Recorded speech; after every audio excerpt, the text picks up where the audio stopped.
Hey yo, flyers! Good morning, good afternoon, good evening. I am the Flying Fabio, and welcome back to the channel, everybody. How's it going? How you guys doing today? Yeah, DC, not a hot mic. It's just the weather, buddy. It's just the weather. Hey, doing well, guys. Doing well. Last minute adjustments here. Didn't really have time to do this because I just found this morning. That's right. That is correct. Hey guys, how's it going? It's good to see you guys. Well, I think we're going to be seeing cheap seats here too, DC, as you're about to find out. Yes, hey PLA, how's it going, man? Good to see you. Hypertext, beleza, mano? Ibrahim, hello, bom dia. Hey Martin, how's it going? DJ 777. Hey Iceberg, how's it going, man? Beleza, Hypertext, beleza. Another time and place, bom dia. Howdy, howdy, howdy, guys. Let me get rid of this for now. And let me open another one that I wanted to show you guys. Unfortunately, I'm having trouble displaying JPEGs in OBS. I have this amazing 1958 KLM timetable. I have the entire timetable, but every page is a different JPEG. So, that's the price you pay for high-res scans, I suppose. So I'm having trouble kind of organizing it in OBS so that I can flip through these real quick. Yeah, 777. Hey, Scooter. How's it going, man? Let's see. Do you know if the DC-6 was ever Cat 2 certified? I don't know, Finish. I don't know. But back then, things were a bit different. We did a lot more marginal stuff before, like, we decided, oh, we need to standardize things. Moonfall, what's up, man? Mephiston, hello. New spawns. Howdy. Hey, Larger, how's it going, man? How's it going? Hey, Super Typhoon. Captain Avillion, why is it raining? It's not raining here. Yes, I know. Because I like bad weather. That's why. That is why. Hey, how's it going, Iceek? How are you, man? Yes, Santi, I thought about that too. Just ran out of time. I found this table literally 20 minutes before the stream, right? I've been searching all over and finally found something. Hey, Fort, how goes it, man? Gerald. Yes, it is. Yes, it is. And you guys know me, right? I always use live weather. But live weather right now is not that interesting in Amsterdam. But Amsterdam is our departure today. So I wanted to spice up the weather a little bit with rain. I think we'll go back to it. Yes, Sticks. There you go, buddy. There you go. Nocturno, how's it going? All right, so let me show you this. Okay, we need to open these three. Yeah, so right now, unfortunately, I'm having to open these guys in Photoshop, which is a bit of a pain to go back and forth between the pages, but hey, such is the plight of a streamer. All right, give me 1 second. In the meantime, let's get some tunes going. Okay, so let me see the page I want to show you guys. Page we're going to be using today, because today we are headed for Dusseldorf. That's right. Okay, there we go.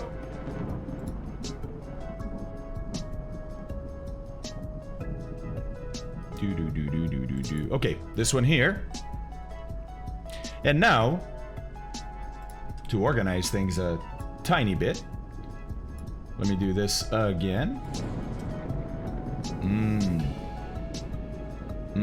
Yes, this is looking good, boys. Nice. All right. All right.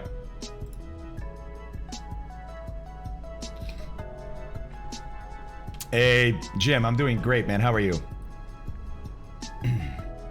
Aye, good morning. Mechanical, good morning. Hey, Fake, how are you, man? Morning indeed, guys. Morning indeed. All right, so this is the cover page of our timetable for today. It's KLM's world timetable. from 1958. May 1st through October 31st. Pretty amazing stuff, right? Here's the second page, and DC, here we go, buddy. There's your economy class seat. Look at that. Look at that. Do a slightly better job trimming this here. There we go. It is very cool. Very cool. Yeah, look at that. Sit here and save $113.40. That's right. This chair is the all-new, scientifically designed Star Rest. Huh? How about that? Oh, that's awesome. By the way, I like how they finished this up, right? It may be possible to find the same travel bargains elsewhere, but only KLM offers you that something special in travel comfort. The result of 38 years, 38 years was a long time back then, right, for an airline, of caring how you feel when you fly. All right. Yeah, that's right. Star Rest, guys. Hey, Tricky, how's it going, man? How's that hind, by the way? I have it too, I just haven't had time to try it. DC. They had to have nice seats, because you are going to be sitting there for a long time. That's right. That's right. Hey, Sneaky, thank you very much for that sub, man. Dog's Breath, you enjoy it? Yeah, I know. The styling is awesome, right? But look at this, guys. Look at the English side. You got a Dutch side here, right? Contents. We got some exclamation signs, alphabetical index, but then look at this. Look at where KLM was flying in 1958. United States, Canada, Mexico, Caribbean, Ecuador, Peru, South America, South Africa, Egypt and Sudan, Lebanon, Syria, Iraq, Saudi Arabia, Turkey, Persia, Israel, Middle and Far East, Japan, New Guinea, Australia, Great Britain, Ireland, Germany, Austria, Czechoslovakia, Poland, Russia, Hungary, Bulgaria, Scandinavia, Finland, Belgium, Luxembourg, France, Spain, Portugal, Switzerland, Italy, Greece, and services in the Caribbean. Whew. Whew. And then Rutas Aéreas de Colombia. But that was a joint venture from what I understand. All right. Very, very cool, right? But the other thing I wanted to show you is this. They have a handy little route map. Look at that. Yeah, super. Thank you. Yeah, in short, all over the world. All over the world. Now, they had more than the DC-6. They had other aircraft too, and we're going to see that in the timetable because they specify by aircraft type, right? Hey, Rock, how's it going, man? Bigler, what's up? Yep, that's right. Ah, Rodopson. One more day, buddy. One more day. One more day. So today I'll continue trying to help you guys get started with the DC-6 when you get your copy tomorrow. Yeah. All right. So pretty cool route map. You can see they really went pretty much everywhere, right? Interestingly, no China. Okay. All right, so obviously we're going to be flying lots of these flights in the future, but today we're going to focus on a smaller flight, at least the first flight. We'll see if we have time for a second flight. And we're going to be doing Amsterdam to Dusseldorf. Okay, cool. So, back to this, right? We saw the index here. Here's the next page, and I'll show you the type of aircraft that they were using at the time. So, we have the Super Constellation, right? We have the regular Constellation, DC-7, the Charlie model, DC-6 Alpha, DC-6 Bravo, DC-6. Yeah, the early ones were just DC-6. They had DC-3's Convair liners, the Convair 440, which was called the Metropolitan, right? Vickers Viscount, how about that? This one I don't know, the Elizabethan, Ilyushin 14, and Tupolev 104. How cool is that? How cool is that? Hey, Two-Tone, what's going on, man? Morning, sir. Morning. Hey, Neo, how are you, man? Rookie, what's going on? Test Pilot, best wishes. Awesome stream Tuesday. Still watching it again. Hey, thanks, man. I appreciate that. Thank you very much. Ouch goes my wallet, says Neo. Yeah, hey, man. Yeah. Oh, Vickers. Thanks, Rock. Appreciate that. Hey, Joey. I actually had trouble sleeping last night, so I put on the PMDG DC-6 videos on TV. The engine sounds put me right out. Yeah, there you go. There you go. All right, let's look at this. Let's look at this timetable then. Here we go, guys. This is the page we're gonna focus on today. You see Germany there at the top. You saw in the index, right? It's separated by geographical regions or countries. All right. So we have some Amsterdam to Frankfurt, Frankfurt to Amsterdam on the left side. But what we're focusing on is here on the right side. And if you look, we have different days of the week. Those are the little numbers there. See the little numbers? Do I have to make that bigger for you guys? I can make that bigger. Let's go this way. Let's go right there and there. All right. So see how they have the little numbers inside a circle here. 1, 2, 3, 3, 3, 4, 4. Yeah? Those are days of the week. 1 is Monday, 7 is Sunday. Right? So, 4, Thursday. Oh, that's today. Yes, that's right. And look at the aircraft type. Convair, DC-6B, Convair, Super Constellation, Convair, and DC-6. Right? DC-6 and DC-6B, we're going to consider those equivalent. And you can tell here the time they departed Amsterdam and the time they arrived at Dusseldorf, right? So there's a flight at 11:35 from Amsterdam and a flight at 3:20 in the afternoon. This here will happen on Tuesday. This here happened on Thursday. We're going to do the Thursday flight. So we're doing KLM 545 today from Amsterdam to Dusseldorf. That flight does not continue on to Cologne. Cologne is here because there's a flight here on Wednesdays and on Thursdays straight from Amsterdam to Cologne. But we're going to go to Dusseldorf today. Very cool. Very cool.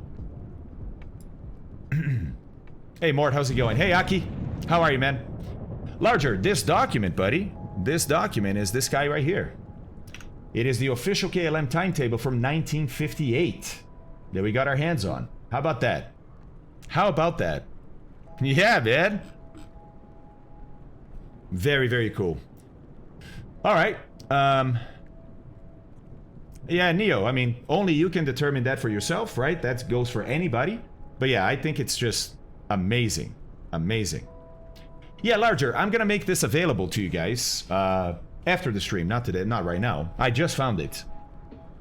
Sorry about this, guys. Any ideas what time the Nordic upgrade is released? I think it's usually around like 1600 Zulu. Is that right, guys?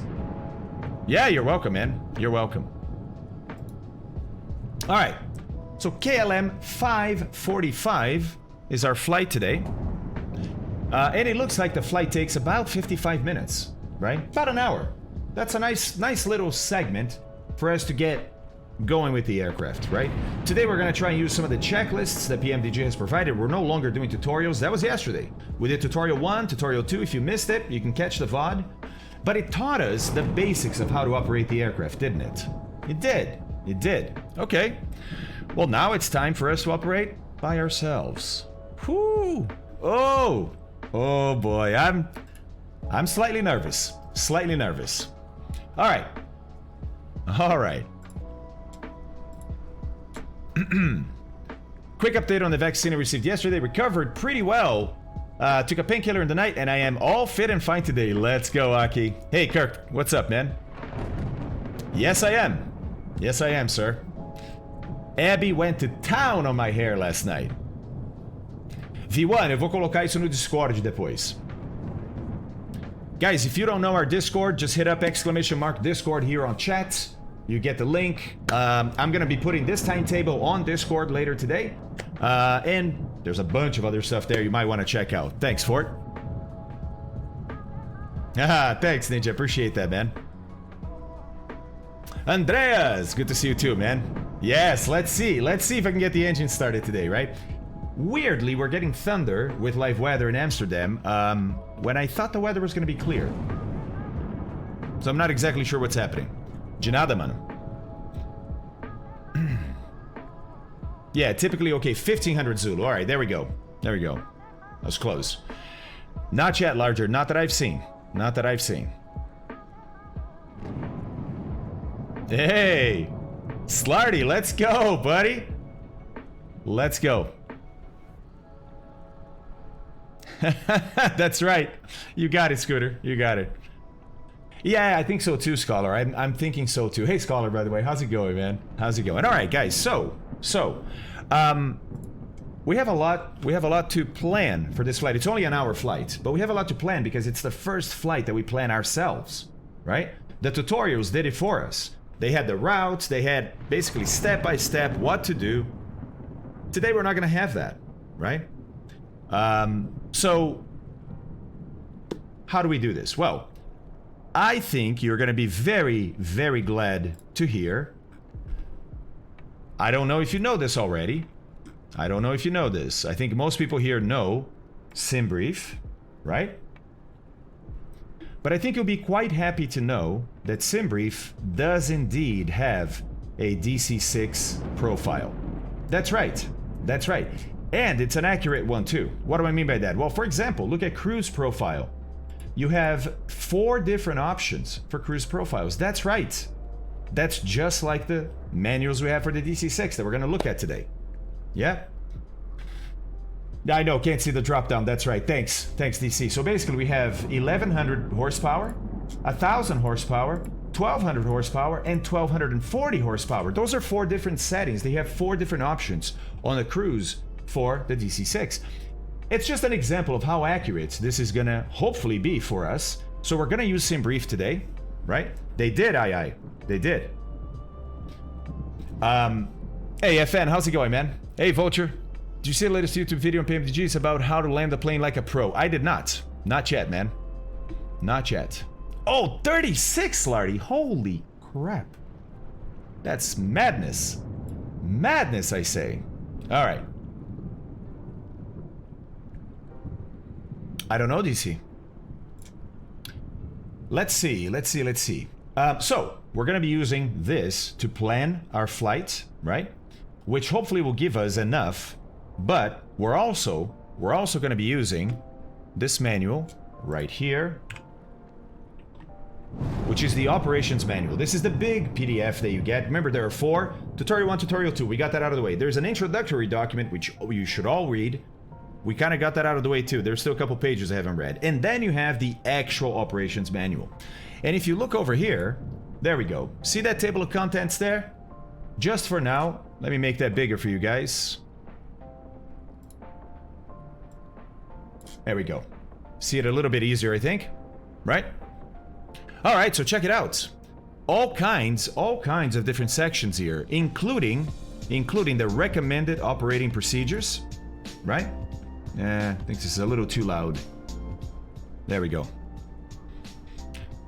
And in here, you have checklists, expanded checklists. If you don't know what that is, we'll get into that, right? But then some sort of chapters that help you, like for example, the importance of fuel weight distribution, right? Importance of speed reduction in turbulent air. Let me check something. Henning, are you here yet, buddy? New spawns. Oh, for sure, FN. For sure. Yeah. But also, look at this over here. Flight operations data. See that? Let me show you what that is. So look at this. Speed power table, right? Power curve takeoff performance. Guys, these are the performance charts. These are the performance charts, including 1000, 1100, 1200, and 1240 torque meter horsepower tables, right? Hey, Scob, how's it going, man? Black Diamond, hello. Did a short Diamond 62 flight before World Update 5, then we'll fly the reverse route after. I downloaded and updated, flew in Denmark. That's actually a good thing, isn't it? Hey, Henning. Hey, buddy. I just got one little thing. Might want to make a note. Right here. 4.2, Henning. Reduction in. There's no space between reduction and in. Thank you. Alô, Brasil! Brasil! Zil! Alright. So, we're also going to be using this manual not only for the checklist, but for the performance charts too. Very cool. Very cool. So, why don't we start with the flight planning itself? Let me get us a little closer to the aircraft here.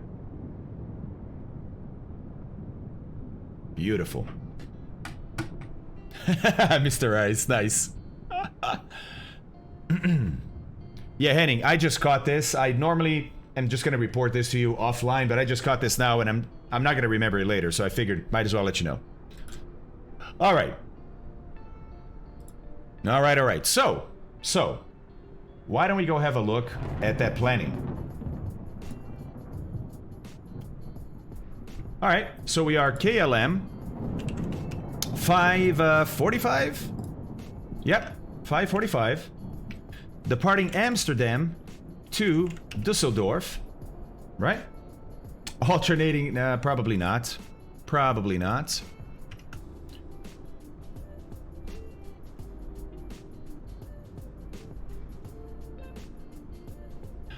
I'm still a little confused. Okay, aye. Sorry, I didn't see your question there. Yeah, so aye, basically, in aircraft like this, and you can actually see here, listen to the wind. It's pretty windy out there. So you can see, aye, look, I have 4 throttles here, but then I have 4 throttles on the other side, right? They're copies of each other, and they move together. They move together.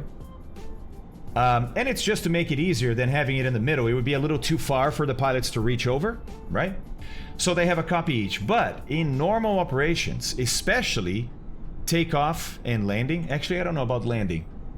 We'll have to find that out. The pilots, both left and right, do not touch the throttles. That is the flight engineer. Flight engineer sits back here in this seat right here. Look, that's the flight engineer seat, right? Flight engineer, I mean, look at where the seat is positioned. Literally so that the flight engineer is right in front of the controls that he or she is going to operate, right? Now, the pilot or the first officer will call for the power setting. That's not up to the flight engineer, but the flight engineer is the one that sets it for the first officer or the captain. Hey, Captain Seppi, it's remarkable. I mean, it is. Look, if you've used PMDG before, it's what you expect from PMDG, right? Besides that, the aircraft itself... So, let me backtrack. So PMDG did an amazing job representing the aircraft in the sim. But besides that, the aircraft itself is super interesting. So, it's a treat, man. It's really a treat. No, but they have to be a licensed flight engineer, which was a license back in the day, aye. Let's see. Hey, Calgie, how's it going, man? All right. It does sound really windy. I'm not going to play too much with the windows today because we have a little issue on the windows, which, by the way, PMDG already fixed. We encountered it yesterday, and they've already fixed it. Pretty amazing, right? Pretty amazing.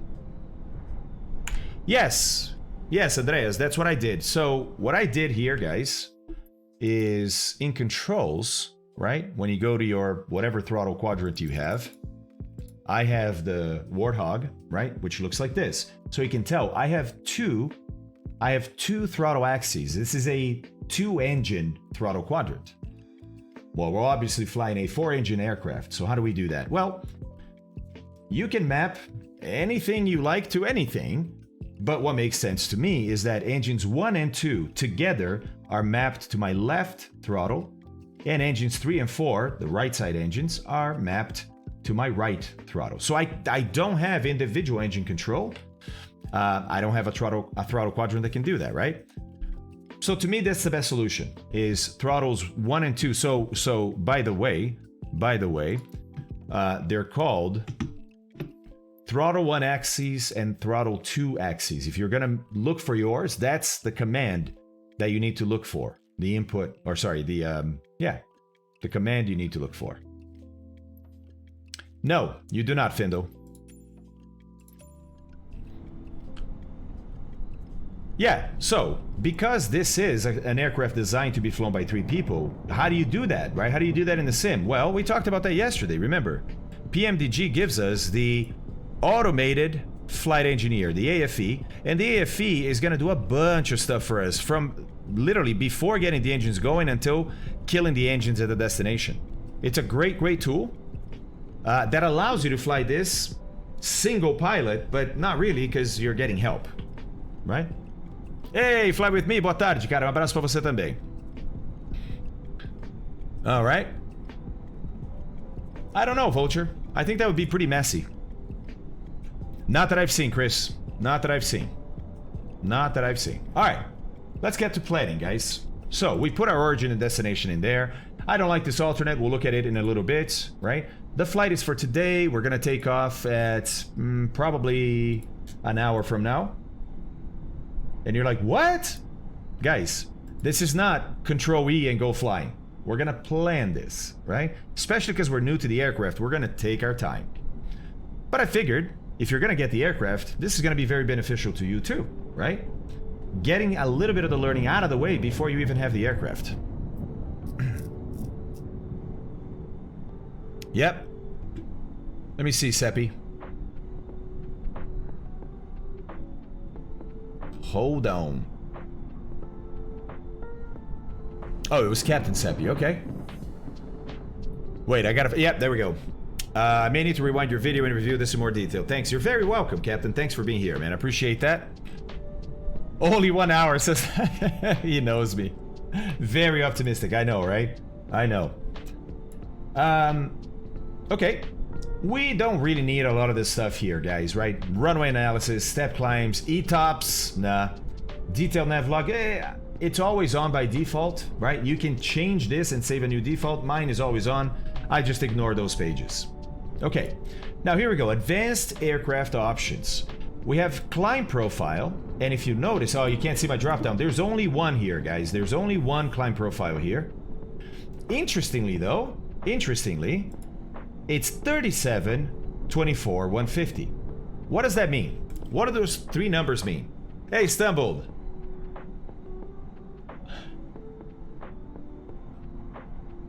It took me a second. I'm like, oh, auto. Auto made it. That was pretty good, buddy. That was pretty good. All right, all right, all right. That's pretty good. Ah, Aki, not exactly. Not exactly. I don't have P3D airspeed. I don't have P3D or X-Plane. Microsoft Flight Sim is the only one I have. I do know in the intro document, PMDG mentions, they don't go into specifics, but they mentioned that they were, you know, this plane existed for P3D, then X-Plane, and now it's in Microsoft Flight Sim. But they do say that because of Microsoft Flight Sim's advanced simulation capabilities, which is, I mean, I think by now everybody knows, this is a sim much more capable than P3D and X-Plane or anything else out there. They say they were able to do things that they couldn't do in the other platforms. They're not specific about it. Maybe at some point we can get somebody in here to answer some questions. Who knows? Hint, hint. Hint, hint. Tomorrow! Okay. But we don't know. Ah, Martin. We're getting there. Yes. Nice. 2,400 feet per minute? No. No. 150 knots? Yes. Yes. Hey, Roscott, what's up, man? You have it for P3D. Do you like it in P3D airspeed? Do you like it? I'm alone. Black Diamond. Yes, 2,400 RPMs. Guys, remember, that's right, Occam. That's right. That's right. Oh, you love it. Okay, awesome, and I love it here, too. Why couldn't you cough like that last week? I'm doing awesome, Deutsch. I'm doing awesome. I hope it's the same for you. Alright, one thing that's clearly been enhanced is the soundscape. Oh, okay. Good to hear. Good to hear. Yeah, the sim just has a lot of capabilities, right? And PMDG is using them. Alright, guys. So what does this mean? Well, let me show you. Let's go back to those performance charts, okay? Let's do that. I'm gonna do one of these. Okay. So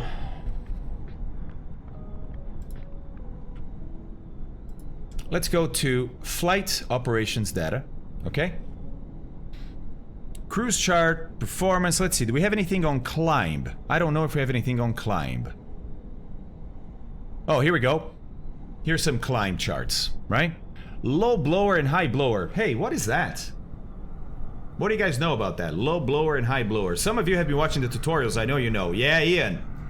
But it's knots, not miles per hour. Ah, low and high supercharger. That's right. Like the Spit. Like a lot of supercharged aircraft. That's right. We have a supercharger, which is like a turbo, but instead of being driven by the exhaust gas, it's driven mechanically by the engine. But it does the same thing. It compresses air coming in before the air goes into the cylinders to burn, right? Compressed air has higher density, more oxygen, you can throw more fuel, bigger boom. Awesome. But you need different speeds of supercharger to be efficient all through the operational altitudes that this aircraft flies in. Why? Because, well, the higher you get, the less dense the air is, isn't it? So you're gonna have to compress it even more at higher altitudes. For that, the supercharger needs to spin faster. Right. Yeah, DC, you got it. Afterburner. I've been listening to your streams through a 20,000 plus studio system, and it sounds indistinguishable from a real DC-6.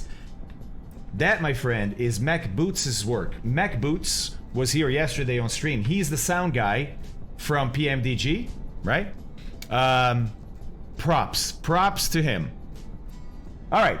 So, low blower and high blower, we got it. Different speeds of the supercharger because, okay, I understand now that you go to a higher altitude, there's less air, it's less dense, so you gotta compress more, so I gotta spin that supercharger faster. That makes sense, okay. But when do you switch? Do you switch?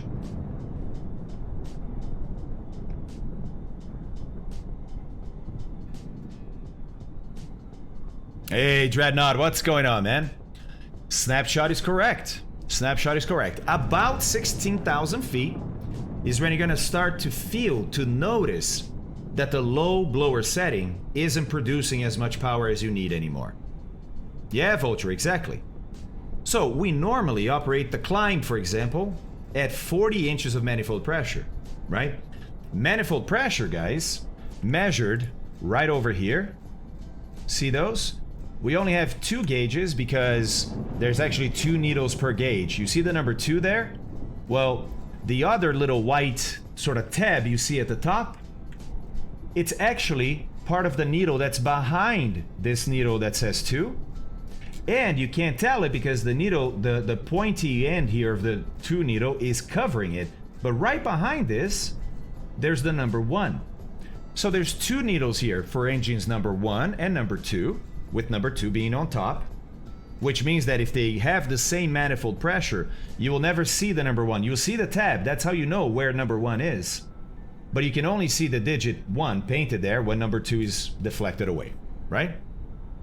Do we take off with high supercharger? We do not. I don't think so, Nick. I don't think so. Guys, I'm still learning this aircraft just like you. So there's loads and loads and loads that I don't know. I'm sure there's loads I'm gonna get wrong. But I'm trying my hardest to transfer what I already learned or learn on the go together with you guys, right? Okay. Another gauge here. Engines. Oh, look, you can see the beginnings of the 3 here. See how it's actually wider than the number 1, and you can see a little bit. Can you guys see that? Let's get super close. Oh, look, I start to see a number 3 there. Yeah, the 3 is on the tab behind. So for engines 3 and 4, it's over here. All right, then, what are we talking about manifold pressure? Well, manifold pressure is literally the air pressure in the manifold as it is about to be divided and go into the cylinders, right? So when you have a supercharger that's increasing that pressure, this is where you're gonna see that. All right, we climbed at 40 inches of manifold pressure, okay?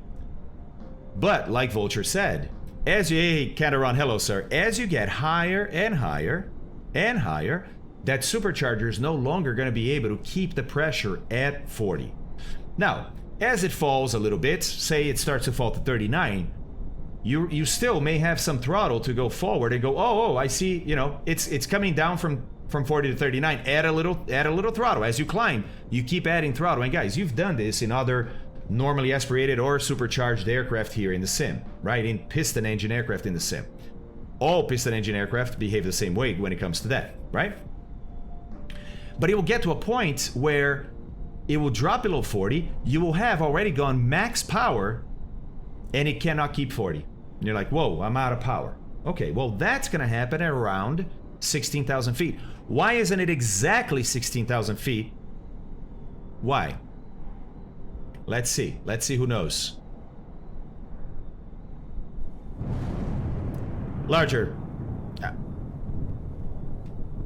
Well, I will say that it has a lot to do with where aviation was developed early on, right? And a lot of it was here in the United States, a lot of it in Europe too. And we ended up with basically both, you know? Yes, atmospheric pressure. That's right. That's right. That's right. That's right. So, thunder is hilarious.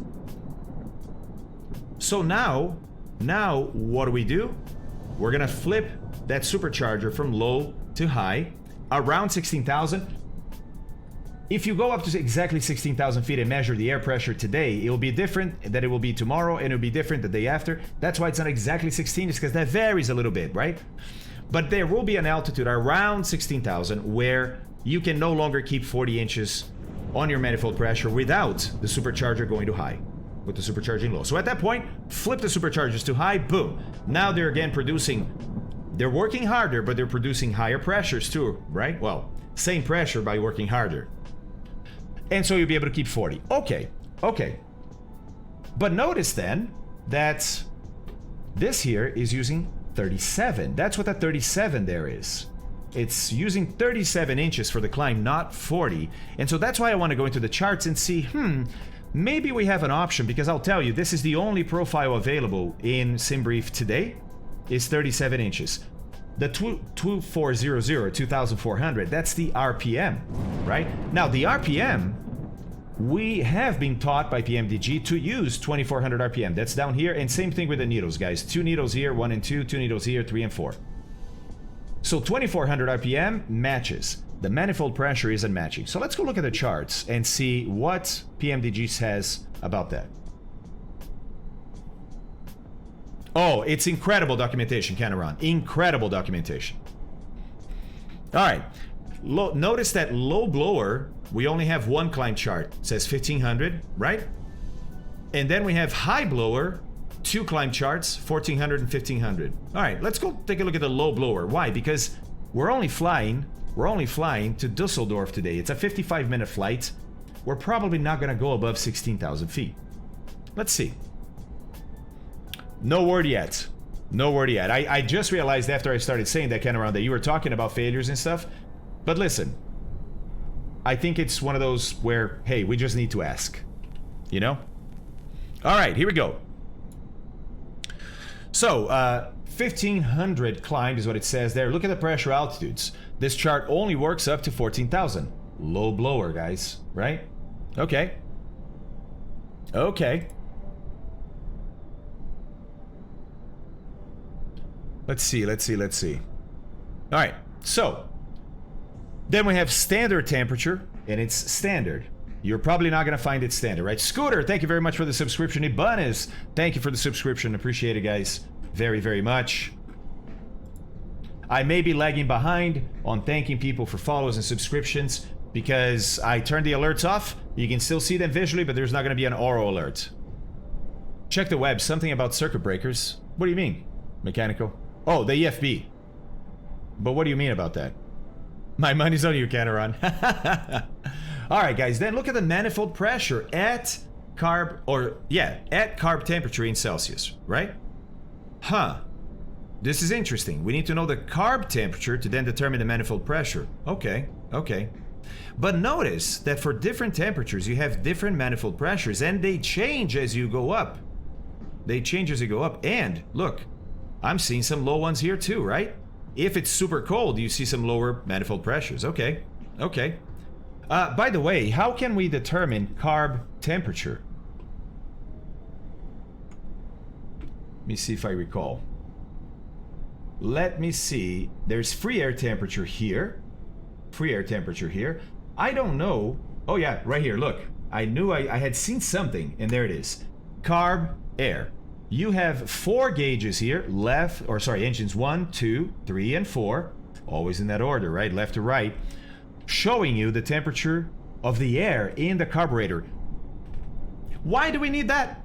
We have a free air temperature gauge here. Why do I care about the temperature inside the carb? Isn't it the same?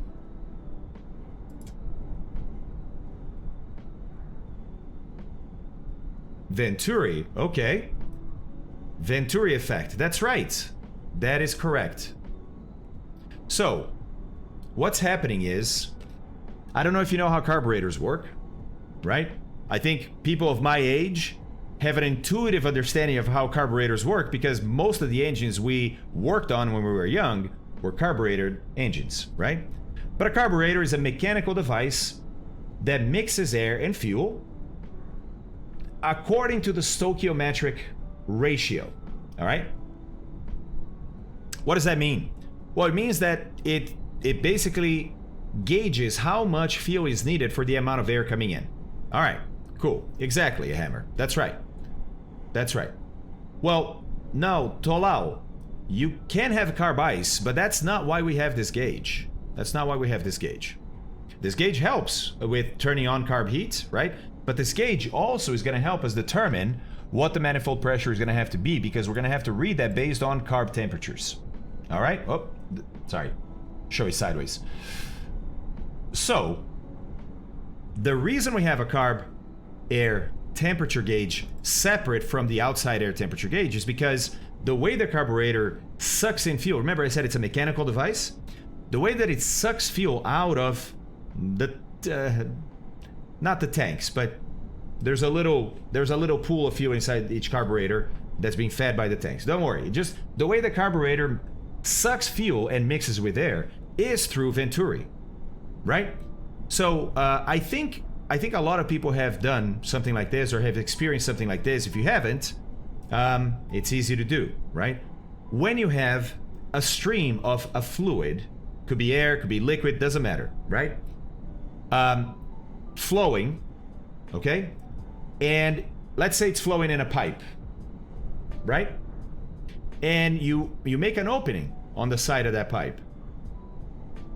That air passing through is going to create a low pressure and actually suck whatever is available to be sucked outside via that little hole.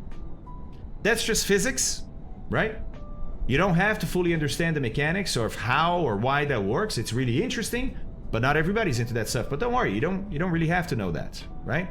What you have to know is that that's one of the Venturi effects. Another effect of, and this one is for gases, is that when you expand a gas, it cools. I think a lot of people have used those little spray air cans to clean your keyboard or clean anything, or just a spray can, right? A spray can is doing that for you. It's got compressed gas inside, and when you press the top, it's allowing the compressed air to expand. When you do that, guys, what happens to the temperature of the can? Ouch. Yeah, it gets colder. As a matter of fact, you keep pressing that, and you can start to see some ice form on the outside of the can, right? Right. So, when you expand air, it cools.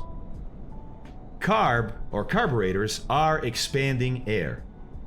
When they expand the air in the carburetor, that will cool the air.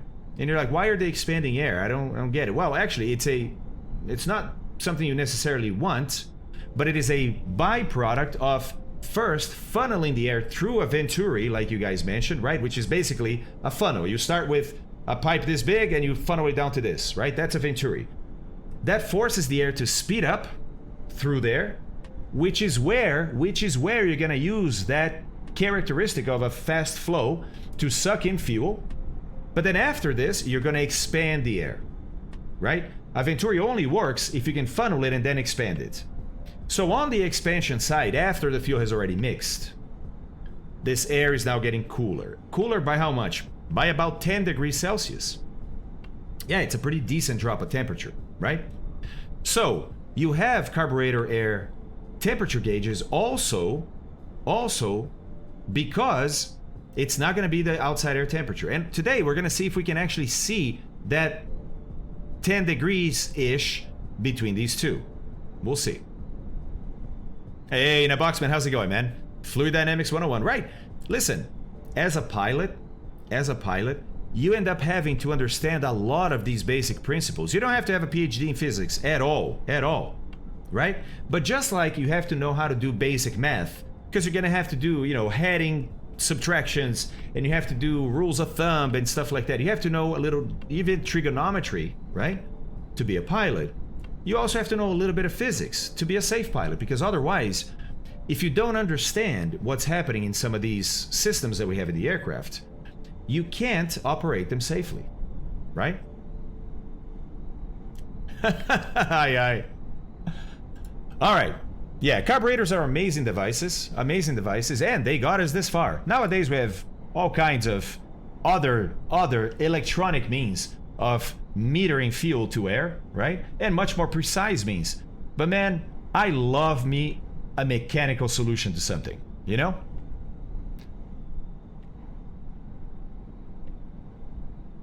Nice, cold, yep. All right.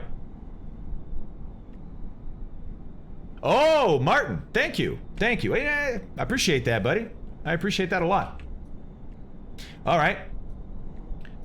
Try to keep it simple, right? So, carburetor air then is going to be different than outside air. That's why it says here, manifold pressure at carb temperature in Celsius, and we're gonna use then different manifold pressures. Now, when PMDG says, hey, we're gonna use 40 for the climb, maybe they're just trying to simplify things for that early tutorial, right? Because obviously you can tell that, hey, it's not always gonna be 40. As a matter of fact, never will it be 40 exactly, right? Exactly.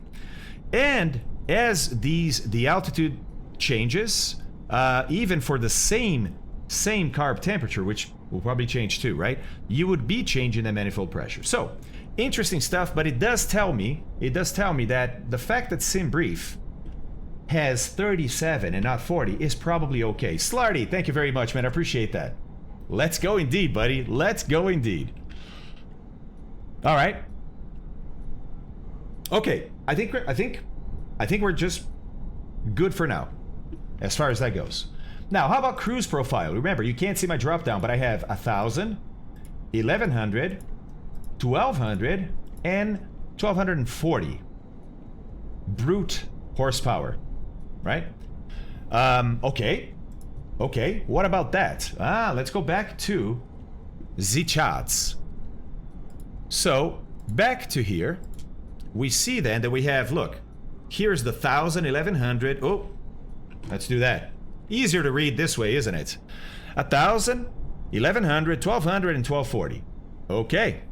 Okay, let's see what they look like, huh? Here's the 1,000, and by the way, look at the altitudes that you see here.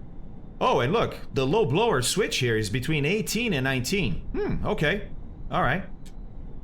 So it goes from 0 to 24,000 feet. Ceiling in this aircraft is 25,000 feet, right? So for long-range flights, yeah, it will be going up in the 20s. Okay. But the next one here, so this was 1,000. Next one is 1,100, only goes to 21. Less power, less altitude, makes sense. 1,200 goes up to 20. 1,240 up to 14. But wait, Fabio, you're saying that with more power, I can fly lower. What? Hey, Snapshot. Oh, after these? Is that what you're saying?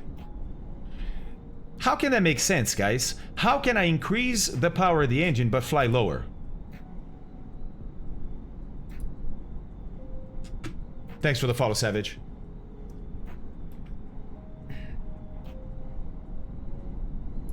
Oh, the blower is on, Cold. You can't turn the blowers off. The blowers either, as far as I know, you can't turn them off. They're either low or high, right? Guys, it's because I tricked you. It's the opposite. It's not that with this power you can only fly to this altitude. No. These are the only altitudes in which you can get 1,240 horsepower. See what I'm saying? If you go higher, you can go higher. But now your engine is not going to be producing as much power. It's already dropped a bit. And if you keep going higher, it's going to keep on dropping. And if you go to the max ceiling for the aircraft, it's only producing 1,000 horsepower. Even with the superchargers. Does that make sense? Hey, Pro, what's up, man? Yep. You got it, Dread. You got it. Oh, that's landing performance. So snapshots. Made the cruise charts. I use map as reference instead of BMEP. Interesting. Interesting. Where would those be, snapshot? So we drop those poor horses during the climb. That's right. Yeah, Aki. Trick question, man. Trick question. Alright. So, back to here. Right? We are probably, this is an hour flight. We're probably going to go only up to 8,000. Well, it's actually going east, so 9,000, 11,000, something like that. Which tells me we can definitely use 1240. Right? And get there a little bit faster. We don't have to. We don't have to. Look, if you want to, you can use 1,000 and fly at 9,000 feet. Sure. You're just going to be flying slower. Right? Just keep swirling down, okay? Landing performance, Mito, climb. Oh, these right here? Interestingly, though, there's only two. Look. There's 1,100 and 1,200. We don't have 1,000 or 1,240. That's very interesting.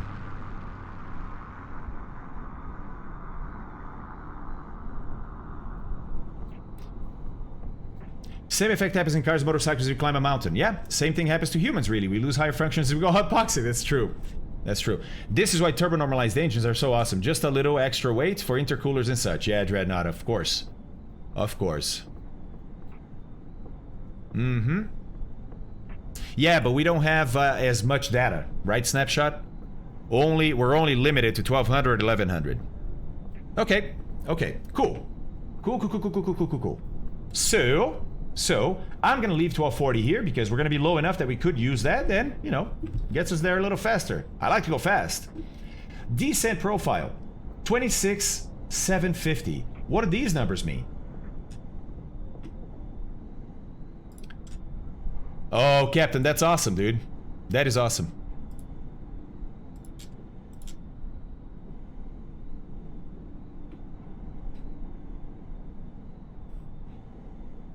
Do we know how much? No, not yet, Dan. Not yet. 26 on the manifold pressure. Okay. I agree. I agree.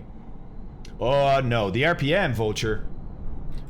RPM would not be that low, right? 750 is not even idle for the engine. We like to idle at least 1,000 RPMs. Yes, it's 750 feet per minute. That's right. That's right. It's also the only option that SimBrief has. So the only variation SimBrief is going to give you is this: 1,000, 1,100, 1,200, or 1,240 for the cruise. Your climb is always going to be this. Your descent is always going to be this. If they change this going forward to add more charts, more information, we'll see. But for now, that's what we're doing. So we got to remember to use 750 and 26 on the descent just to see if we can match SimBrief's prediction here. Okay? They already have PMDG's tail number here. Not surprising. And look, scheduled flight time is about an hour. That's not air time, that's the whole flight, including taxiing in and out, right? Okay, extra fuel, no. But I do want this in pounds, not kilograms.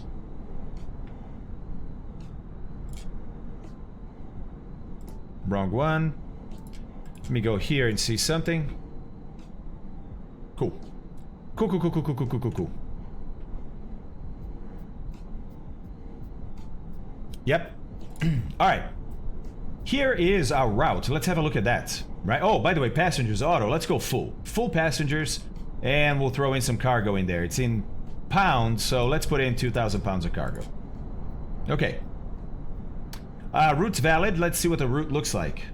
Yep. Okay. Pretty decent. And now, this is SimBrief's weakness, and has been for quite a while, is finding an alternate, right? Look, it's the dashed line here is the alternate going to Amsterdam. Going back to Amsterdam, of course we wouldn't alternate back to Amsterdam, right? If we're trying to land in Dusseldorf and we can't, then we're probably going to alternate Cologne or Bonn or Dortmund or something like that, where we can get the passengers on the ground, but close enough that we can put them on a bus or something. Maybe their family members can get them, whatever, right? We got them close. Hey, we couldn't land at Dusseldorf today. The airport shut down because of a crash, whatever. We landed in the closest place that was smart to plan on. What do I mean by that?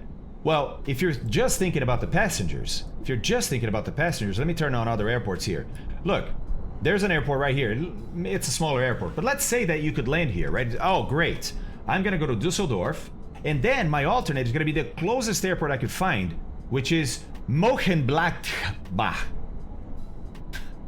But that's not a good alternate. It's a good alternate for your passengers because if you land here, they're basically the same place, right?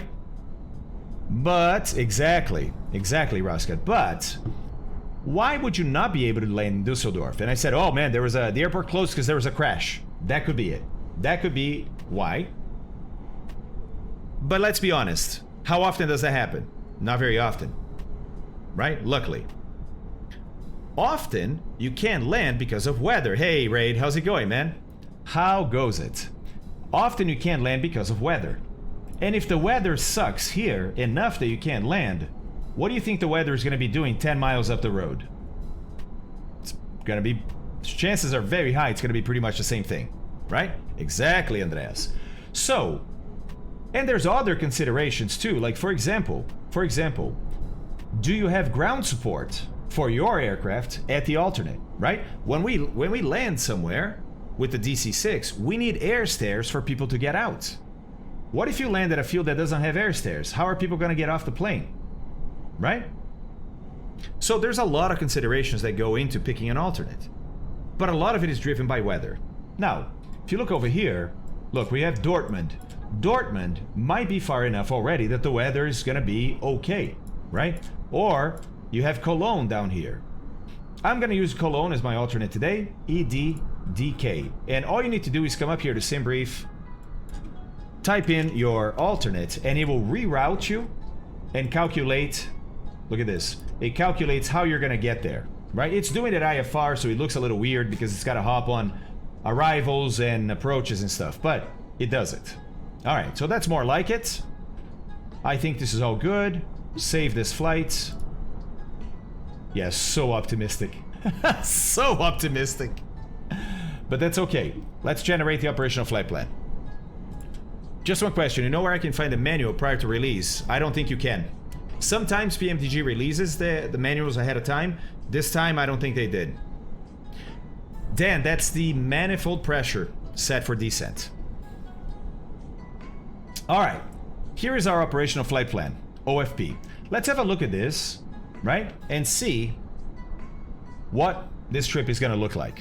All right, so there's lots of information here. A lot of the information here we don't really need, but it's presented to the pilot. But there is information here that you definitely want to check. So this is KLM 545 on the 17th of June, 2021. And we're going to fly from Amsterdam to Dusseldorf in a DC-6. This is the tail number. Why do you need the tail number there, dude? I already know it's a DC-6.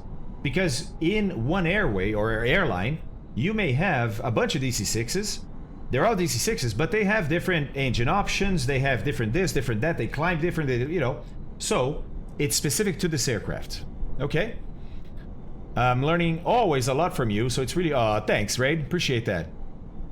Appreciate it. Yeah, there you go, Andreas. Oh, Betsy.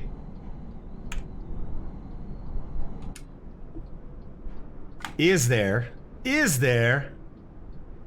Hold on, let me slow the camera down, make it a little nicer.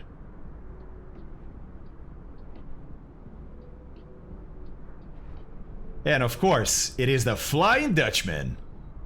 Let's go, right? Beautiful, beautiful, beautiful, beautiful. I know, so beautiful. So beautiful. All right.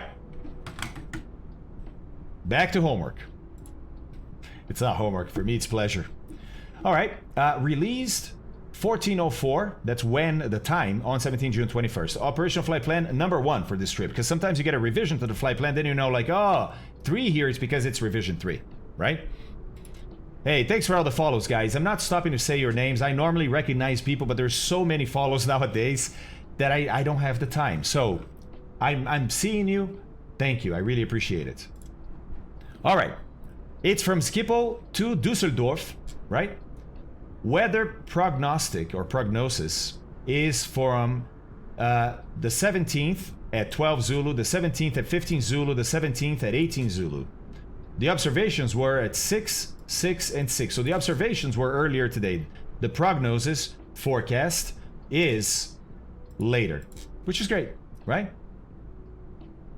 ATC, yeah, 666, you got it, DC. ATC call sign KLM 545. From Amsterdam to Dusseldorf, right? 17 June 2021 on November 6, Papa Mike. 14301450. Block off time, that's when you start moving the aircraft for the first time, when you push back. In this case, when we reverse back.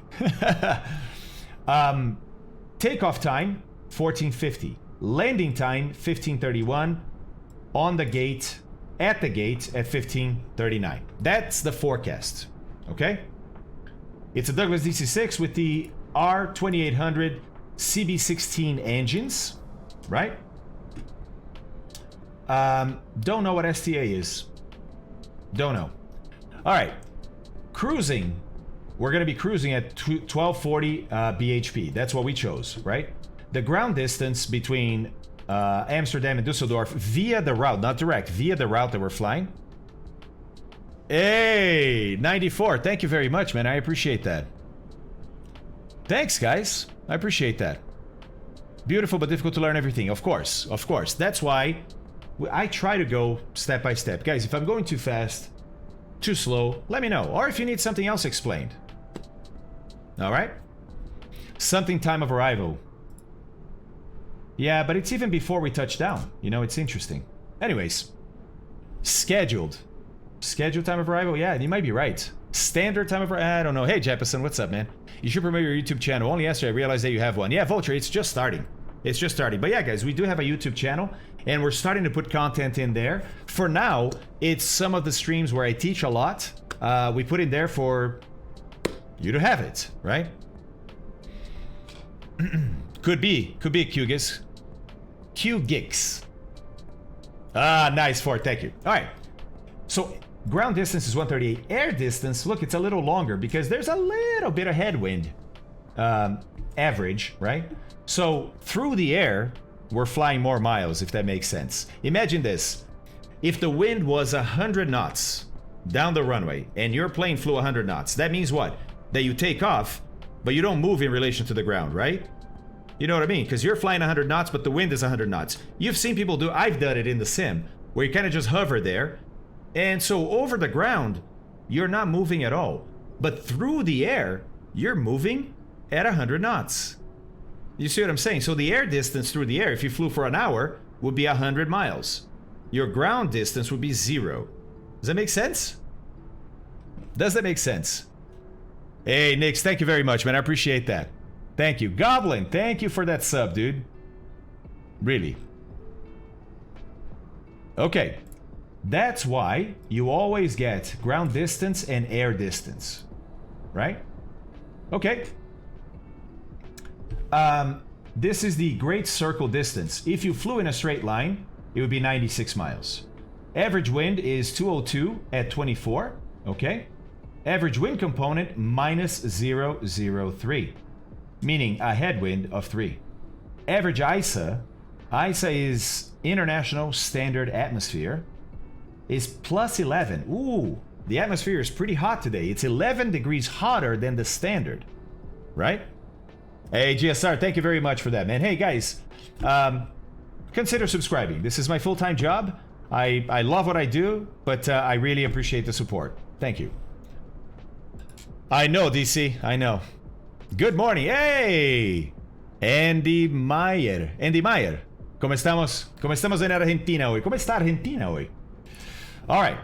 Average fuel flow pounds per hour, 2,373 pounds per hour. These engines, they guzzle a lot of fuel, man. A lot of fuel. And then fuel bias. Fuel bias is, hey, SimBrief's way of saying, hey, buddy, I got the charts. I know the charts. That's how I'm doing all this prediction for you, right? You're welcome.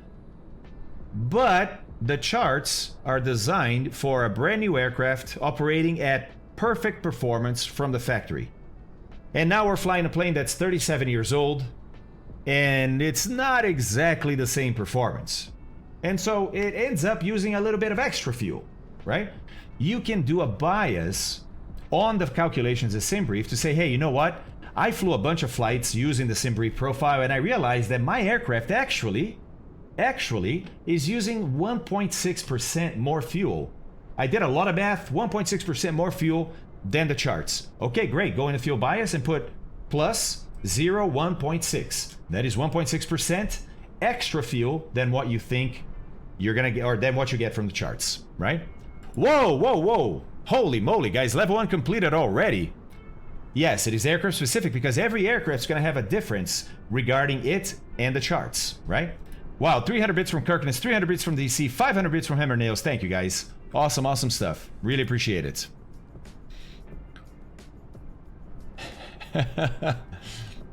Yeah, it's pretty hot in a lot of places today. Okay, cool.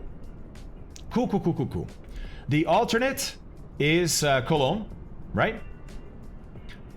Steps. This is if we have flight level steps. If we're going to have step climbs. We don't have step climbs. As a matter of fact, look, it picked 11,000, right? In Europe, that's flight level 110 because they have very low transition altitudes.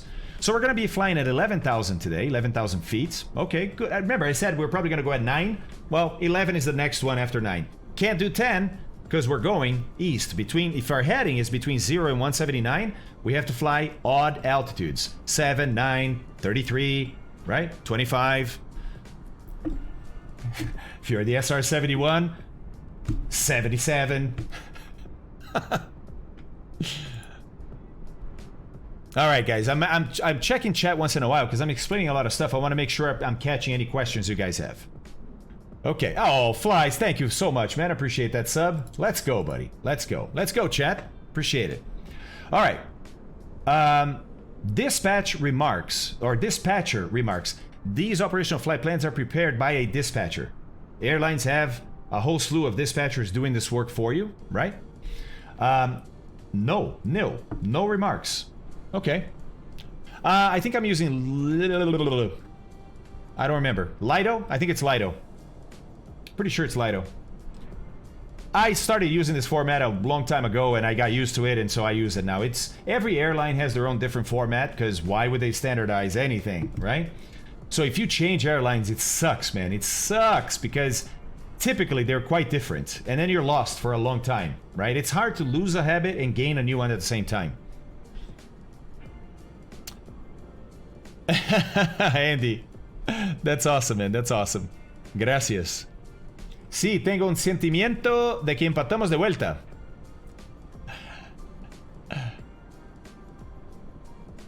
All right. So, when switching to a new segment of your route that heads in a different direction, like for example, if you go to 160 to 190, do you also change from odd to even? Yes, you do. Yes, you do. And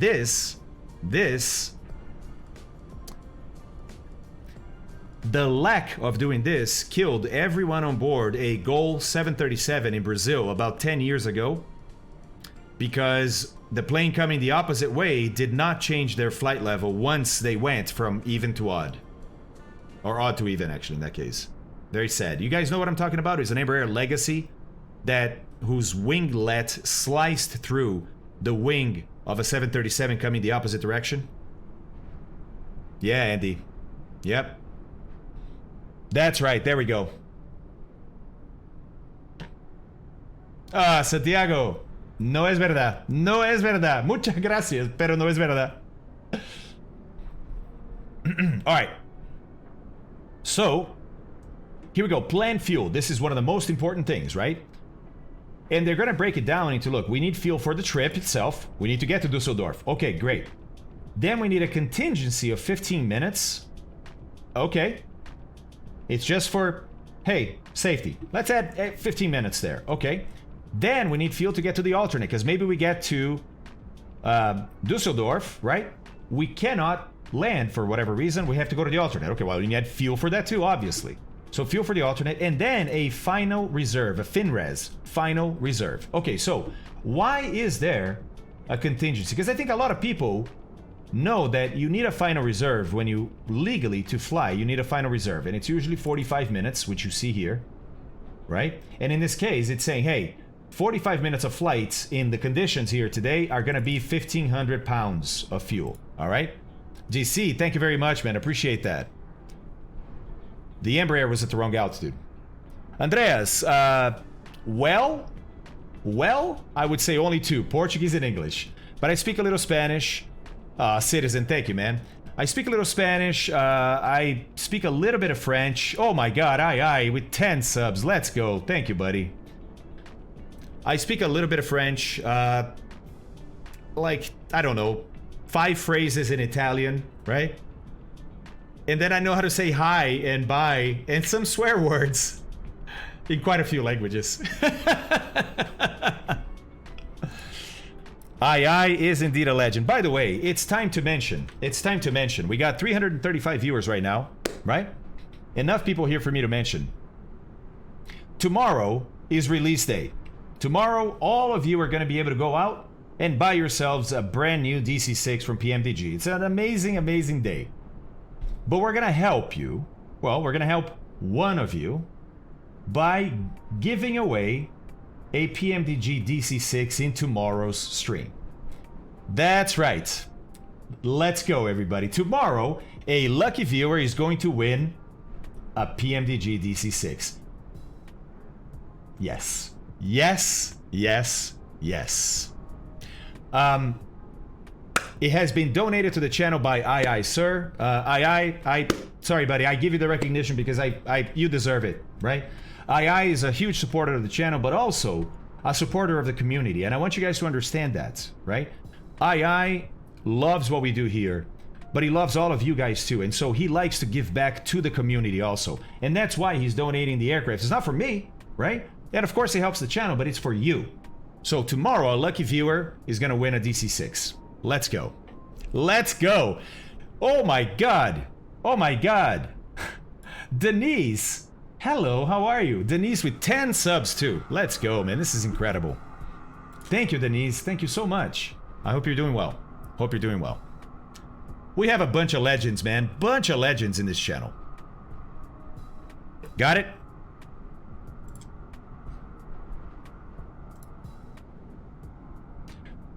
Stand by.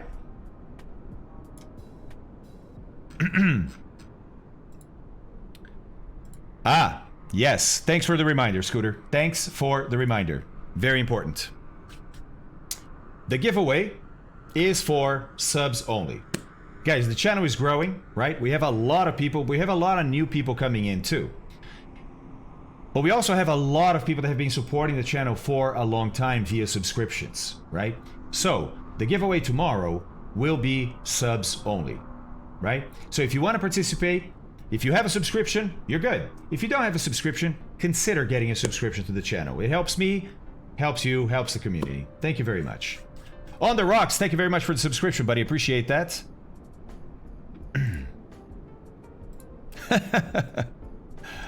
That's right. That's right. Looking for group. Looking for group. Come stai, Luis? I'm actually English, but half Italian. Hey, come stai? Va bene? Va bene? Okay. Okay. Oh, I flew the 787 in real life from Dallas to Guarulhos. Nice. We were very cognizant of our flight levels and direction. Yes. Yes. Will the DC-6 be in the marketplace for purchase or creator websites? I don't know the answer to that, Double Donnie. To be honest, I don't know the answer to that. I don't know the answer to that. It is the Flying Dutchman. What's up, Callie? How's it going? I may have, Andy. I may have. The number doesn't ring a bell. Remind me, maybe?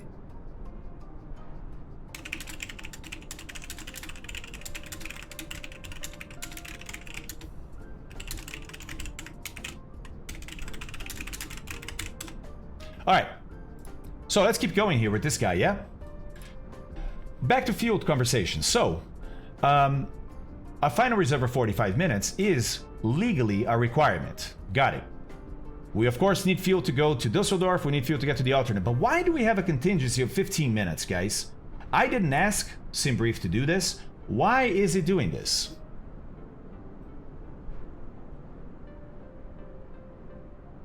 Oh, good to know, II. Good to know that, man.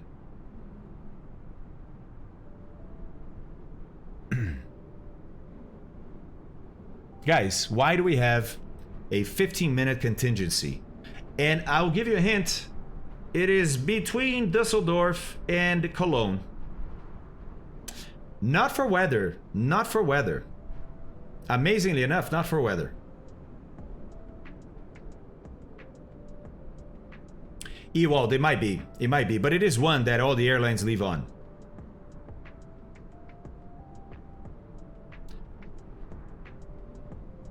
Okay, release is PMDG website only tomorrow, okay? Yeah, it's it's actually for a little bit of everything. Little bit of everything. It is a contingency, right? It has a lot to do with the actual approach that you're going to shoot, because when you do the calculation here, right, it is using a route. It's using a route to get to Dusseldorf. But often, it doesn't include any vectoring that you may get, right, during that approach. So basically, when you get to the airport, you don't just go to the airport, right? That'd be great, but that's not how it works. You get there, and you got to fly around for a while, sometimes for quite a while, right? So most of this contingency has to do with that. Sure, some can be a little bit of weather, this and that. But the final reserve of 45 is really for holding. That's where holding is thought of. This has more to do with vectoring around the airport. Look, at the end of the day, who cares what has to do with what? Let's just take some extra fuel. And in this case, if you add the 15 to the 45, we have an hour of extra fuel besides the fuel we need to get to Dusseldorf and then get to our alternate, right? So pretty decent. And by the way, if you think like, ah, man, but an hour, is that going to be enough? Look, the regulations dictate this stuff because we've learned this through trial and error. We've learned this through crashes, right? Through successful flights. That, hey, you know what? When we're operating in the airline world, an hour is usually about enough. You know? Okay. Don't worry, guys. Don't worry. We have the giveaways figured out. Do not worry. We have the sub-only giveaway figured out. We got this. We got this. Mm-hmm. Yep, that's right, Kay. They also use statistical numbers for some of these things, yes. Okay, then that means that... Oh, and by the way, you see here, the two columns, right, are the amount of fuel in pounds and how long that buys you in that phase of flight. And I say that phase of flight because the trip is at 11,000 feet, right? We're probably not going to go to 11,000 feet between Dusseldorf and Cologne. So here, for the alternate, I mean, think about it, look. Excuse me, the flight to Dusseldorf is farther, much farther than the flight from Dusseldorf to Cologne. But look at the amount of fuel from Dusseldorf to Cologne and the amount of fuel from Amsterdam to Dusseldorf. I mean, it's not the same, but it's close. How can it be close if one is a lot closer than the other? Well, because the lot closer is going to be flown at a much lower altitude where these engines are going to guzzle much more fuel than at altitude. Does that make sense? Hey, Andrew, thank you for the sub, man. Appreciate that. Captain Rookie with the sub and Daniel with the sub. Thanks, guys. Appreciate that. Yes, I can explain extra. So that means that if we add the fuel we need here, here, here, and here, we get this. If we add the times, we get that. So the minimum takeoff fuel is 5,003 pounds. If I am holding short of the runway, I get my clearance for takeoff and I look at my fuel and I add it up and I have less than 5,003, I'm done. I cannot launch. It is illegal at that point to take off. Okay. Then we have extra. What is extra? Extra is captain's discretion. Obviously, these airlines are trying to save money every single time that they launch a flight, right? They're trying to operate those aircraft for as cheap as possible. Okay. But they understand that, hey man, I, the dispatcher, I'm sitting here in my nice office with my coffee mug, air conditioning. You are the one who's out on that aircraft risking your life, right? Flying people around. So airlines allow the captain to carry a extra amount of fuel that the captain wanted, right? Obviously, if you start abusing this, your chief pilot's going to start calling you and saying, hey dude, what's going on here? Why are you carrying so much extra fuel, right? And maybe you're justified. Maybe you say, dude, you know what? I've been flying to Dusseldorf for the last 6 years, and every single time that I get there, we hold for at least an hour. Every time. I've told the dispatchers, they haven't changed anything, so you know what I do? I carry extra fuel. Right? That's a situation where you would see extra here, and SimBrief has a little drop down or a text window for you to add extra fuel if you would like. Does it make sense? DC, that's funny. Actually, Captain Gaming, believe it or not, I've been a Chrome user since the beginning, right? Since the beginning. Loved Chrome. I was shocked when somebody recommended Edge and saying, hey, I came from Chrome and you might want to look at this. And dude, let me tell you, I'm not going back to Chrome. Believe it or not, first of all, it is Chrome. I don't know if you know, Edge uses Chromium as its base, but it's better than Chrome. They added a lot of things to it. It's small little things, but it's better. It runs really well. I'm shocked. I am shocked at how well it works. Sorry, Microsoft, but it's true. All right. So our takeoff fuel then is 5,003, but what about taxi? Oh yeah, we need to get from where we are to the runway to take off. We need some fuel. Okay, well, we're counting 20 minutes of taxi time. That's editable. You can change that. If you're in a small little airport, right, with one little ramp, you know, hey dude, my taxi is like 3 minutes. Okay. Or if you're at an airport that like Denver or Schiphol, where you have insanely long taxiways sometimes, right? Maybe you carry more than 20. Or it's not that it's super far, but it's super busy. I remember one time taking off out of Newark. No joke, number 24 for takeoff, right? You're gonna sit on that taxiway burning fuel for a long time. Yeah, Andy, exactly. All right. So, if you add the fuel you need for the entire trip plus the taxi fuel, you get 5203, right? Does it automatically calculate this with some programs, or did you have to do some manual calculations? So, Matteo, it's a good question. Let me go to AirlineFlight just to show you where that is inputted. So, down here, look, taxi out. You have how many minutes you want, and then taxi in how many minutes you want, okay? Extra fuel. It's set to 0 right now, but if I want to carry some extra fuel, sure, have at it, Haas, right? You see what I mean? So you can edit these things right here in SimBrief. Let's see here. What else is editable? Contingency fuel. So remember that 15 minutes? That's in auto. Auto uses sort of the, hey, this is the standard. That's what a lot of people use, right? Is that you can go to none. You can use the EASA minimums, right? Or percentages or time. You have a lot of options. I always leave it in auto and it seems to do a good job. Same thing for reserve. Reserve is set to 45. Auto here means 45, right? But you can do whatever you like. Make sense? You're welcome, buddy. You are welcome, buddy. Okay. So, we figured out how much fuel we need. 5,203 pounds of fuel today. Let's go to the aircraft and try and input that in.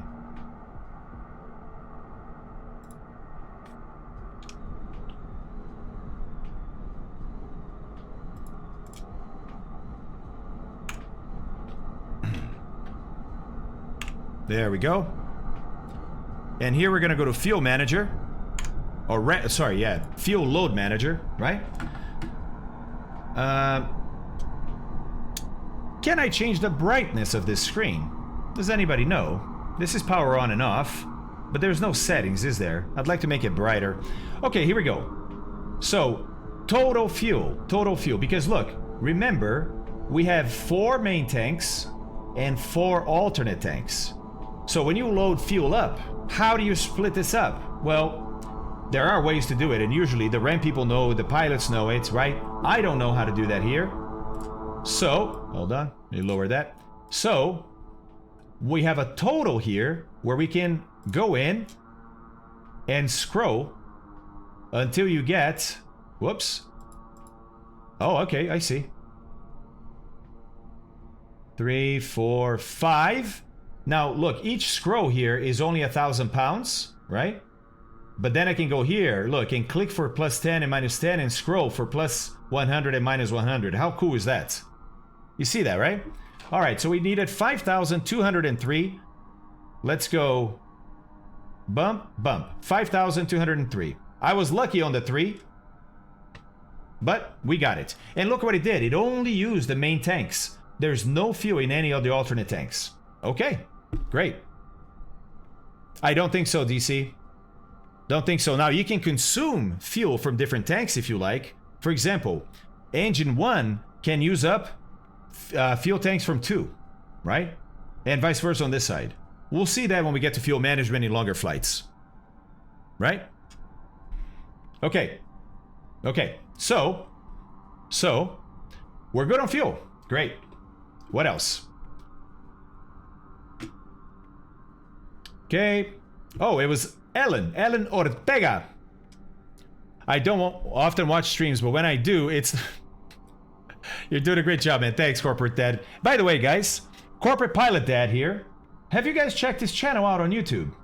This guy's awesome. I actually know him from Flight Safety. Yes, he is a real pilot. And he's got a great YouTube channel that you should check out. Ah, see, Chris knows his channel. Let's go. Let's go. Look at that. Right here.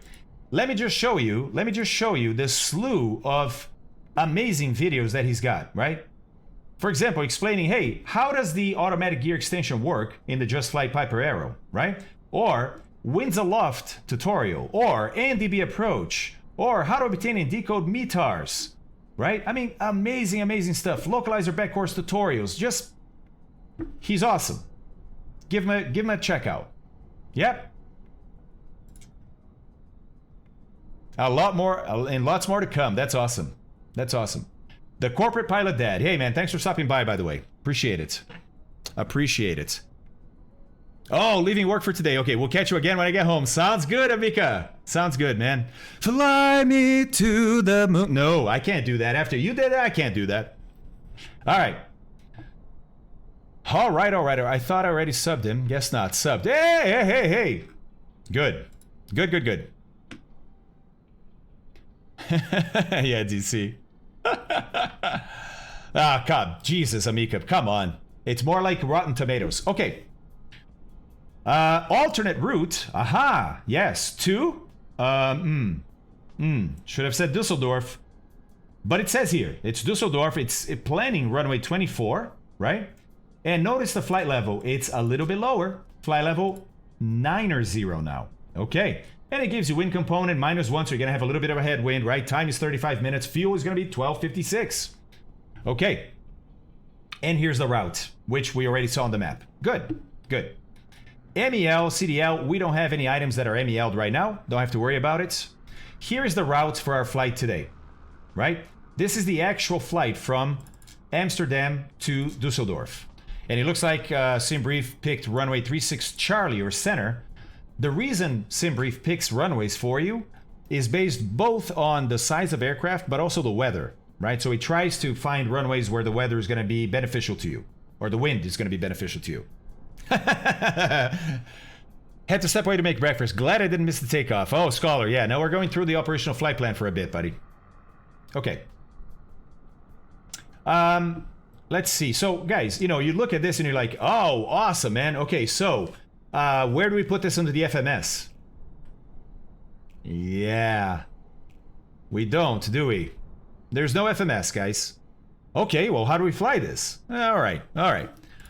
Let's head over to Navigraph. Let's have a look. There we are, sitting in Amsterdam. let's load up the flights that we just created in SimBrief. If you don't know, there's integration between Navigraph and SimBrief. Even now, or even better now that Navigraph bought SimBrief, they acquired SimBrief, right? But it worked before too. There's our flight. Let's load it up and see what it looks like. Okay, so this, let me see here. Yep. In pink, we have our SID, or Standard Instrument Departure, right? We're gonna have a look at the charts, but it's in pink here. And it looks like it gets us over here to Arnhem. And at Arnhem, we're gonna change to a different airway, right? The cruise portion is in orange, and then the green is the arrival, a star, standard terminal arrival route into Dusseldorf, right? And by the way, beige, light brown, whatever you want to call that, that is the approach segment. We have not selected an approach. That's why you have dashed lines here, right? SimBrief thinks that we're going to land at runway 23 left. So let's look at the approaches for 23 left. There it is. We have 23 left selected. Quite a few. Here's one that starts where we're going to be, the blue one here, right? Looks like an RNAV approach though. Haha, can't do that. I mean, we have GPS in the aircraft, but we actually might have to use the GPS today. We'll see. But we also have an ILS and a VOR DME. Okay, so there's plenty of options for us, right? And basically, if you pick one of these in Navigraph, so we can go pick say the VOR DME for 23 left, right? Then it will actually add that. Oh, did I not? No, I didn't. Okay, there we go. So now we have the VOR DME approach in there, and now that brown segment is the approach into runway 23 left, with the missed approach being the dashed tan brown. I think it's brown. And it looks like we're going to be holding at Barman VOR on the go around, right? Exactly, DC. That's what I'm saying. But hang on, right? Hang on. We'll see if we can even fly just VORs there. We'll see. All right. Let's look at this departure charts that it selected for us, or the departure selected for us, the Nike 4 Whiskey. And I love that Navigraph gives you these options. You can overlay the chart or look at the chart in a window. Looking at the chart in a window is a little bit easier to see. But if you don't want to do that, you can actually look at it as an overlay. Look at this. This is awesome, right? Awesome stuff. All right. Let's look at this departure here, guys. This is a SID, right? Not an RNAV SID, which is good news. Good news for us. Okay. Why is it good news? Because we don't really have GPS. We have GPS installed in the aircraft. We like to use the original stuff, right? Right, so old. We are, buddy. Oh, we are. I'm not using GPS. So let's see. Can we actually fly this without GPS? Well, the good news is it doesn't say RNAV so far. But let's make sure that I can actually use this before we brief the entire chart, right? So let's see. The Nike 4 Whiskey is a 003 track. Not heading, track. That means that it's over the ground, meaning if there's wind, you got to compensate for it so that your ground track is doing 003. At 500 feet, turn right, 027 track, 027, okay. At DME, oh, sorry, down here. At DME 2.2 from Schiphol, turn right, 048 track, okay, 048 track. And notice, there is a GPS waypoint there called Riker. But it's not mentioned here because this is not an RNAV departure. There is an RNAV component, if you like. You can use your GPS to fly this departure, but you don't need it. Pretty cool, right? Oh! Corporate pilot dead. What are you talking about, buddy? Check this out, man. Options. You can turn that GPS off. Hell yeah, look at this. No GPS, bud. We got Navcom, we got an ADF, and we got a DME down here. That's how we fly this plane, my friend. Yeah, we're not gonna fly GPS. Oh, there we go. I'll do it again. Here we go. Asobo GNS 430 disabled. PMDG Bendix radios, no GPS enabled. So, DME down here. Little Bendix King DME indicator. And then up here, we got the stack. It's not really a stack, it's side by side, but it's NavCom, and an ADF in the middle, yeah? Only VOR and NDB and NDB.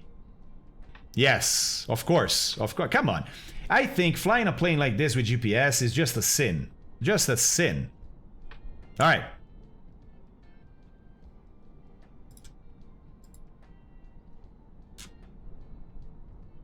Tablet brings, oh, brightness on that page too. Oh, thanks. I didn't see. Ah, thank you. Thank you. Much better. There we go. Okay, cool. Auto brightness. That didn't work very well. And realistic engine damage, of course. Realistic car biasing, of course. CB failures, yes. Autopilot disconnect, yes. Autopilot engage, yes. Course. Ah, Santi, we're gonna get there, buddy. We're gonna get there. All right, guys, let's keep going here, right? So, at DME 4.5 from Schiphol, turn right, another track, intercept the Pampas radio 325 inbound to PAM, right? Okay, and then you exit via the PAM 111. Via Niker to Arnhem. Awesome. Awesome news. We can fly this entire departure with just VOR and really heading. We don't have a way to tell track. We're going to use heading. Right? Hey, Kyber. What's up, man? How's it going? Fort. Thanks for that sub, dude. I just saw that. Thank you very much. Airspeed dive. Enjoy it. I did not, gamer. Not yet. There are updates to the plane. They already fixed the window issue we saw yesterday, but I haven't gotten the new one just yet. They're very busy getting everything ready for tomorrow. Guys, I don't know if you know, PMDG excels at pretty much everything they do, right? So the installer is super smooth and easy, but also, and I think a lot of people don't think about this, their entire customer support team has to be on 24/7 when they launch a product, right? And not just that, those guys have to be aware of every single issue that exists right now, because it's not perfect just yet, right? They have to know all of the workarounds. I mean, it's a lot of work to prep. A lot of work to prep.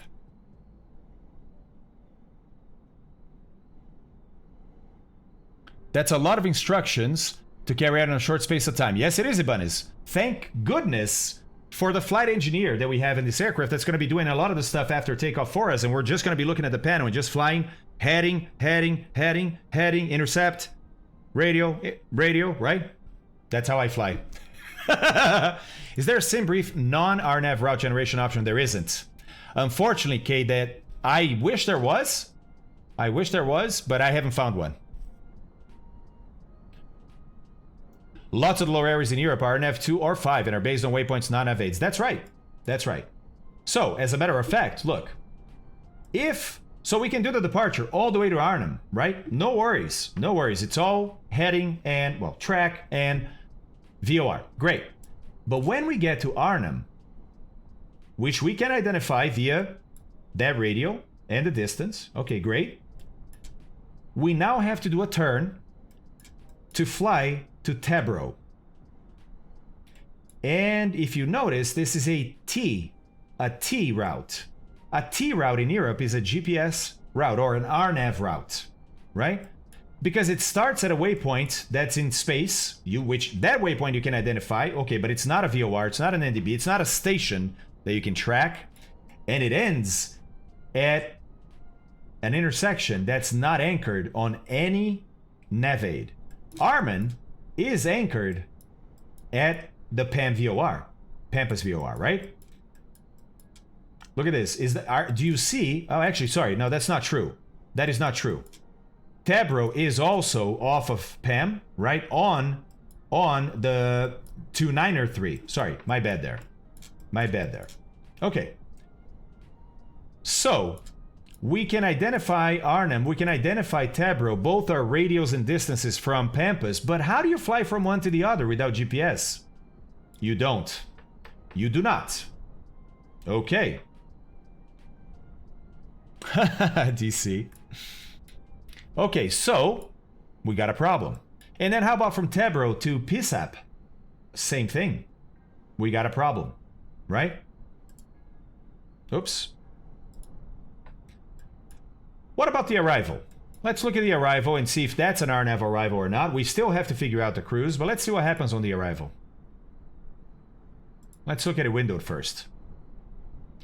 Okay, it's a star, not an RNAV star. Good news, good news. But these fixes here, the triangles, I don't have a way to identify those.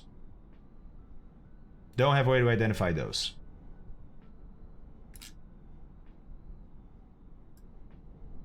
As a matter of fact, the PSAP-1 Golf, which is what we're flying, right? PSAP-1 Golf, BRNAV equipment necessary. Okay, so we cannot fly this arrival either. But that's okay. That's okay. Why? Because, honestly, back in 1958, this didn't exist. How did you shoot the, how did you shoot the approach? Well, look at Bottrop over here. See this NDB Bottrop? It is an initial approach fix for approaches into Dusseldorf. That's why it says IAF there, right? So, can you navigate to an NDB? Of course you can.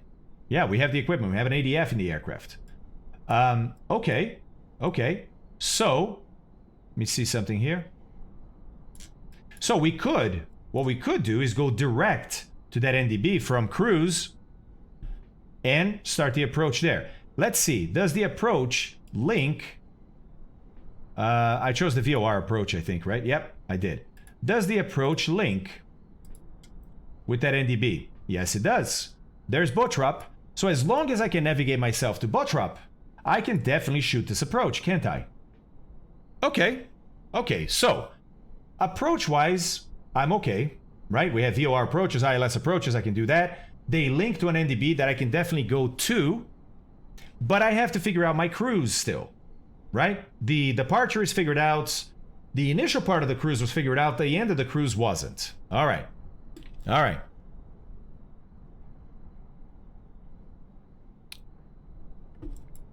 So, let's go back and look at that cruise and see what we're going to do. So first of all, I'm going to get rid of this, right? We're not going to have that arrival anymore. There we go. Not going to have an arrival anymore. So now it's going direct to Bottrop. But I still have that issue with PSAP and Tabro, right? Okay, guys, so what do we do? Well, we have some options. Can you think of some options?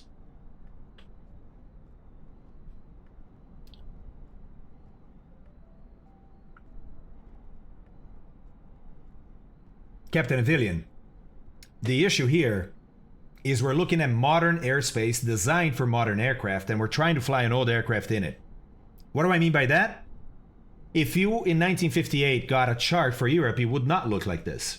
It would all be VOR to VOR, or NDB, and you wouldn't have these intersections that float in space that are GPS-based, that are only latitude and longitude, are not anchored on a ground nav aid. You see what I'm saying? So nowadays, you have to be not creative, but you have to just be careful to choose a route that your aircraft can actually fly. Nate, that'd be awesome, dude. It sounds like it's worth it, huh? Sounds like you know exactly which one you'd like. Homing pigeons. Disable autopilot and let Jesus decide where we're going. I guarantee you that will not take us to the destination. Go to tablet and turn on GPS. Boo! Boo! Look out the window, but there's a bug. Direct to the NDB? Okay. NDB VR nearby. IFR, I follow roads, right? File Amen direct. Oh no, Arnhem. I thought he said Amen. Arnhem direct to Bottrop. Right. Guys, airways exist to organize traffic flow, to make it more predictable, right? It really helps ATC out, keeps things safer. But you don't have to fly in airways. You don't have to. You can always ask for whatever you want. You could literally, your flight plan for this flight in real life could be Schiphol direct Dusseldorf. You can file that flight plan. I guarantee you that when you ask for clearance, they're going to be like, hey, we have a route for you.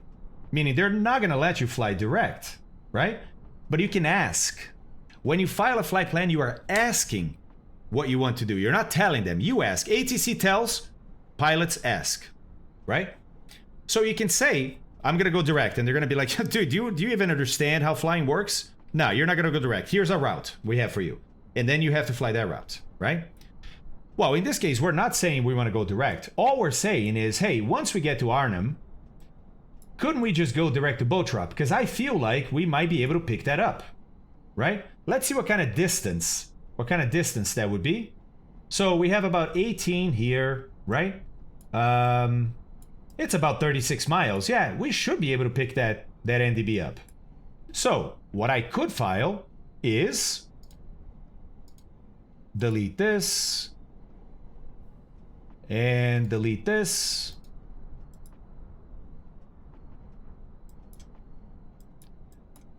Bottrop is already there as part of that approach. Okay, so delete this. All right. So I could say this, right? Hey, after Arnhem, I'm going to go direct to Bottrop NDB. And that's what you file. If they give that to you or not, it's up to them.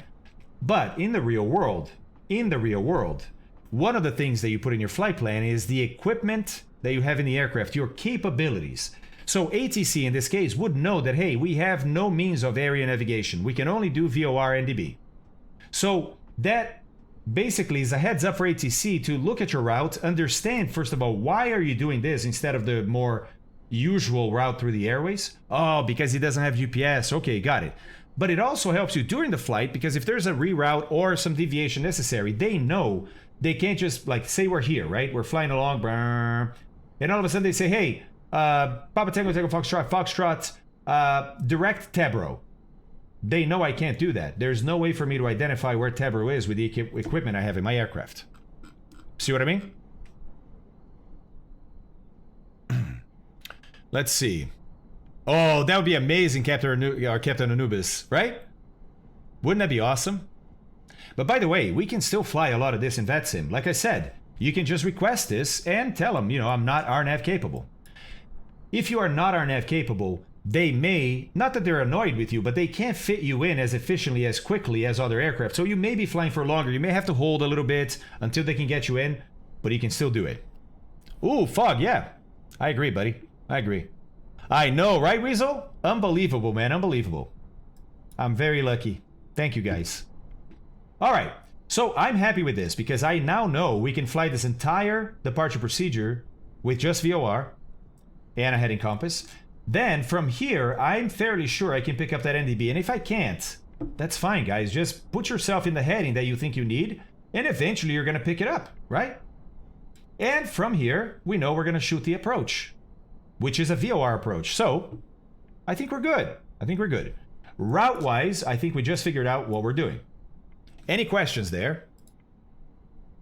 Hey, Mathematics, thanks for the follow. Captain Anubis and Arc Dodos. Thanks, man. Oh, yeah, Future, yeah.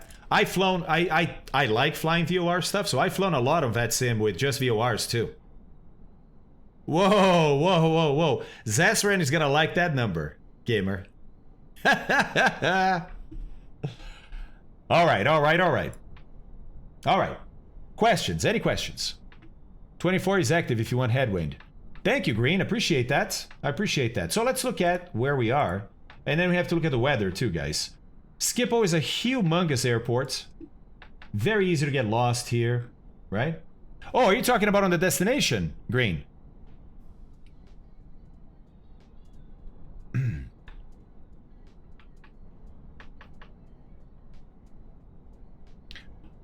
Okay, let's see. Poor understanding on their end. I made the mistake and asked pilots for file something else, but they went unable RNAV and only then realized, oh, old plane, that's not capable. Then I was able to adapt and clear something else. But yeah, it's more a case of us controllers to have that understanding. Exactly. Exactly. Thanks, buddy. Appreciate that. Oh, at Amsterdam. Yeah, sorry, no links here, Greenfield, but you can put a link in Streamlinks in our Discord. We have a channel called Streamlinks. Okay, so you're saying runway 24? Well, let's see. Let's see what the wind is like. Okay, so we are here, right?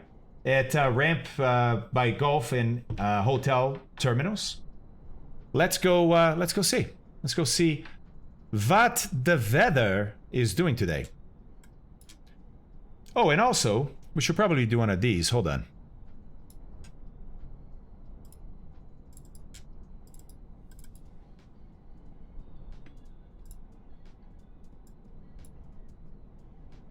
So there's my position in Sky Vector, right? Let's get that flight plan in here too. I like to have it. I like to have it.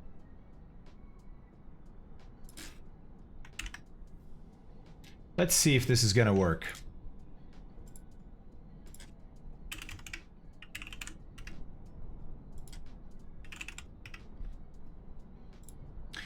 So Sky Vector has departures and arrivals for the United States, and I think sometimes for Europe, but maybe not always. So let me see if it picks up the Niker 4 whiskey. Nope, it didn't. Which is fine. Which is fine. It does have Arnhem. And then after that, we need Botrop. There we go. Oh, I put EDDF. My bad. There we go. That's more like it. That's more like it, right? Okay, so this is basically our flight plan. We know that the departure is not exactly that. We're going to be doing this, but eventually we get to Arnhem, which is right there, right? Then after Arnhem, we go direct to Botrop. Botrop, which is not even identified here in the chart. We're going to shoot an approach into Dusseldorf. Very good. Let's look at the weather.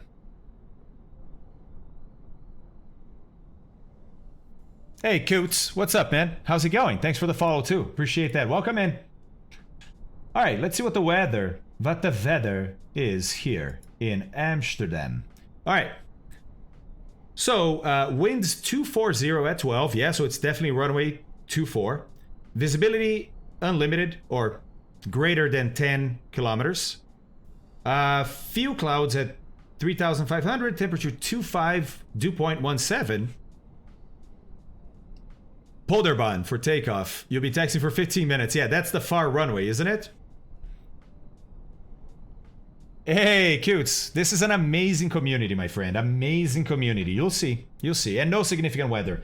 1011. 1011 on our QNH. But if you look at our aircraft, we only have inches of mercury. So how do we convert, guys? Come on, chat. Hey, thank you very much for that sub, Cutes. Appreciate that. How do we convert hectopascals, 1011, to inches of mercury? Google.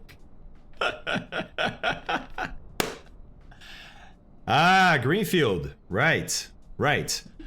That's not to be used. Not to be used unless it's your last resort. Last resort. I'll say it again. Last resort. But what are we talking about?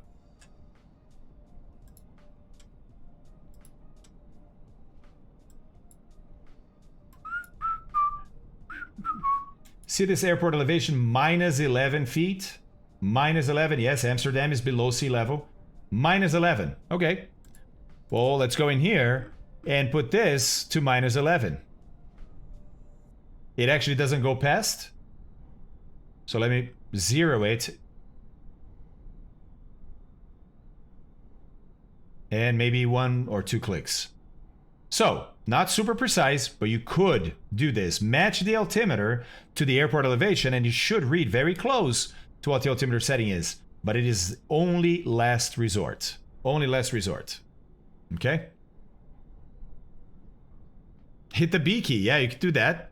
You could do that. K-Det, thank you very much for that sub, man. Should you search for other NDB VORs with stronger signals nearby the destination airport so that it may be or may help you stay on course? I could, Vulture, but there weren't any. It's very close, man. That lag is very close. Look. So we have Botrop there, right? Look, between Botrop and there, and Armin, there's nothing. There's no other VOR or anything. See what I mean?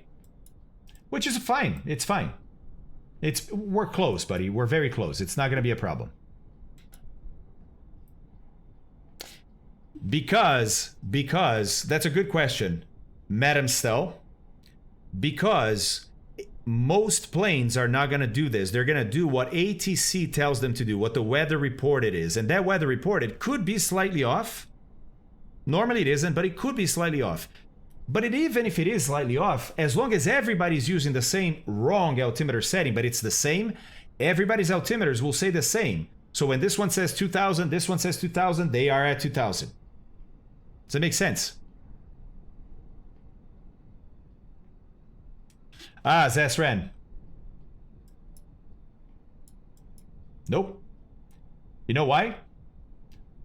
Because they did away with airways. No more airways. Amazing, right? There are conversion charts in the GPOH, but nothing for altimeter setting. Yes, but there is a POH that has this for us. Can I find it? Can I find it?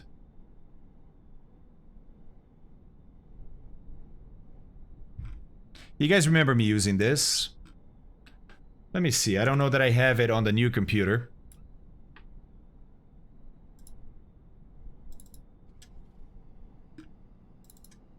Yes, I do. Yes, I do. Okay.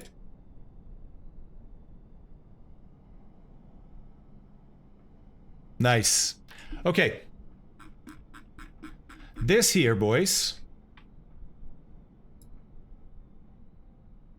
is the TBM 930 Pilot's Information Manual, Pilot's Operating Handbook, whatever you want to call it, right? And it has a bunch of stuff in it. But in Section 1, General, it's going to have general information. But one of the things that it has on page, well, it's 30 on the PDF. Look, conversion factors. Oh, feet, inches, meters. Oh, interesting. Okay, could do some of that. There is feet versus meters. Oh, okay, good too. Good too. You see where we're going with this, right? Yeah, pounds versus kilograms. Okay, standard atmosphere and pressure conversion table. All right, so let's look for 1011. There we go, and it's 29085. Let's see if I got close. I am at 29083. Okay, so I wasn't exactly there, but I got close. 29085. Ah, got it, Henning. Thank you very much. Thank you very much. So, can I do it on the fly? No, ATC does not give you the conversion usually. You can ask, but in my experience, most ATC is not used to doing that. And some of them don't even have charts available to them. Most do, some don't. So you have different ways of getting to the information that you need, right? Nice, Ockham. Thank you. Thank you, thank you, thank you. Very, very cool. Very, very cool. All right, so we got our route figured out, right? We put that in Sky Vector. We were looking at the weather at Schiphol. Yes, okay, cool. Cool, cool, cool, cool, cool. So let's do that then.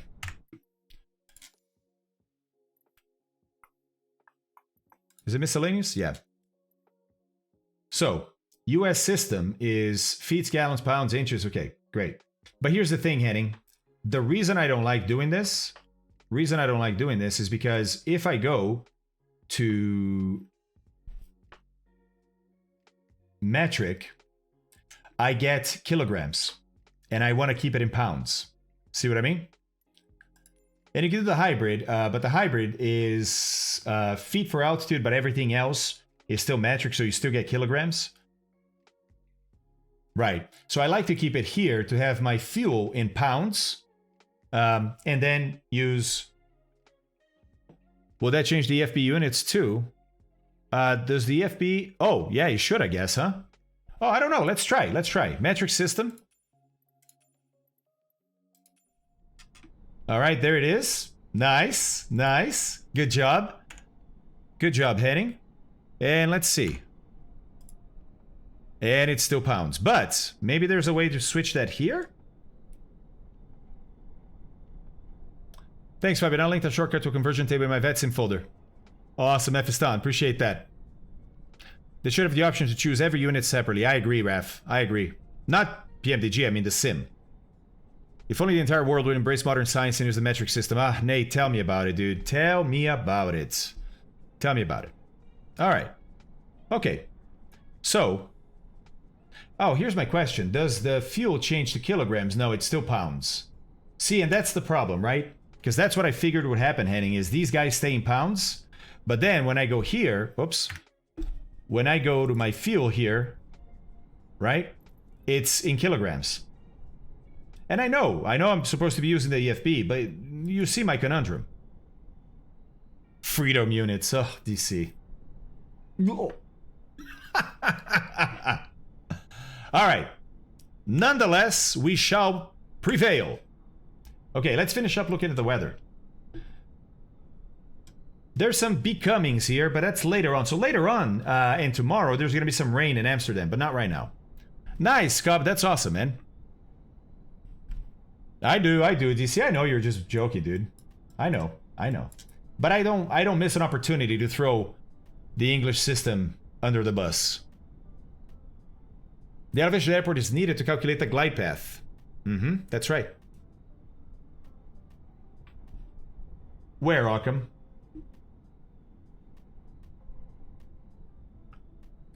Zesran.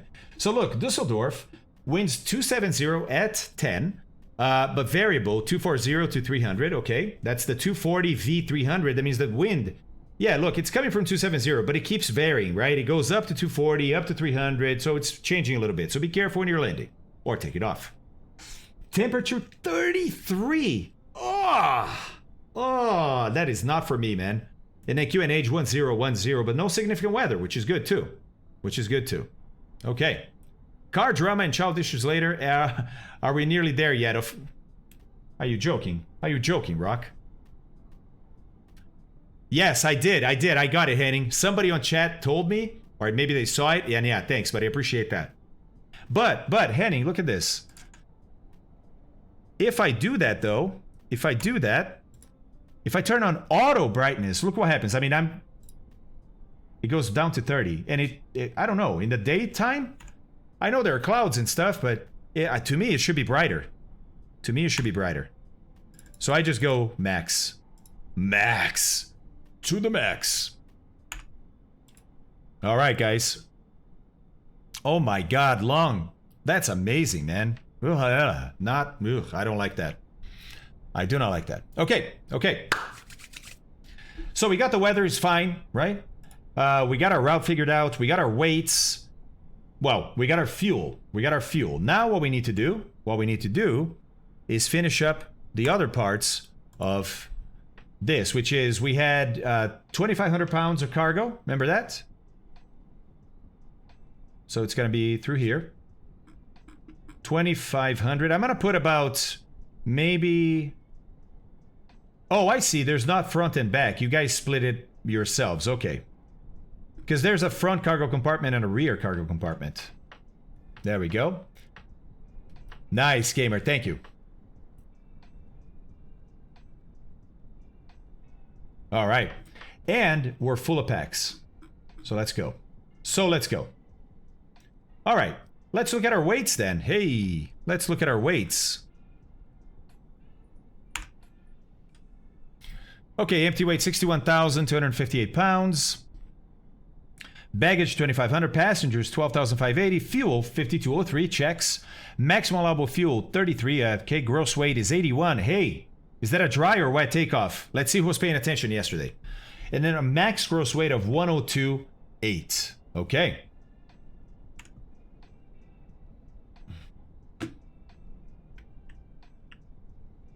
Nice. I like these views. I actually haven't tried these views, but pretty nifty. There we go. I'm coming here because I want to look at this table right here. All right, so takeoff is going to be 20, flaps 20 always, right? This is where you're going to get your V1 and V2 and stall speed too. So our weight is 102,300. Well, 102.0, not good because we're heavier than that. So 105 is what we need to use, right? No V1? I actually don't know how to read this table yet. V2 is 115, so we'll rotate at 100. V2 is 115 if we lose an engine. Stall speed is 101. Ooh, what? Is that what that is? Assist viewers big time. Hey, Greg, absolutely, man. Absolutely. Hey, I'm pretty much addicted to explaining things this way. So, it's what you get in this channel, buddy. Good thing you like it.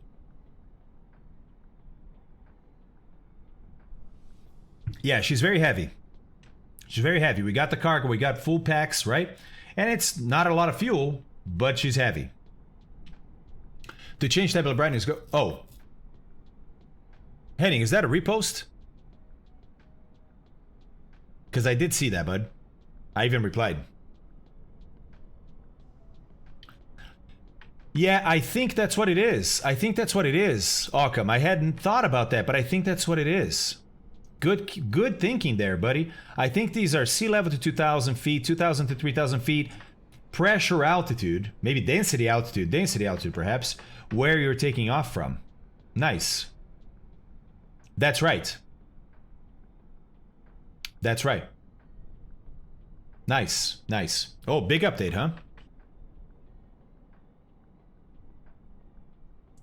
Oh, like visually future? Is that what you're saying? Visually?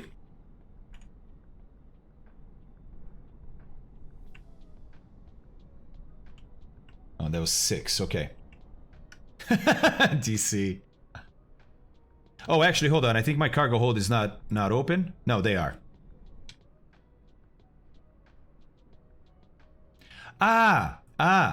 Look at the cargo hold not open. I think it's because we have to turn on ground power first. Is that right, Henning?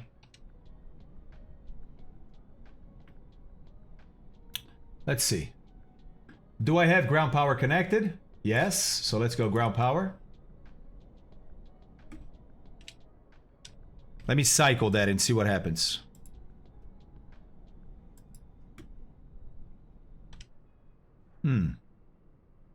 Maybe, DC, I didn't know, so I wanted to check, right? I had this problem once. The cargo doors wouldn't open, but then after that they opened, so I'm not sure.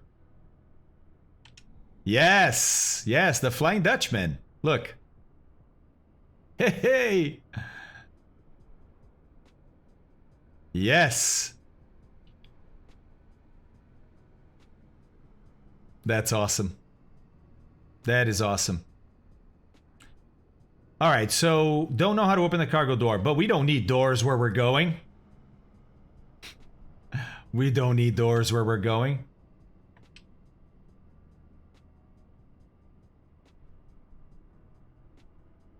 Oh! What? What? No way, that's awesome. Oh, which reminds me, they've asked me, PMDG asked me to turn off aircraft stress damage until the window is fixed. I mean, keeping the window closed worked yesterday for us, right? But let's just avoid any issues. This is fantastic, man. You get bags in here. This is awesome.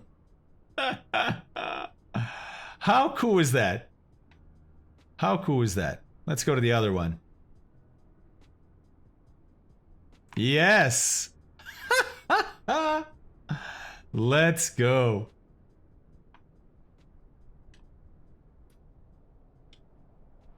Yeah, exactly, Splasher, exactly. All right. All right. So, got the weather, got the route. I think it's time to start her up and go.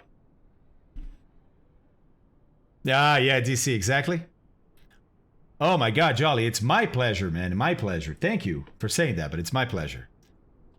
All right, I'm gonna grab a coffee. I need a coffee. Been working out hard, man. Abby and I are on a roll. This is day 9 of the workout program that we're doing. We work out every day, an hour and a half. Ad, go ahead, run an ad, and I'll be right back. Actually, hold on. For those of you that are not gonna get an ad, let's get you something to watch, shall we?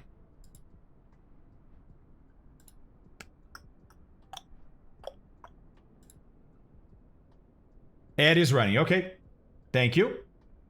Thank you very much.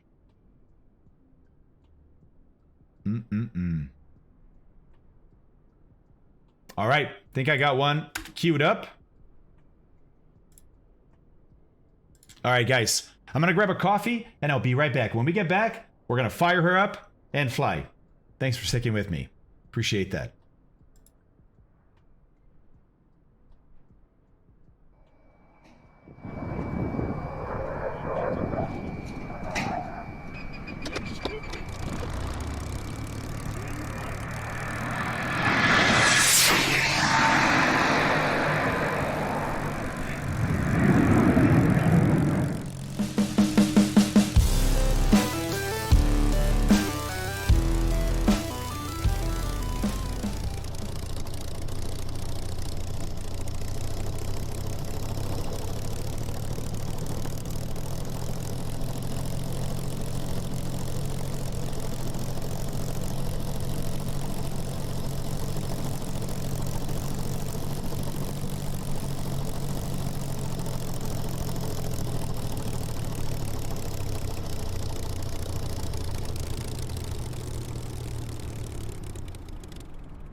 Parce que c'est qu'il y a des...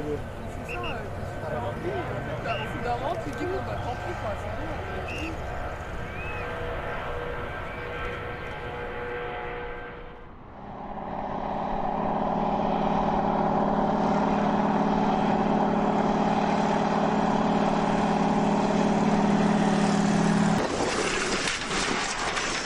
Holy crap.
Welcome back.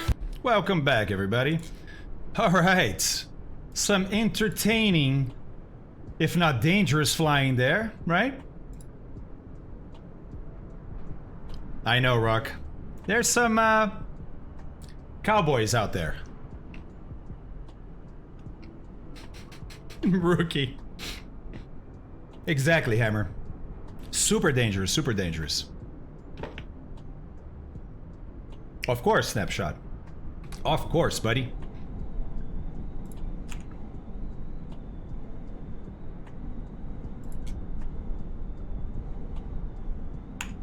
Right there.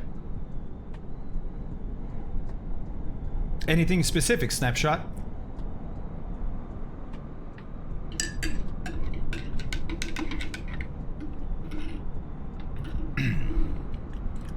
Cheers, guys. P40B time.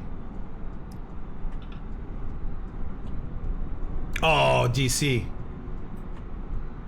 You're right. You're right. I locked onto the max gross weight, didn't I? You're totally right. I even knew that because I challenged you guys. Remember I said, is it a dry or a wet takeoff? Yes. Yes, Snap. You're right, buddy. Thank you for that.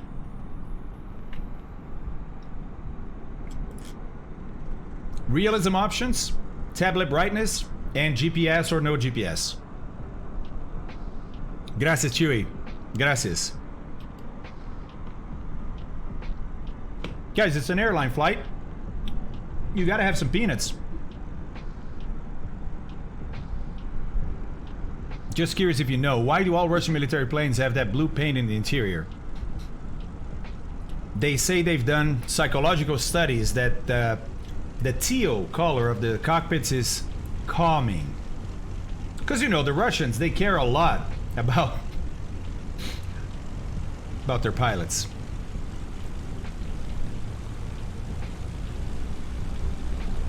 Good fixings.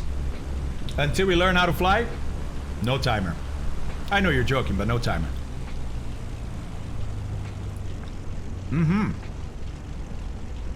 Colonel Fork is here, guys. We can get started. We can get started. All right. So now it's time to actually operate the aircraft, right? Okay, how are we going to do that? Well, if you recall, we have a beautiful document here from PMDG called the Operation Manual, right? And one of the sections here, Section 5, is Recommended Operating Procedures. All right. Recommended Operating Procedures. General arrangement. It is standard airline practice to assign to the captain the full responsibility for his airplane and its load during flight. The operating procedures that follow begin with the pre-start check and continue through all normal flight operations. These operating procedures represent the safest and most efficient methods known of operating the airplane, being based on factory tests and the experience gained in the original CAA certification of the DC-6.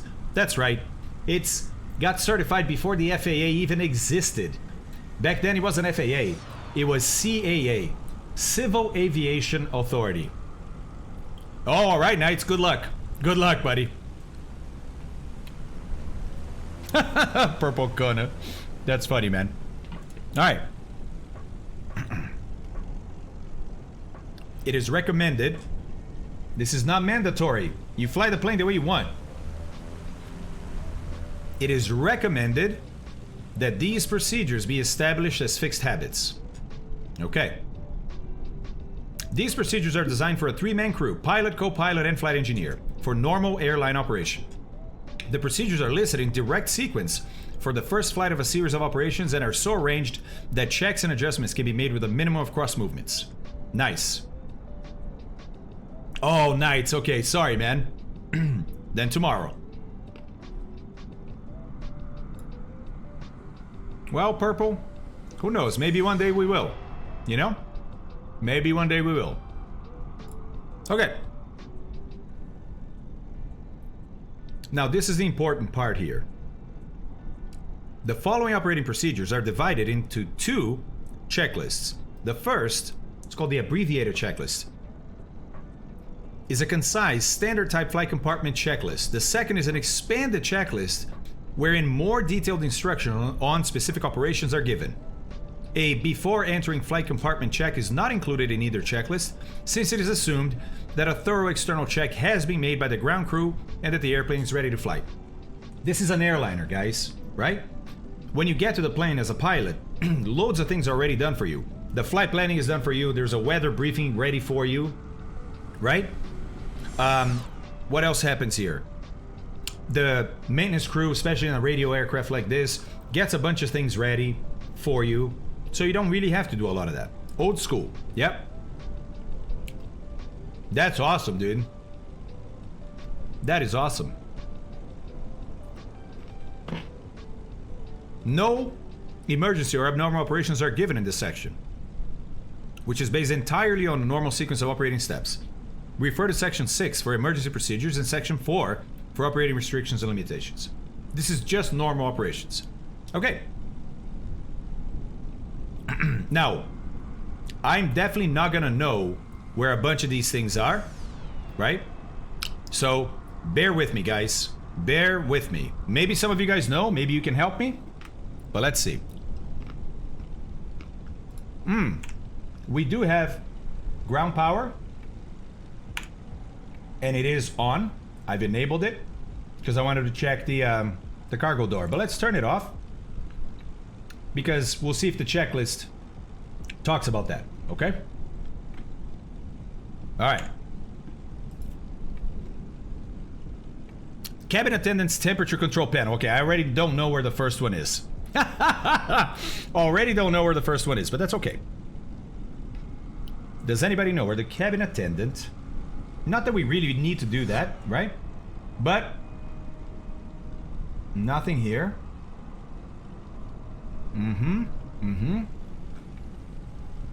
This is good, though, because it's also a great time to familiarize yourself with the cockpit. This is the first time I'm actually looking at every gauge and everything. So this looks to be... to do with right side of co-pilot, okay. Thank you, snapshot. Right eyebrow panel. So the right eyebrow, if I'm correct, is this one right here. Right? Okay.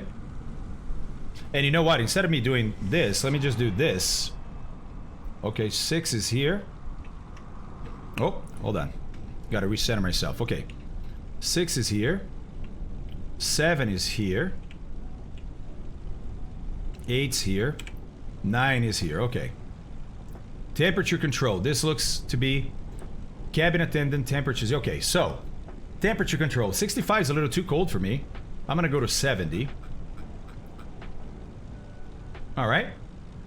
And currently it looks like it's 78 degrees. Okay. All right. Emergency equipment stowed. Hand fire extinguisher installed. I don't know where the emergency equipment is. I suppose there's quite a bit of it back here. But again, these are details we don't have to concern ourselves with too much, right? Okay. Main and radio circuit breaker panel. All circuit breakers set. All right. I don't know if we have a circuit breaker camera already set, but we can always just zoom in and look. Because all these circuit breakers work, and I have circuit breakers that can circuit breaker failure turned on.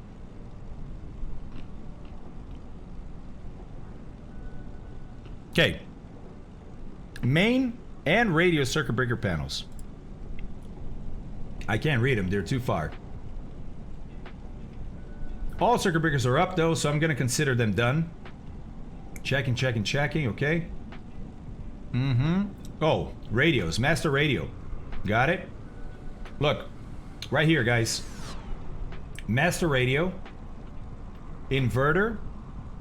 Main and radio. Okay, inverters. Okay.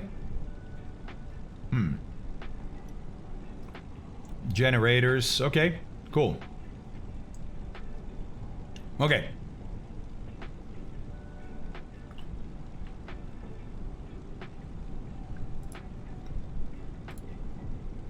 I'm gonna consider it good.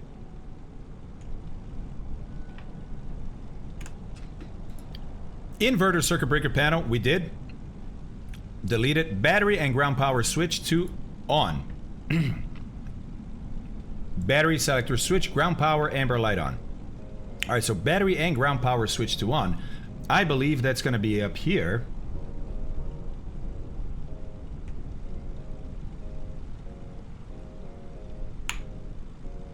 Battery and ground power on. Okay. Battery selector switch to ground power. Okay. Position fuselage cockpit and flight compartment lights as required. Don't need lights right now. Well, we need nav lights, I suppose. Okay. Ooh. Lights. Are they gonna be here? Actually, do I have a... No? No? There we go. That's fire detection, windshield heat, okay. Looking for lights. Uh-huh. No, de-ice, de-ice, de-ice.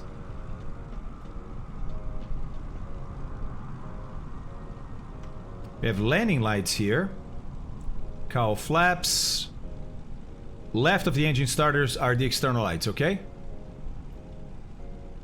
So I'm gonna do this instead. Hold on. Nope. 6. Aha. Okay. Position lights. Beacon. Okay, so let's go steady on the position lights. Don't need this. Don't need flood. Emergency lights. No smoking. And seatbelts. Let's turn those on. Okay. Don't need wing illumination. Okay. Good. Thank you, Snapshot. You're helping me a lot, buddy. Really appreciate that. Take a swig of this. Seats, safety belts, and rudder pedals adjusted. Rudder is slightly out of place. Now it's better. Okay. Yeah, demo down. I got a little haircut going on, man. Check it out. Little fade action on the side. Chop the top a little bit. And it was all Abby, man. It was all Abby. Right, Purple? I agree. I agree. Okay, let's keep going.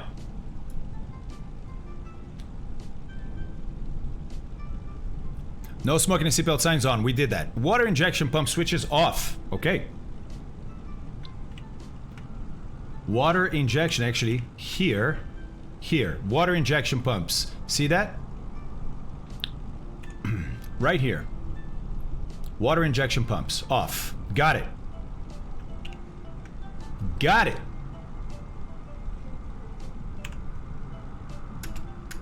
There we go. That's more like it. Okay. Thanks for all the follows, guys. Thank you very much. I'm not stopping to say your name. I'm a bit busy. Really appreciate the follows, those. I see ya. All right. Take care, Corporate Pilot Dad. Guys, check out the Corporate Pilot Dad on YouTube. Great channel. All right. Let's keep going. Propeller emergent de-icing controls off. That's up here, guys. Propeller de-icer off. Okay. Cowl flap selector switches open. Cowl flaps are here. Cowl flaps go to open.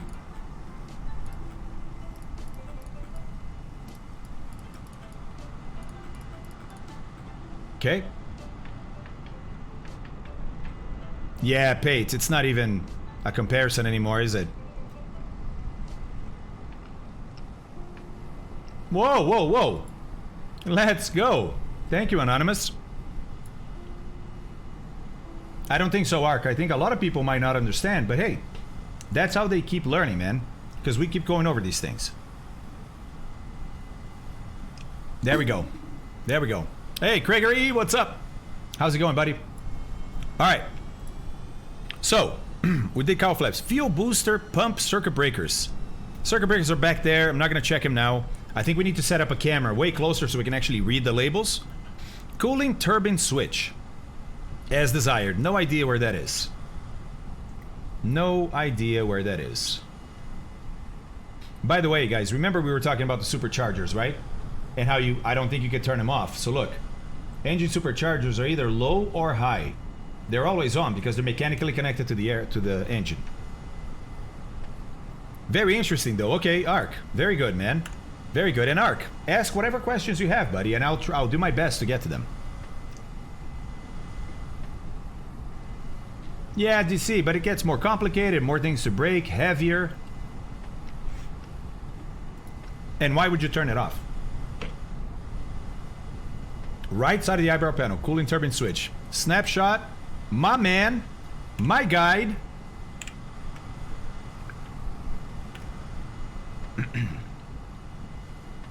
Cooling turbine, right here, off. Or, could be normal. I don't know what it does, so I'm gonna leave it off. Inverter switches, all three on. Okay. Inverters. Now that's voltmeter, so I figured this might be electrical, but no.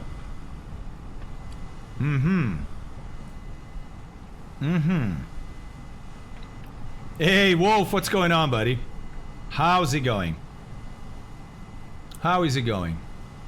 Ah, interesting. Interesting. Auxiliary oil tank selector. What do we have up there? Property ISO operation, okay. Property ISO ammeter, alright. Right side of the engine starters, inverter switch, okay. Ah, here we go. Wait, no. Because there should be 3, I think.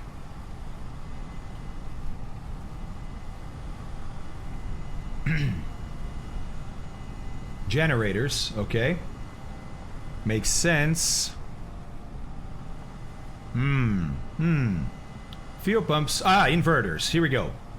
Inverters. So, inverter switches all 3 on.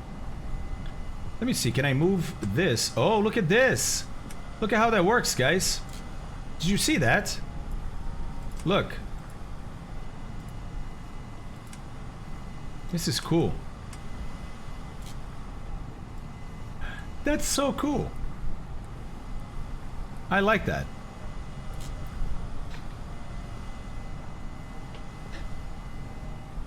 Thank you, Rock. Thank you. Thank you, guys, right?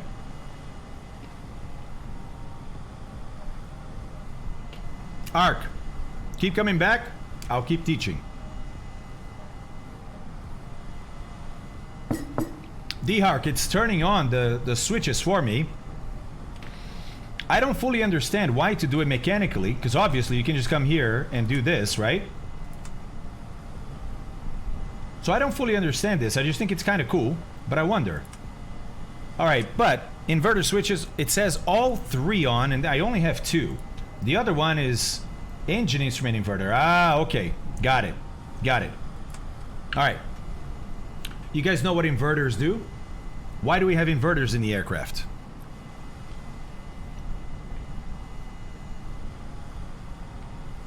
Oh, you can't move that in P3D. Would also like to know, what does it do? Right. An inverter converts DC current to AC, DC electricity to DC, so direct current to alternating current. Direct current is what you get out of a battery. Alternating current is what you get out of basically a generator, a spinning generator. You can have DC for that too, but it's what you get out of the wall, right? I was told this model is a replica of the real-life DC-6, so things like gauges have different color shades because it's modeled that accurately. That's right, Coots. That is correct. As a matter of fact, you'll see that even some placards are incorrect, but they're correct. The real aircraft has incorrect placards. How cool is that? Not really. Not really. It just pivots, right? So it only turns them on one at a time. I don't know. I don't know. I have to read the manual. I do have the manual for the aircraft, guys. But it's a monster that I just started reading, right? I have an actual aircraft flight manual. Alright. Snap, we need to find the next one. Next is gonna be our auxiliary blower. If you can help me with that, that'd be great. Voltage regulator, overhead warning light, off. Voltage regulator, overhead warning light is off. If you press it, you test the light and you can see that it works. So the bulb is good, but it's not lit because we don't have an overheat warning. Okay. Hey Justin, I wonder if this Discovery is starting both on at the same time. Yeah, I don't know. Okay, thank you.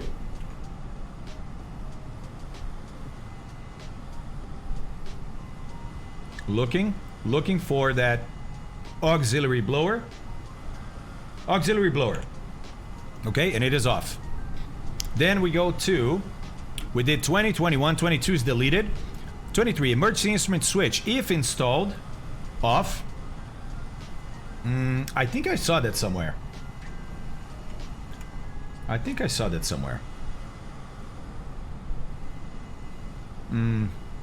That's all lights. Nope.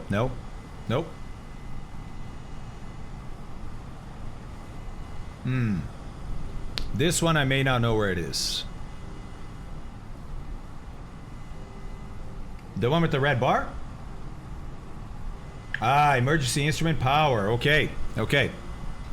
So if installed, it needs to all be off. And they are, right? That's why the bar is up there. That's on. That's off. Holy moly. Holy moly. Hey, Tomcat.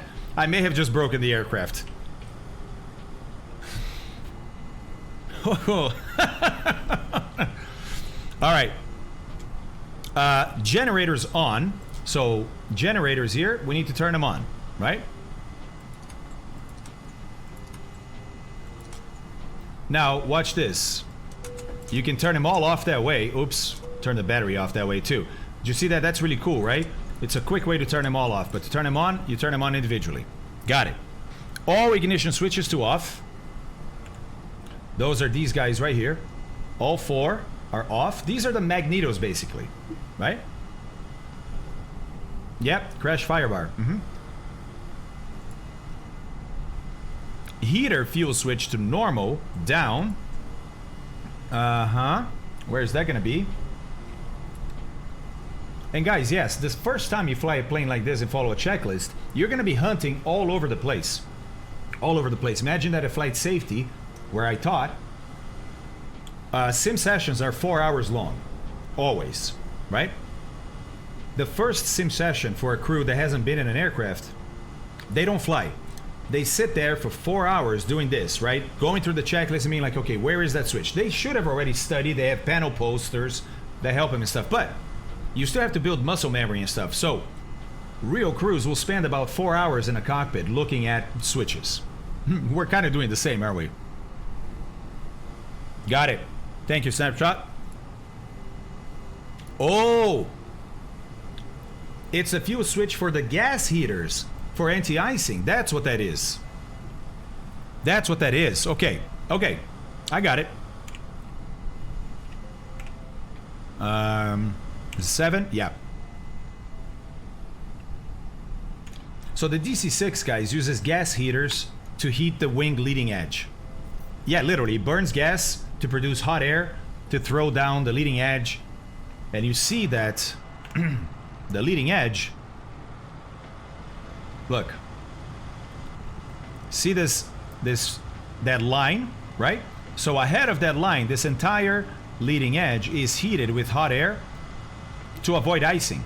And you have the same thing on the horizontal tail and the vertical tail.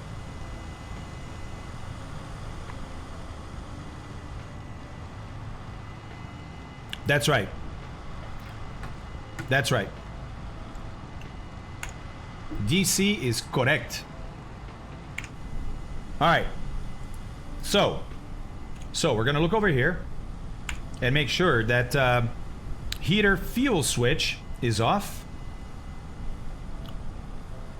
Heater ignition selector. Okay, that's not it. That's not it. Prop de-icer, no. Carburetor de-icer, no. Plus anti-ice use is limited, I think. Is icing modeled? Yes, it does. It does show up, Gemnik. Yep. Heater, fuel, and ignition. Okay. Cabin, tail, left wing, and right wing. Cabin, tail, left wing, right wing. But fuses, okay. This, okay, no, that's not it. CO2 bottles, no. Heater fire extinguisher controls. Push to select. So can I open this to look at it? Oh, yeah, nice. That's fire detection. But I am not finding the heater fuel switch. There should be a switch that allows fuel into the heaters. Cabin heater master. Airfoil heater master, prop de-icer. Okay, let's move on. I don't find it. Next is heater, fuel, and ignition selector switches. System number 1 down. And it's all down. This is number 2, though. Number 2 fuel and number 2 ignition. Where's number 1? Who works for number 1? Who does number 2 work for? Okay. May I have to ignore that too? Okay. Cabin heater master switch on. Oh, okay. Cabin heater master switch on. I think that's it. Airfoil de-icer heaters master switch off. Yes, airfoil. Oh, airfoil was over here somewhere, wasn't it? Here, airfoil heater master. Here we go. Oh, no, it's the master that needs to be on. Okay, I got it. I got it. It's this right here. Cabin heater master switch on. Okay. Look at the fuel pressure. Do you see that? Look.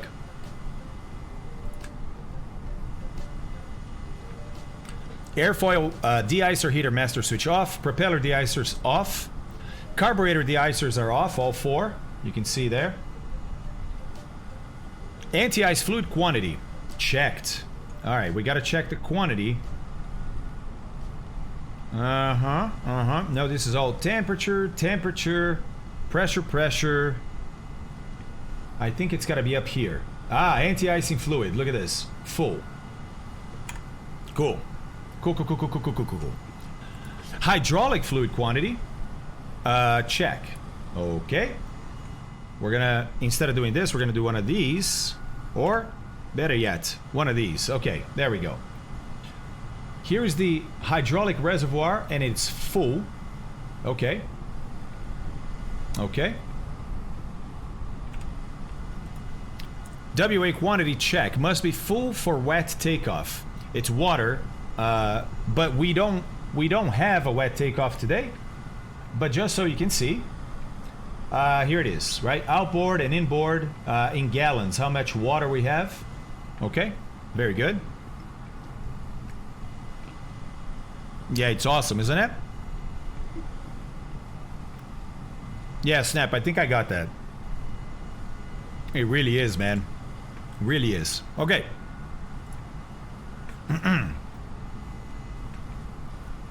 Fuel quantity check. Okay, we need 5,203 pounds, right? So let's see what we got. Alternate tanks are up here. See number 1 alt, number 2 alt, number 3, number 4. Hey guys, if you are next to my aircraft in the sim, please shut down your engines. We're going to be here a while. There's no reason for you to run your engines. Or I can just mute it. Doesn't matter to me. Alright. Down here we have the main tanks. Right? And we can see that they're not all filled to the same level because they're different capacity tanks. Well, actually, no, they're the same capacity. So we got more on the outboards than the inboards. So, in hundreds of pounds, right, we got about almost 1,300 here. Maybe there's some parallax. So maybe I need to go more like this to see. But yeah, it's still not 1,300. Shy of 1,300. This one looks to be about 1,300, so it's about 2,600. And then here we have another about 1,300 and 1,300, so 52, yeah, 5,200 pounds. Sounds about right. Sounds about right, right? Okay. Let's keep going. Oil quantity, checked. All right, so oil, look up here, oil in gallons, right? And then we have auxiliary oil and then another oil here. So we have 4 tanks because we have 4 engines. All right, good. We're almost full of oil, so that's great. Landing light switch, retract and off. Landing light switch is going to be around here somewhere. Landing light switch, retract and off. So I guess when you go up to retract, that's trying to retract them. And then off is in the middle. Got it. Got it. Okay. Then we go to engine supercharger switches all set to low. Engine supercharger switches all set to low. Okay. Cabin pressure regulators start, marker, and flight hand set. All right. So this is our pressurization control here.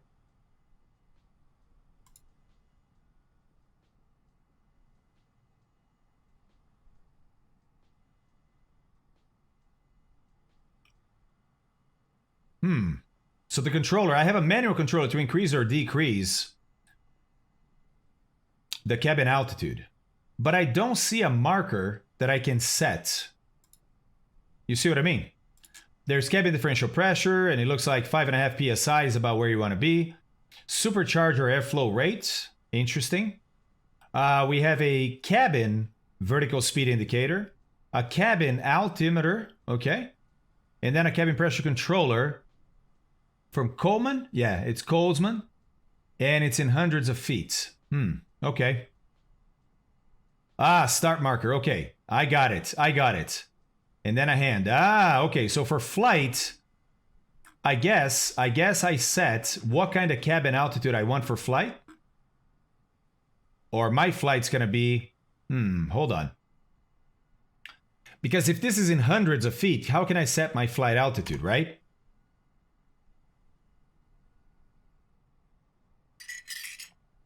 Yeah, but the cruise altitude has to be in thousands. And it only says 100 feet there.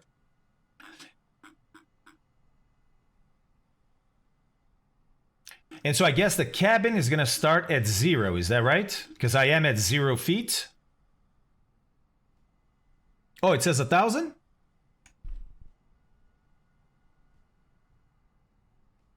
Oh, maybe, see, I see 100, but maybe because that needle is, yeah, okay. That's it. Okay, that's poor design. I think that's poor design. All right, I mean, it's also my fault, but come on, that could be better. So, I would guess the cabin has to indicate where the cabin starts. It's starting at 0.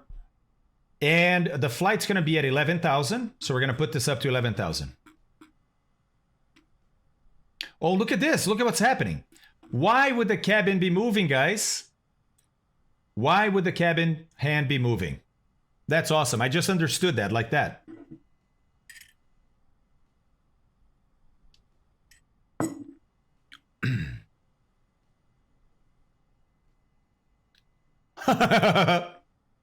I know, Demo down. I don't mean PMDG bad design. I mean Colesman bad design. Does anybody know why the cabin hand is moving when I move the flight? No? Exactly, guys, because of the max differential pressure. What this means is that, look, if you're going to cruise at 15,000 feet, your cabin cannot be lower than 4,500 because the delta P, the differential pressure between the inside and outside, is going to be too much. It's going to exceed the maximum. Right. Good job, guys. Good job. You guys are on point. I love it. All right, so let's get this back down. Whoa, hey. Let's get this back down to 11,000. Altitude we're flying today. Right there. Looks like our cabin then is going to be at 1,500. Now, what if I wanted a cabin higher? Yeah, I can probably do that. Yeah, see? For whatever reason, if you want to, sure. You want the cabin to be at 4,000 feet? Okay. But why would you do that? Right? This is so cool. So cool. All right. Very, very nice. Very, very nice. Cabin pressure regulator, start, marker, and flight hand set. Done. Right? Kirathi, how's it going, buddy? And you set that as the landing altitude during cruise. Oh, makes sense. Thanks, Snap. All right. Deleted. Cabin altimeter set to 29902. That's not the aircraft altimeter. It's the cabin. Right here. But it looks like I can't move it. So it's always set to 29902 or 1013. Okay. Fine. Cabin pressure manual control door closed.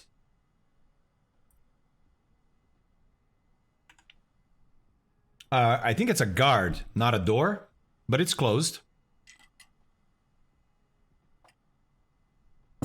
Door warning lights off.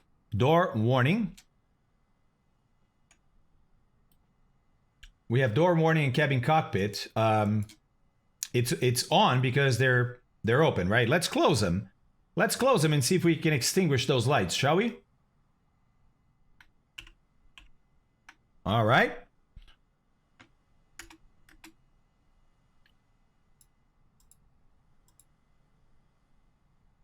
So, we're going to get rid of those stairs, close the main cabin, close the cargo holds. You can't click this yet because the stairs are still retracting. Pretty cool, huh? Not yet. I still hear it. There. And now I can close the door. All right. All right. And now, those lights went off. Very nice, very nice. Very nice. Guys, thanks for all the follows. I see you. Bunch of people. Love it. Thank you so much. Okie dokie. Okay. Door warning lights are off. Yes. AC voltmeter selector set to engine instrument. Okay, so that's going to be this guy up here. Nope. Okay, there. AC voltmeter set to engine instruments. Okay, it is. DC voltmeter set to bus. It is. Bus voltage normal. We got 25 volts, looks like. Some. Maybe 26 volts. Okay. And volts AC, because we're on GPU, we're on ground power unit, right? Is at 26 volts too, which is pretty good. Which is pretty nice. Their first flight shows, and I'm challenging myself and going straight to Innsbruck. Why, with this aircraft, Exile? Which one is that, Slarty? WX-53.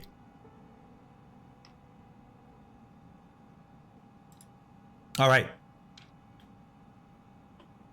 Fire extinguisher selector valve and discharge handles in. So I think that's going to be here.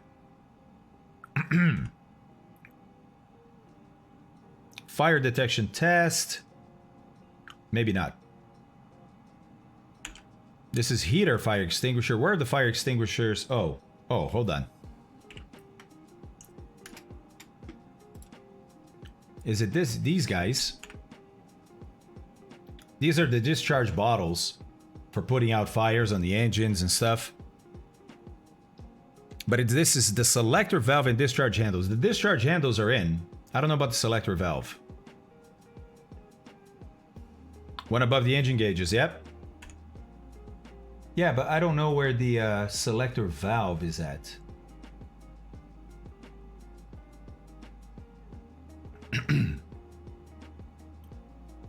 Yeah, it could be. Maybe it is. Fire detector system warning lights test. Okay, I believe that's going to be this guy up here. Hold on. There. Fire detection test. All right, let's try this. We got the lights. Nice. Zones 2 and 3. Okay. Forward baggage. Okay. Hydraulic accumulator. Okay. Heater compartment. You see the heater compartment over there? Aft baggage compartment. There it is. Aft bag. Left wing heater. There it is. Right wing heater. Cabin. And tail.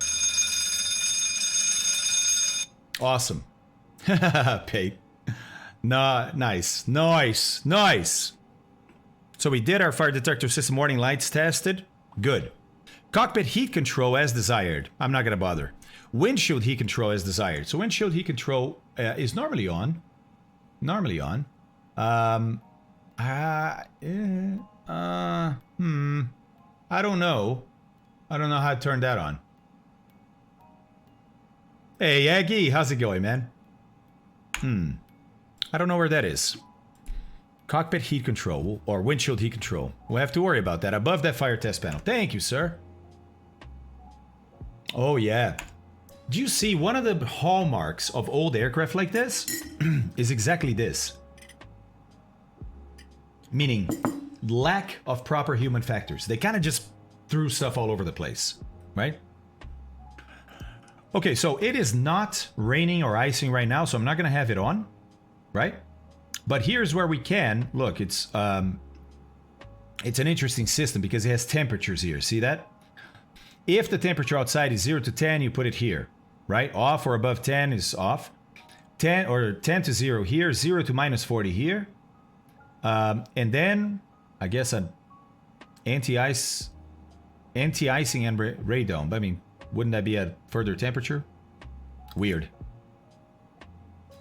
Oh yeah, Occam, for sure. Ah yeah, Maggie, thank you very much, man. Thank you very much. Okay. And then clocks and altimeters set. The altimeters are definitely set. The clocks... Yeah, I think this one is slightly behind.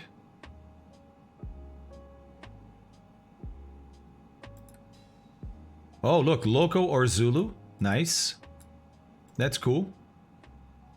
And start, stop, and reset, so it's also a chronometer. Great to hear that. We're gonna need it.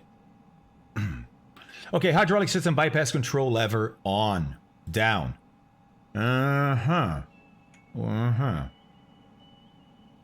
Would it by chance be over here? This is our landing gear, flaps, emergency hydraulic pump guard, hydraulic system bypass. There we go. Hydraulic system bypass control lever on, down. It is. Auxiliary hydraulic pump selector valve control lever brake system. Yeah, thanks, Snap.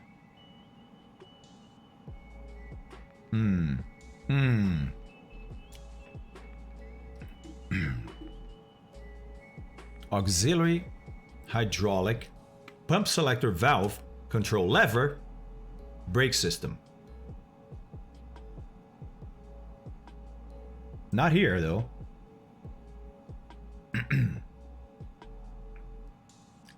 I don't think it's going to be up there, but you never know.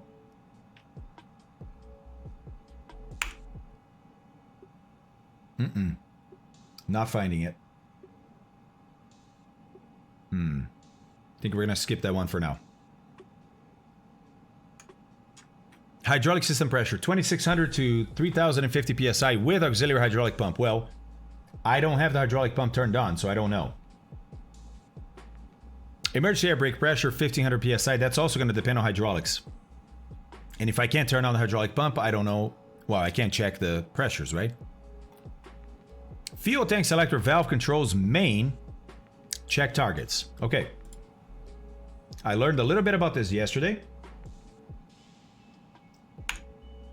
So here are my tank selectors, right? And in here, I have cross feeds. Okay. If you look at the... there we go. If we look at these guys over here, look at those decals or placards. So, for example, right now, the selector is in off, right? If I go forward, it's in alternate, so it's drawing from the alternate tank. If I go one more, it's drawing from the main tank. And you can see that main, alt, and then it goes back to off. Main, alt, off. Okay. Okay. So we're going to go main tanks today. We have nothing on the alternate tanks, right? Got it?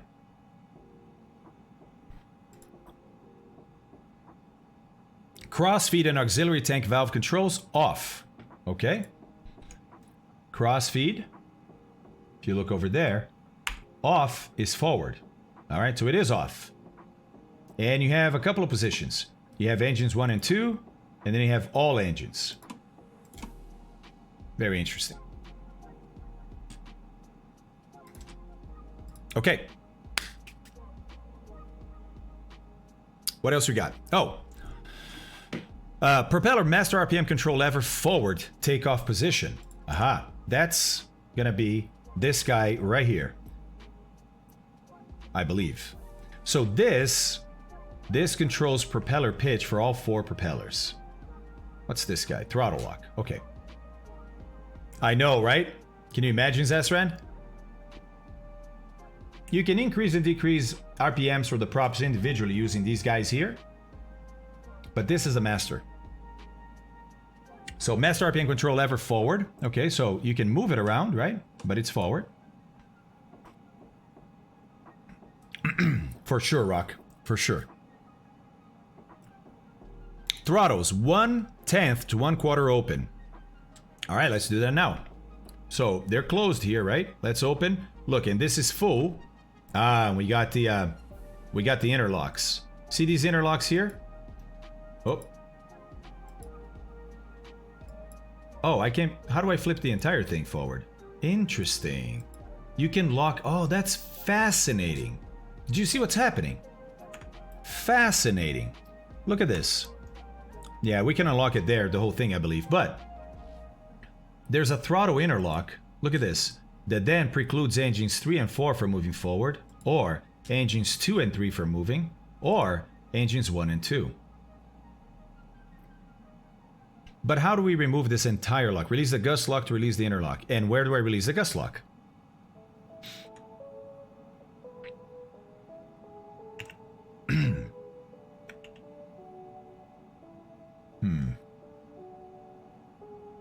Okay, it is an interlink that goes down there, connected to something. What's this guy? The red thing next to it. No.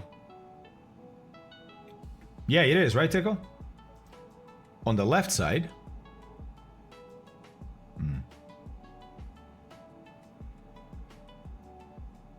Gust lock, it's back here. Okay, got it. Look. I saw this red and I'm like, I want to click on it, I want to click on it, but it's only back here because that's where your hand goes.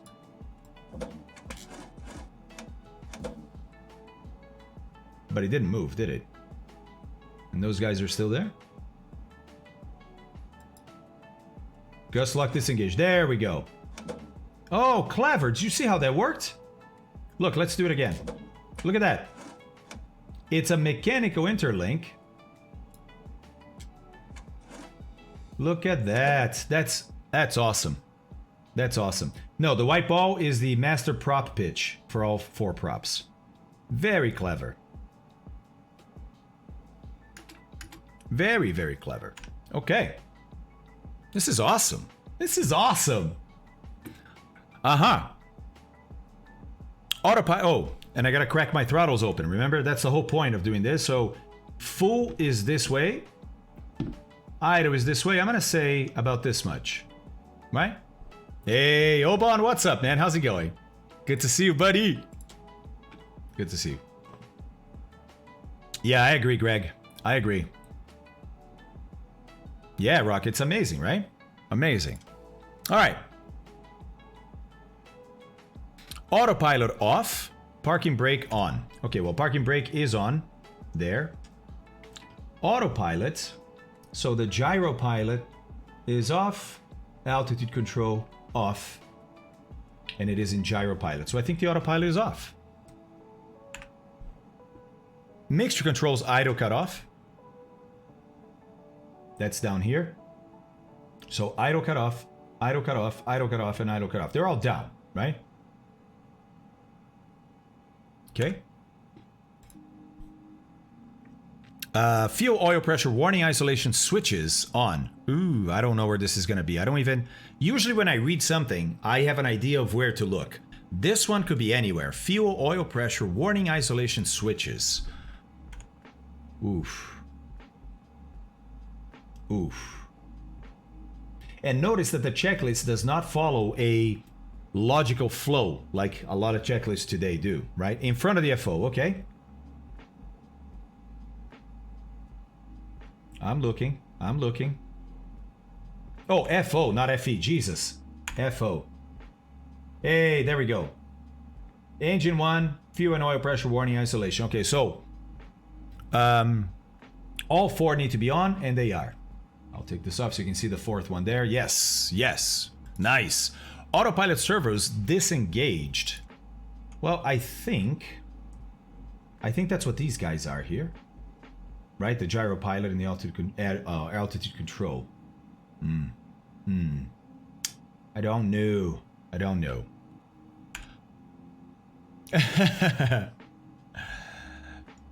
Which ones, Justin? I don't think I've skipped any. Maybe one that I couldn't find. Oh, it was the circuit breakers that I skipped. All right, landing gear control lever down. Green indication lights on. So the lever is down.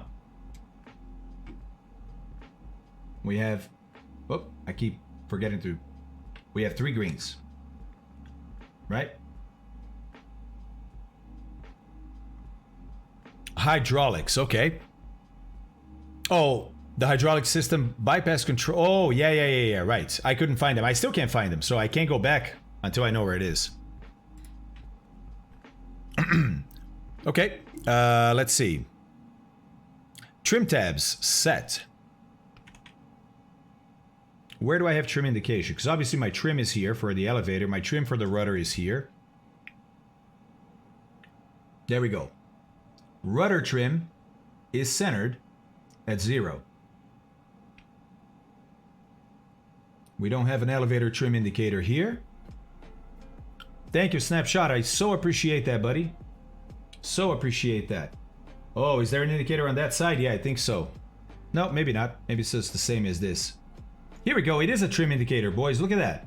Nose down, nose up. It's just hard to see. Yeah, okay. You see it moving? All right.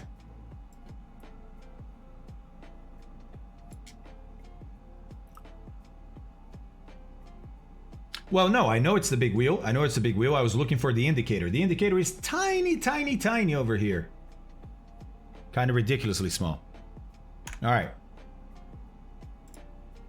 Carburetor air temperature controls cold or down. That's the blue levers you see all the way down there. So carb heat is all off. Good. Wing flaps control lever up. And it is, right? Okay. Radio check. All right. Let's turn our radios on.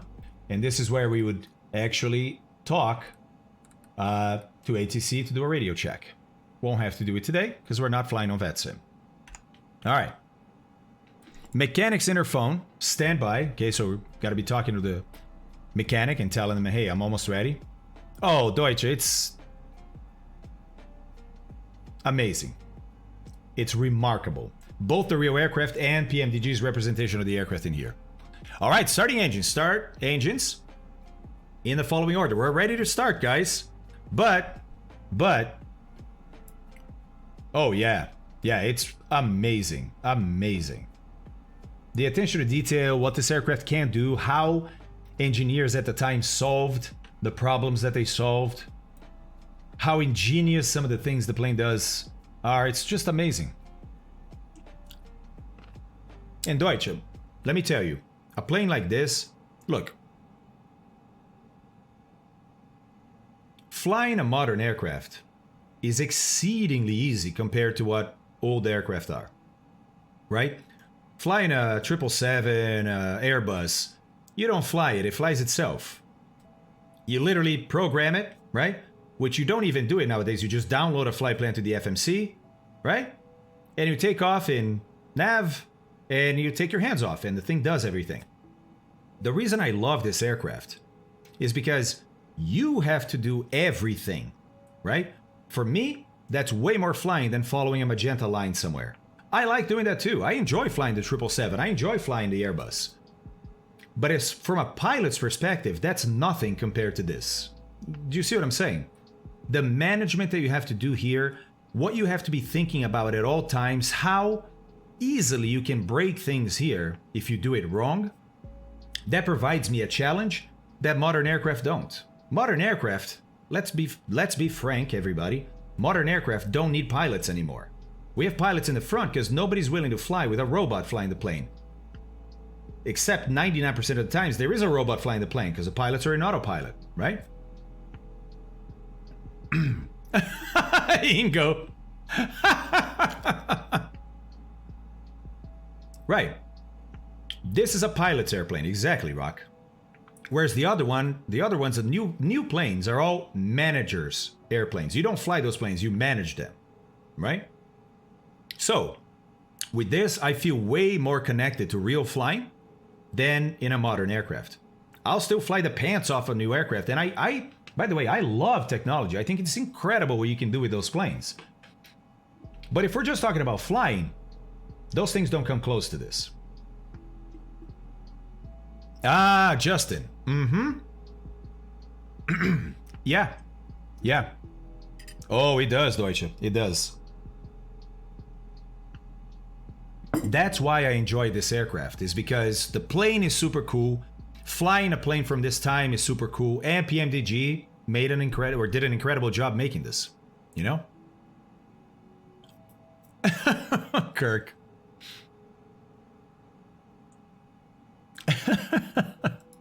Oh, snapshot remembered. Okay, let's hunt it. Guys, we're looking for this right here. The auxiliary hydraulic pump selector valve control lever. That's a short name. Brake system. Yeah, Kitty came by and didn't even stay, huh, Kitty? Didn't even stay. That's rude. Raf. It's on the floor on the left side of the FO seat. Let's go! Oh, we found it. Well, no, Snapshot found it. There it is, guys. There it is. Emergency hydraulic pump. They call it auxiliary on the checklist. Auxiliary hydraulic pump. Here it's labeled emergency hydraulic pump. Brake system. It is in brake system. Look, I can have it in general system and then pressure accumulator. But currently it's in brake system. That's awesome. Awesome. Snapshot, thank you very much, man. So that means I should be able to read those pressures then, right? I think so. I think so. So let's see. I keep forgetting to use the cameras, boys. Sorry. There we go. There we go. Okay, so that's all just quantities. We have oil temperature here, oil pressures.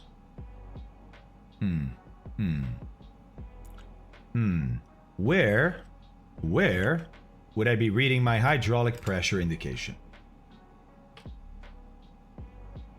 Oil pressures, fuel flow, and water pressure.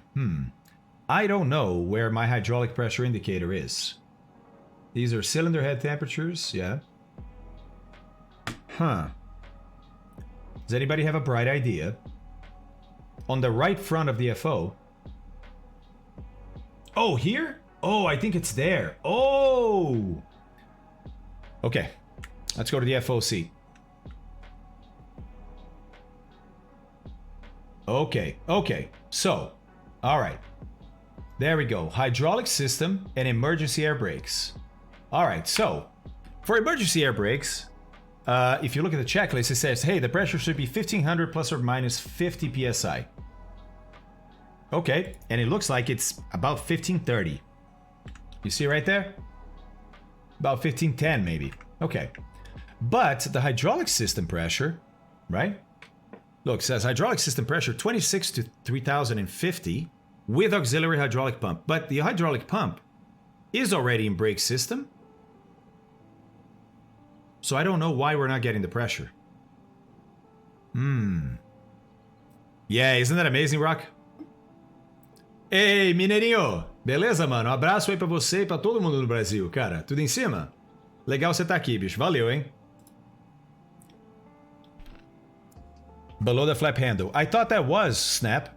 I thought I did. So watch. That switch was on. Hold on. There.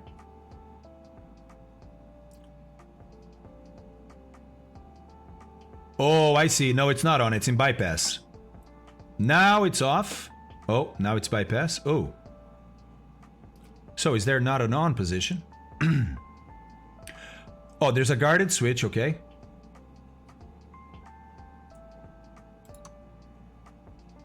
Oh, okay. Let's do this properly. Let's do this properly. Hold on. Oh, what did I do? What did I do? There we go. Hold on. Let's get back again.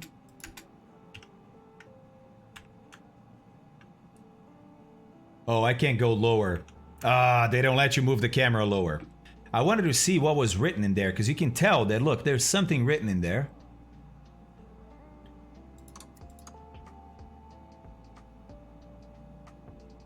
Hey, what's up, Dark Spy? How's it going, man?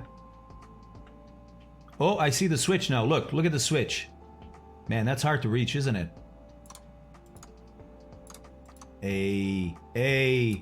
There we go. Pressure. Oh, it's rising. It's rising. Look. Look. I arrowed down as much as I could, Zesran. It limits you. Let's see where it's gonna stop. Should be about 3,000. Okay, 31. Maybe 3,050, I think, huh? Not bad. Not bad. Okay. Okay. But the checklist doesn't have... I find this weird. The checklist does not have me turn it off. That's odd, isn't it? Right? Nothing here says turn it off. Huh. Huh. Well, Snap, do I leave that like that? That doesn't seem right. To leave a guarded switch up and on? You sure, buddy?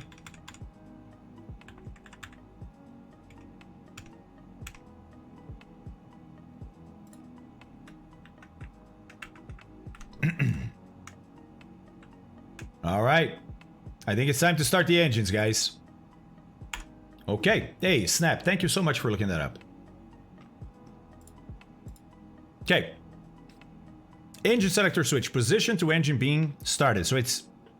See at the top there the order. 3, 4, 2, 1. Right? 3, 4, 2, 1. By the way, thanks for all the follows, guys. You guys are amazing. I really, really do appreciate that. Awesome. Let me tell you, I didn't even have 4,000 viewers or 4,000 subscribers. 4,000 followers. Until a couple of days ago. And I'm already... We're rocking 4,444 right now, guys. That's right.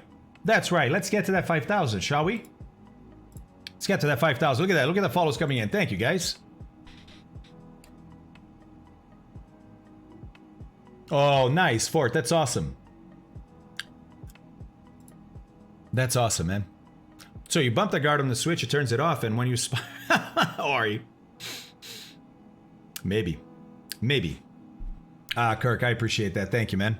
Okay. All right. Engine selector switch. Position it. Let's go. This one we did yesterday, so I feel a little more comfortable. Hold on a second. I'm going to reset. Yeah, it makes it easier for me to look up. There we go. So engine selector switch is going to go to number 3. There we go. All right.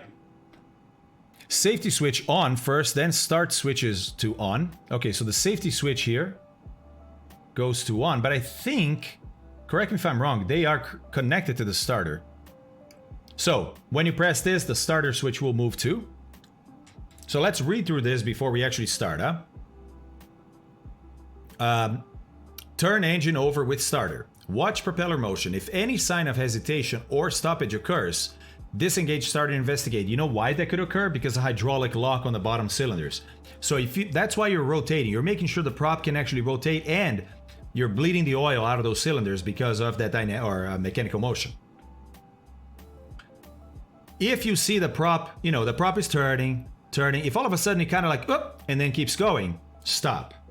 Stop immediately. You're about to blow the head of one of those cylinders. Or could break the piston too. Kirk, we're about to find out.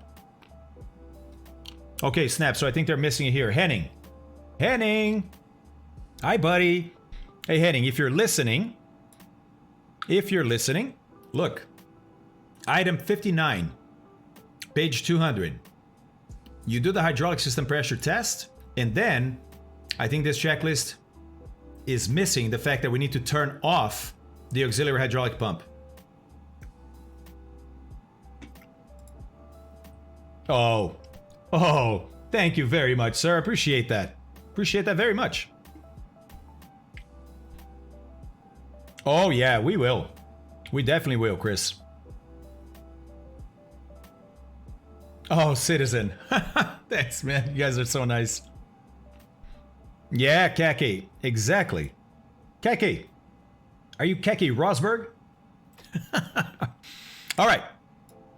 So, we're going to flip the safety switch. The starter switch is going to turn, or it's going to flip to automatically because they're linked here in the sim. That's going to start turning the engine. you're gonna hear the FE count. 3, 6, 9. He's counting blades, right? How many times that engine turned? Okay. After engine has turned freely, 11 to 14 blades, turn ignition switch to on. Oh, interesting. They start with ignition switch off. Fuel booster pump for engine begin started to low. This is out of order though, right? Because I can turn that, I wouldn't turn that pump while the engine is running. Yeah, snap, let's see. Let's go to low now for engine 3. Okay, do I have a fuel pressure? Yeah, fuel pressure, and it's between the two red lines, so we're good, right? I wish, says Keke. All right, buddy, all right, so there's our overhead. As a matter of fact, let me start getting used to this, guys. I need to get used to this, right? There we go. That's why they built these cameras, man. Start using them. Duh. All right. Primer goes on. Mixture control goes to auto-rich after the engine fires. So, this is one of those engines where you start with the mixturing cutoff. But the primer here is the one that's going to dump fuel in there, right? As a matter of fact, I'm not going to follow the checklist exactly, guys. I'm going to do my own that I learned yesterday that worked, and we'll see if it works again. Yeah, oh, they will. But as soon as the engine fires up, all that fuel the primer threw in there is already being used by the engine, and now you need more fuel. So then you have to look down and bump up those mixtures. Well, that engine's mixture to auto-rich. I know, Cold, because look, amazingly,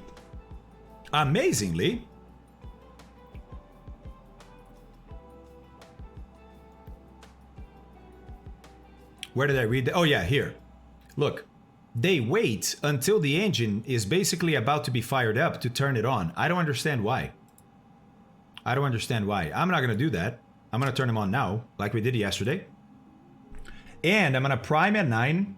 When I hear the FE say 9, I'm gonna hit the primer. When he hits 12, I'm gonna hit the booster. And hopefully they'll start. Shall we? Shall we?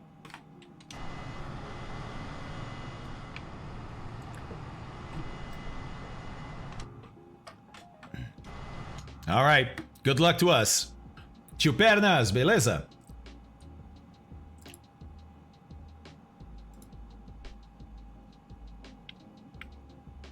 Okay, guys, let's give it a go. See what happens. 3, 9, 12. There it is. Come on, baby. There we go. Auto-rich.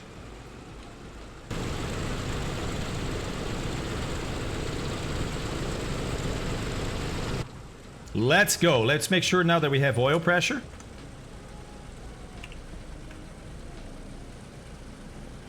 Okay, so oil temperatures, oil pressures, hold on. Oil pressure is good. My RPM might be a little too high. Yeah, it's a little too high. I'm gonna bring it back. You wanna be at 1,000 RPMs or so.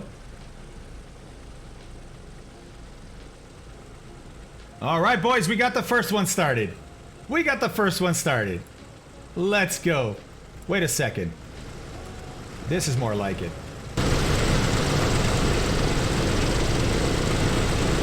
That's more like it. All right. Okay. And now if we look at the checklist, right? Mixture auto-rich after the engine fires, throttle adjust to 800 to 1,000 RPMs, watching for engine and cabin supercharger oil pressure rise. If pressure does not show within 30 seconds, which it already did, stop the engine and investigate. Fuel booster pump off. Okay.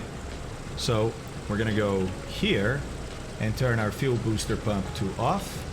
There we go. Hydraulic system pressure, check 26 to... So now that we have an engine, look, we got the hydraulic pressure.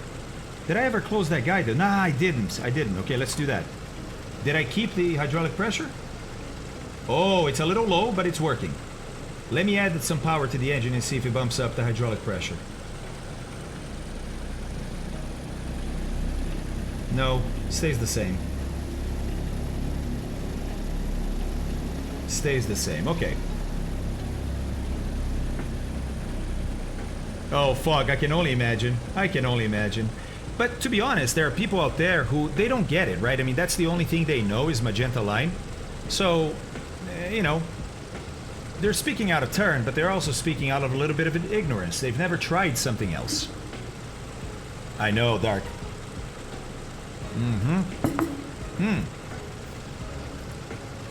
Hydraulic system pressure. So it is, it's above 2,500, so I'm good there, right? Or 2,600, sorry. If external power source was used to start the engines, turn battery selector switch to plain battery. Aha! And disconnect external power supply after all engines are started. That's after all engines. So I think I'm going to keep the external power on for now. That's this guy right here, but we're going to keep it on. All right. Ewald.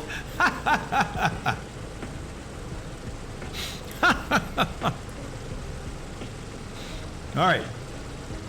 Time to start engine number 4. So, we need a spark. That's going to be the ignition here. We need fuel. That's going to be the fuel pump. We need the starter selector to be on engine number 4. And that's it. We're ready to start. So here we go. 3, 6, Primer at 9. 9, 12. She fired up. Oh yeah. Oh no. That did not work. That didn't work. Okay. Okay, we can try that again. I think I need a little bit more power for that engine. Or a little bit more throttle, sorry, to start it. But then it's gonna vibrate engine number 3 because they're linked. Well, can I advance it? Can I advance it manually? Sure I can. Or I should be able to. Yep, there we go. There we go. That's gonna be the ticket, boys. Let's do that again. 3, 6, 9, 12.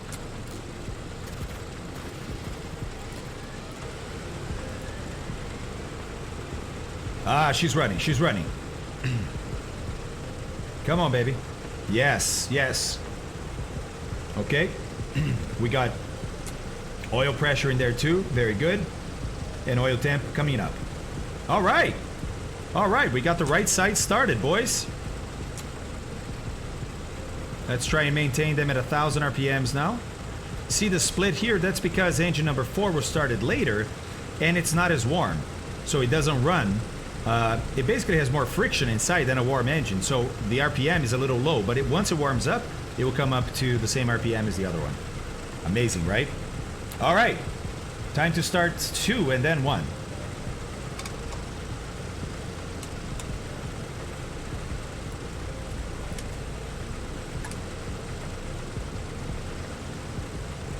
Okay, just thinking, make sure I remember everything. Noise boy Mike, what's up, buddy? 6, 9, 12.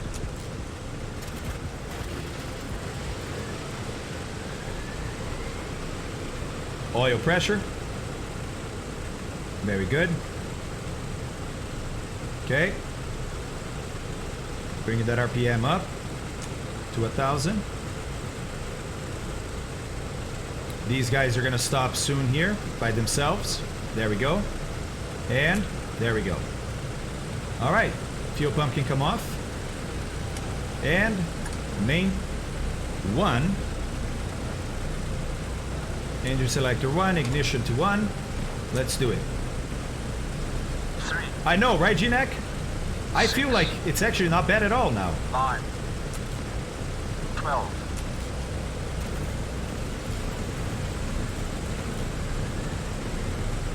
We got the oil pressure. Got to bring it back to was going a little too fast there. All right. We got 4 engines, boys. We got 4 engines. And, hold on a second. Let's do one of these.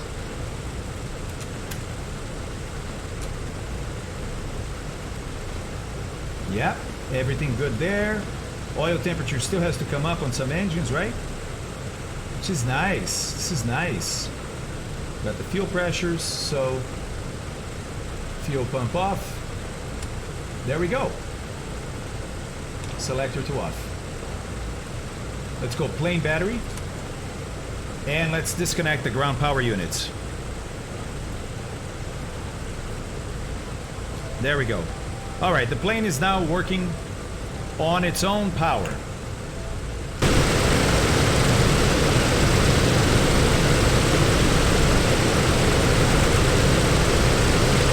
Guys, we got her from cold and dark to this by ourselves.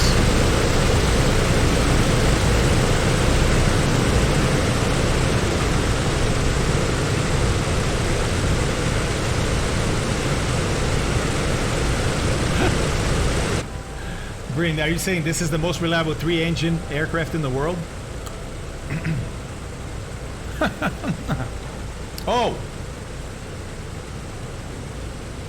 Ah, Rock. I had doubts. I had doubts. I know, Naga. Right? Not bad.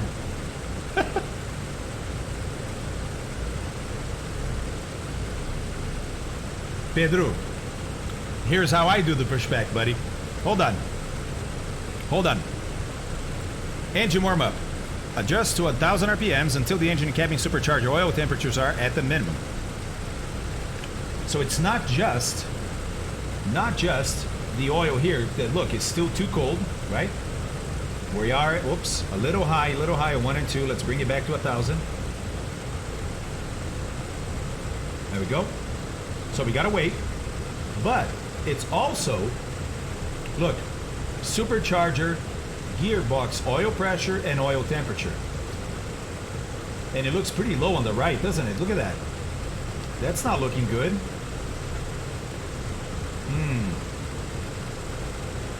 That is not looking good at all. Because we started those early. Oh, maybe it gets hot and then it comes down. You know, maybe when you first... that makes no sense. That's a concern. Got a concern for now. I don't know, Oban. I mean, it could, right? But I don't know what's happening. Okay, let's let the engines warm up a little more. Engine ramp. On dry runways, all 4 engines can be run up simultaneously. Gust lock must be disengaged. Okay. We're not going to do our run up right now, right? So let's see here. Pre-takeoff and takeoff. Okay, so we're ready to taxi. We're ready to taxi. All right. So, question. Do we need carb heat when carb temp is on the yellow zone, even if there is no visible moisture or risk of icing conditions? No. I mean, technically, yes. So, snapshot. Even though it's extremely unlikely, you can get carb icing with no visible moisture. There could be enough humidity in the air, not enough for you to see it as a cloud or fog, but enough to form ice when that air expands inside the carb and gets colder, right? But it is really rare to begin with. And right now, let me see here. So right now, the outside air temperature is about 25, and the carb temperature is about 17, right? On the warmest here. The other ones are a little cooler than that. So I would say, if you're not in visible moisture, don't worry about it, right? But always keep an eye on it. Hey, Square, love that name, man. Thanks for the tier 1 sub there. Really appreciate that.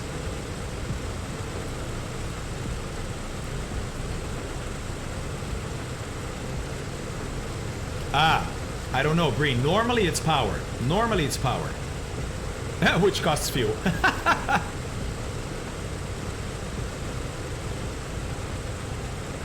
You're welcome, Snap. Thank you.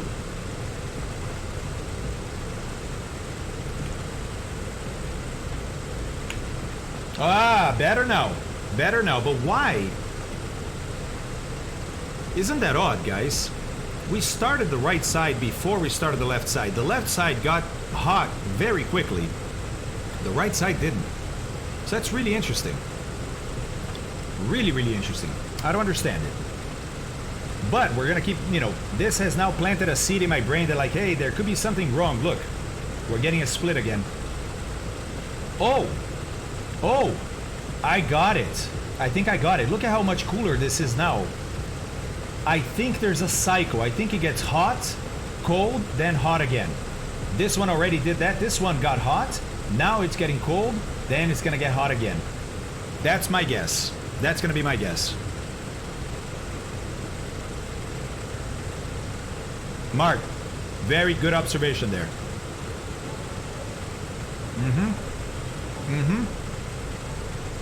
All right. I'm not as concerned anymore. Still going to keep an eye on it, but not as concerned. All right, time to back up out of here. Hey! By the way, that's right. We have our own, the Flying Fabio, Brazilian Air Force Spitfire textures, liveries, made by Stumbled Across. Now I'm confused. By Stumbled. Amazing, amazing livery. And it's available in our Discord. Escort is ready indeed. The Escort is ready. Let's have a look at it. Let's go. That's awesome. All right, so we're going to back out of here. The taxiway that we need to take is that way, right? Because the other way is a dead end. Right? So we're going to back up this way and go that way.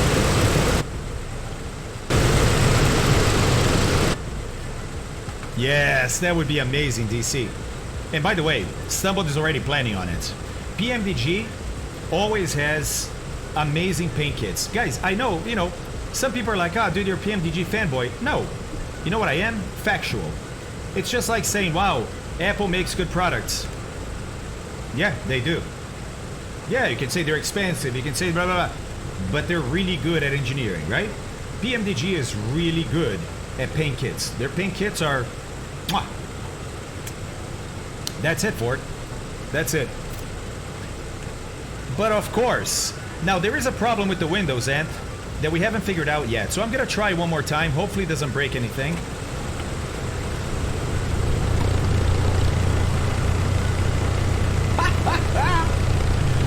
Let's go.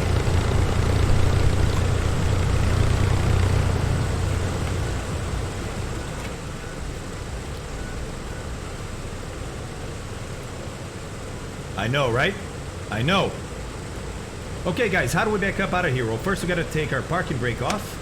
Then we're going to put our props in reverse. There we go. And now we're going to add power. And slowly she's going to move back.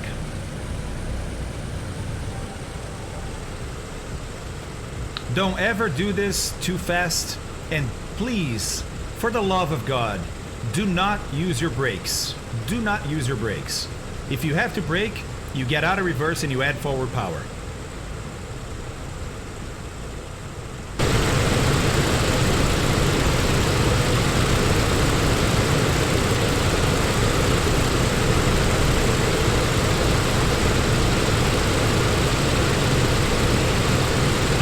No, Russell. Well, she's going to do this and hit the tail, and then we're done.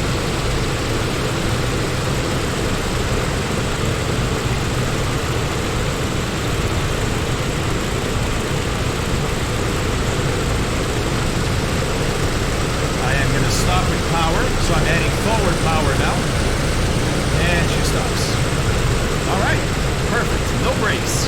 No brakes. Yes, Findo, yes. All right, now we need some taxi directions here, guys. We're going to runway 24. Let's have a look at where that is.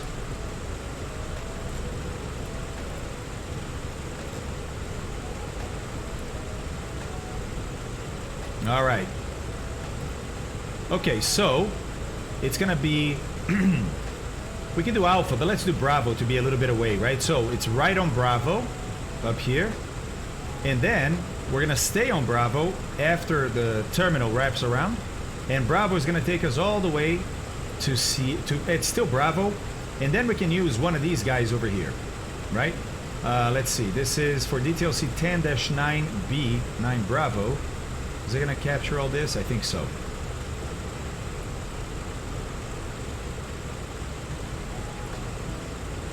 Yeah, okay, here. All right, so out of here, Bravo is only that way. Oh, good thing we checked this one. So it has to be Alpha. Look. See the way the arrows are one-way taxiways. Or at least preferred flow. So Alpha, Alpha, Alpha, Alpha, Alpha, Alpha, and we're gonna stop at Sierra 7. Take Alpha 8 to Sierra 7. Okay. Got it. You know what I didn't do is the AFE, right? Before start, after start. But I mean, we did all of that stuff ourselves. So all we're going to do is, though, before takeoff and takeoff, maybe we'll use the AFE for that. Maybe not. We'll see. Actually, can you guys run a poll? Please. Should I use the AFE at all in this flight or do everything myself?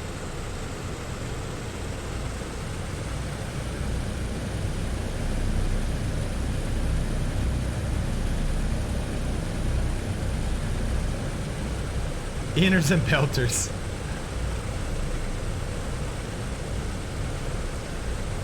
Iceberg, I understand.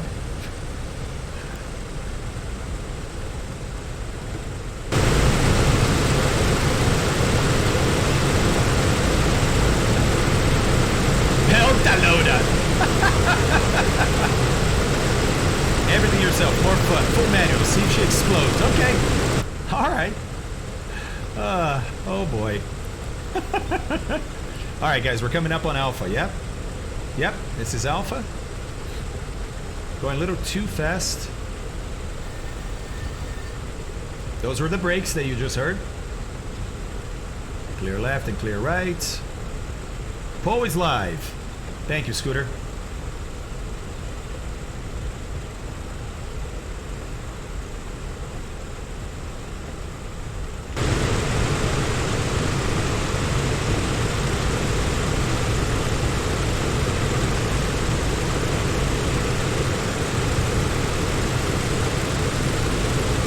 Such a beautiful aircraft, man. Hey, Leandro! Fala, meu amigo. Tudo bem, cara? Beijo pra você, meu.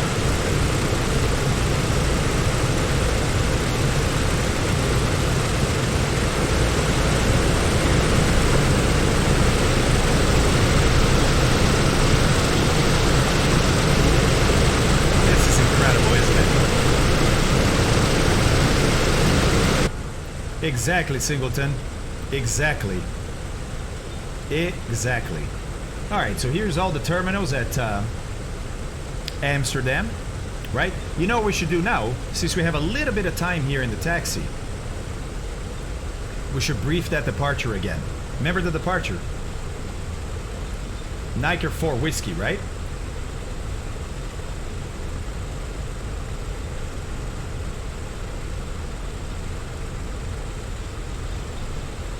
Nah, I can't see the names. So, just go here, use this.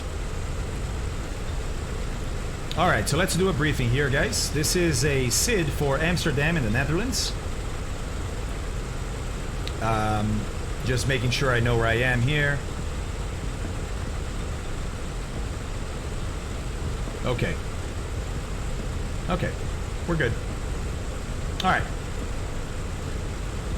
It's a Chart 10-3 uniform. It was issued 22 January 21, effective 28 January. It's not that old. For Schiphol, which is Echo Hotel Alpha Mike.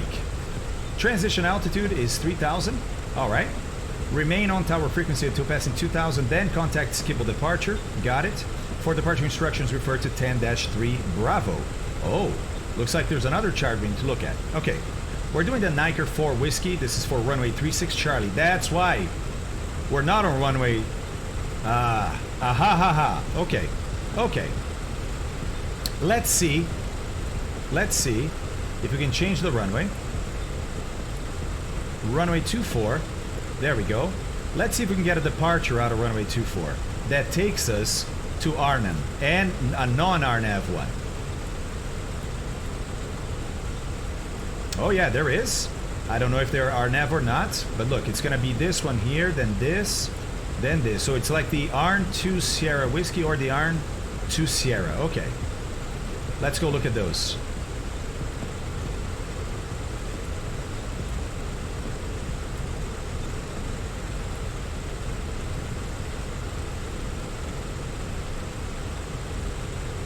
Arnhem to Sierra is 10-3 kilo. And there was a 2 Sierra Yankee, wasn't there? Weird, I don't see that one here. Let's look at the 2 Sierra. 10-3 kilo. Alright. Ah, it works. We can do this without our nav, boys. It works. Okay, so let's brief it. Ah, the 2 Sierra Yankee is probably the RNAV one. Yes, it is. Okay. Actually, there's another RNAV without it. Fine. So, let's have a look. Transition out to 3000. Remain on tower frequency to passing 2000. Then contact Schiphol. And for departure instructions, refer to 10-3 Bravo. Okay. Arnhem to Sierra. Runway 24 departure for route continuation. After Arnhem, refer to chart. Okay, after Arnhem, we got it, right? Maximum is 250 knots below flight level 100 unless otherwise instructed. Got it.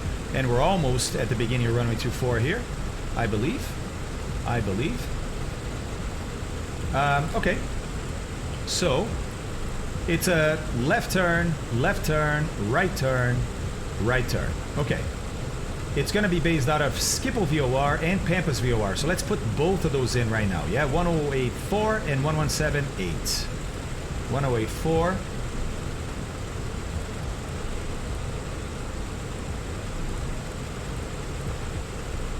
And 1078, but let me see here. Yeah, that's going to be right there that we're going. Okay.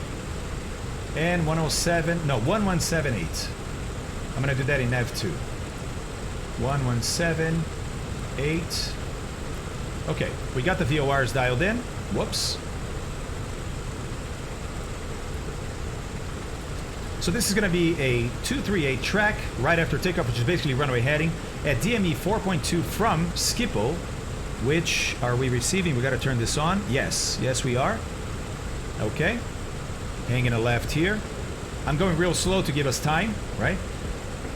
At DME 4.2 from Schiphol, turn left for a 118 track. Okay.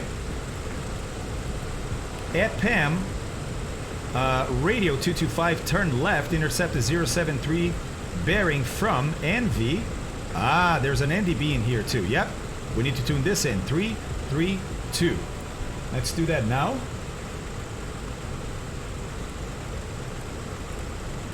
Whoa. 3.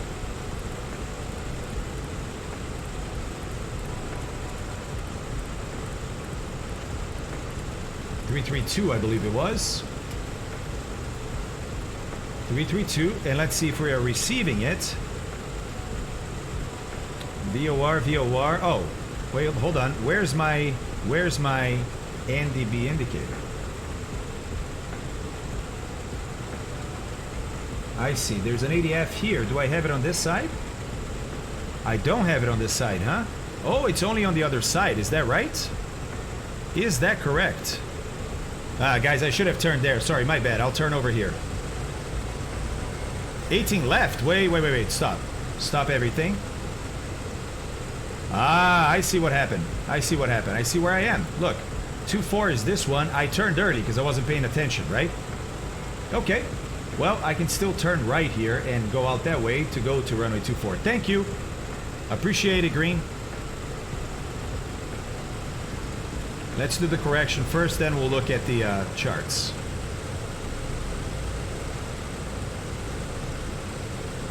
She turns pretty tight.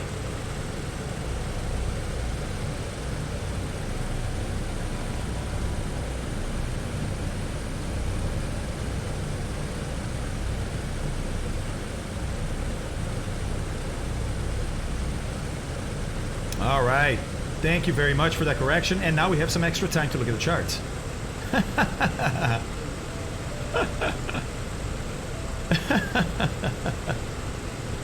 Yeah, we did a follow me car. Yeah, airports like these are hard to taxi in. At least I find them hard. But you know, not very bright. All right. So we're headed in the right direction now. Good.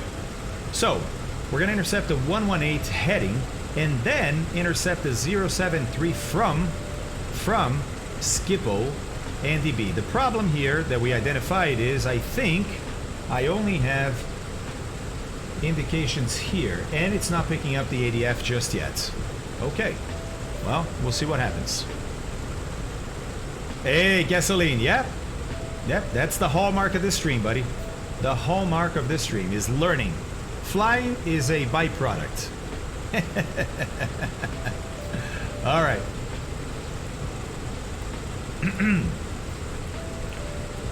So, if I'm not receiving this in the air, right, that's going to be a little tough to do. But I mean, I'm just going to make my way to intercept, because look, the next one is intercepting the 106 from Schiphol, right?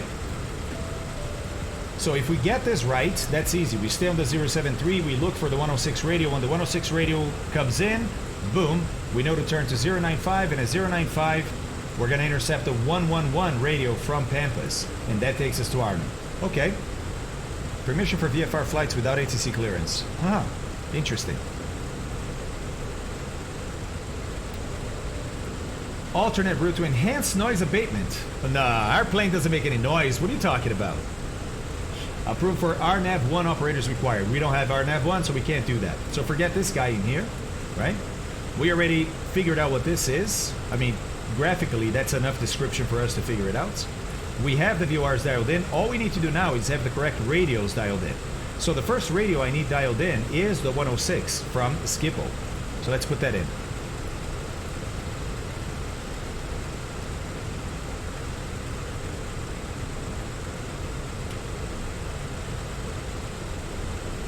All right, 110, 106 is about there. Okay.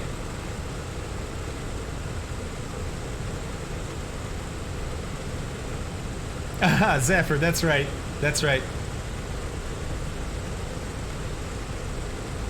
Probably could have taken the train. That's awesome, guys. All right. 106, 111 from Pampas, right? Okay. Well, I don't have a NAV2 here, an OBS for NAV2 here. I only have it for NAV1, so I'm going to wait and program that in after we are on a heading of 095, okay?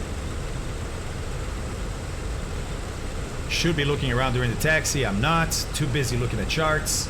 Not a good idea. But hey, I think we're now at runway 24. Okay.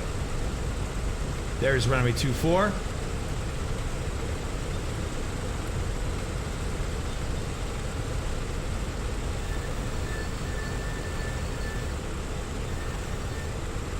Oh, you know what? I didn't do my engine run up. Sorry. And I already passed the hold short line, but hey, better late than ever. Engine run up. Okay. Propeller reverse pitch, check. Check that it's not engaged, I guess is what that means. Weird. All engines, I mean, weird that they would say it like that. All engines, 1500 RPMs, okay. I'm going to inch them up here to 1500 RPMs.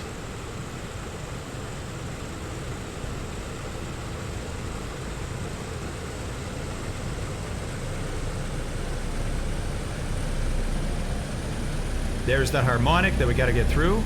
Should be okay at 1500. Actually not, huh? Still shaking quite a bit. Quite a bit. Okay, 1500. Propellers, test. So let's grab the prop pitch lever here and bring it back and watch the RPM. Okay, we saw a drop there. Now, there's the test for the propeller is actually more involved than this. But I don't know it down pat yet, so I'm not going to fumble through it. I'm just going to make sure I have control of all four props. Okay? Now, propeller feathering, we're going to skip that today. Rob has a great tutorial on that, but I still have to learn how to do that seamlessly. So not going to do it today. Engine manifold pressure equivalent to field barometric pressure when, I think when we... Oh, I see. So let's go to about 30. I mean manifold pressure, right? Field barometric pressure.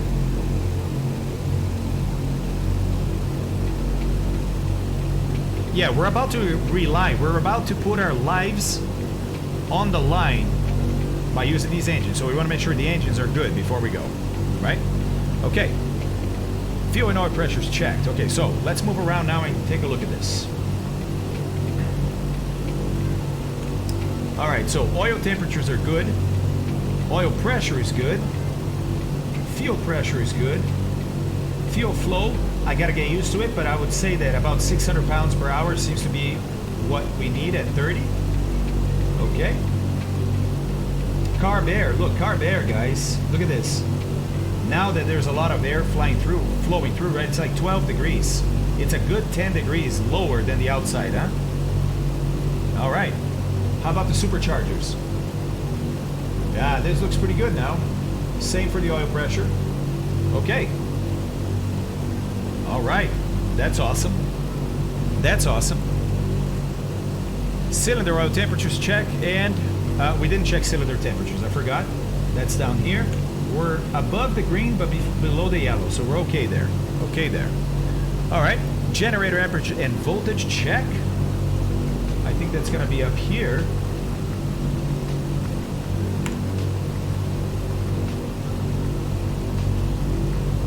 Actually, I don't know if it's up here or not because I don't know that I can check. Ah, here we go. They're all producing the same amount of voltage. It doesn't even move. That's odd. That's a little odd. Oh, look, there's a... Hey, sorry, I was talking about this guy. I forgot you guys couldn't see. There's a DC voltmeter here, right? And you can select, look, Gen 1, 2, 3, or 4, or the bus. But even switching 1, 2, bus, 3, 4, nothing moves at all. So I'm not sure that this is working. Look at this. I have a backup manifold pressure gauge here. I didn't know that. That's awesome. No, not yet, Cold. I'm following the checklist. Following the checklist, right?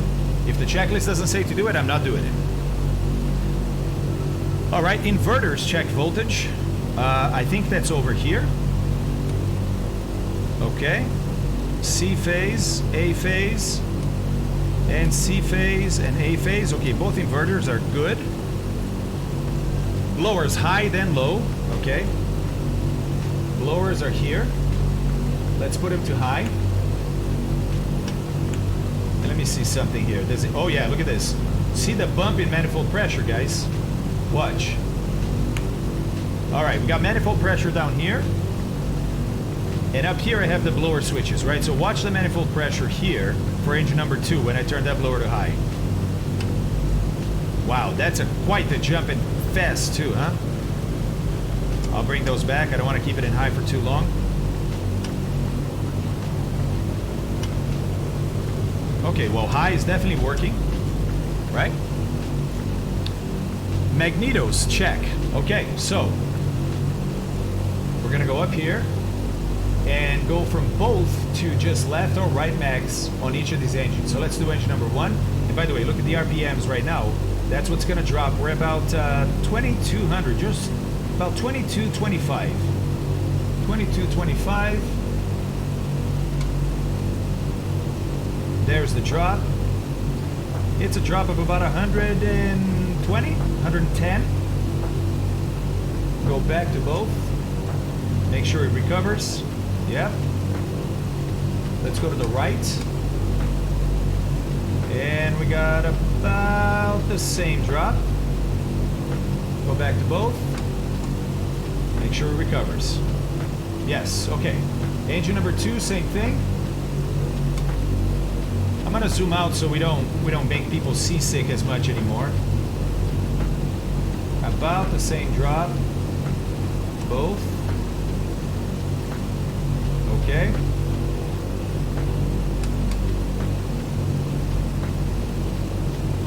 About the same drop. Hans, thanks for the follow, man. Lots of follows, guys. Thank you very, very much. Okay, and recovered. All right. Let's do engine number 3. There it is. It's about 100. Ooh. That's almost 200. Okay. Guys, I haven't been watching chat as much. Anybody got a question that they wanted me to answer that I missed? Let me know right now. make sure it recovers. Yes, last engine. Mag check.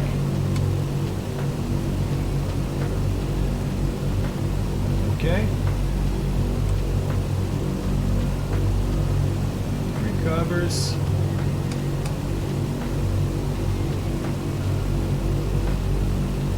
Okay.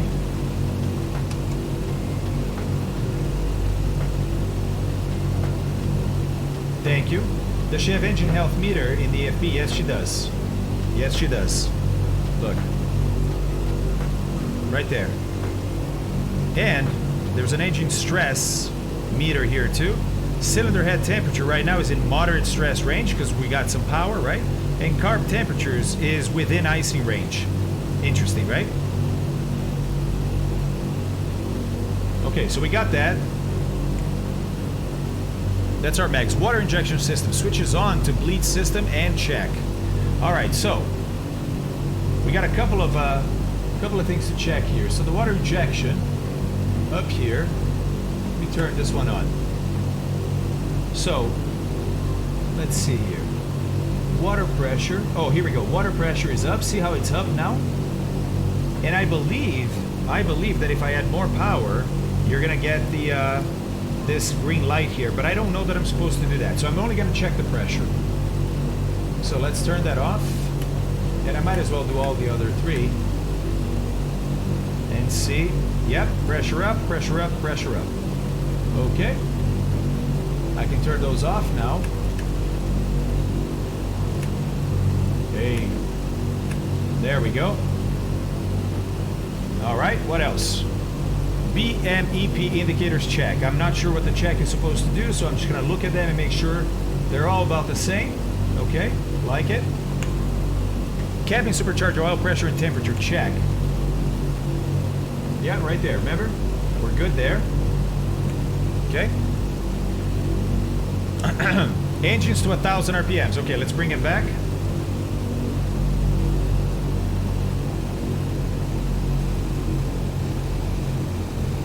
Is flying a pre-release? Oh.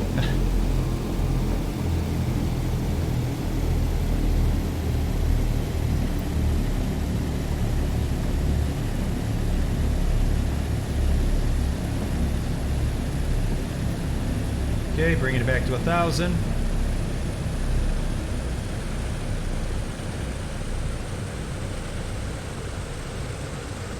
There's about 1,000. Okay. Oh, a little low on the right. There we go. All right, pitot and air scoop heater amperage checked. Don't know how to check that. Snap, do you remember where that is? Yeah, Ford, I am, man. I really am. And then propeller de-icing system check. So here, we're gonna turn prop de-icer on. And I think there's a, I thought it was here, topmost panel. Okay. Where do I see that the prop amperage is being drawn? Is it in here? I don't know, man. I don't know. So right now, look, I have about, oh, half an amp. Oh, it went off. Did you see that?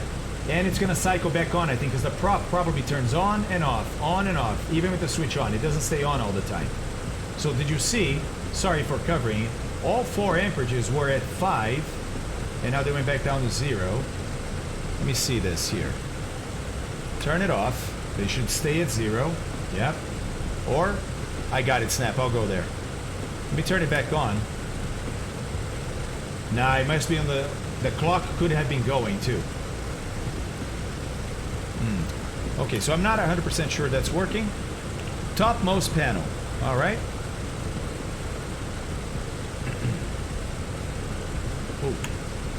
Pitot and air scoop heater amperage.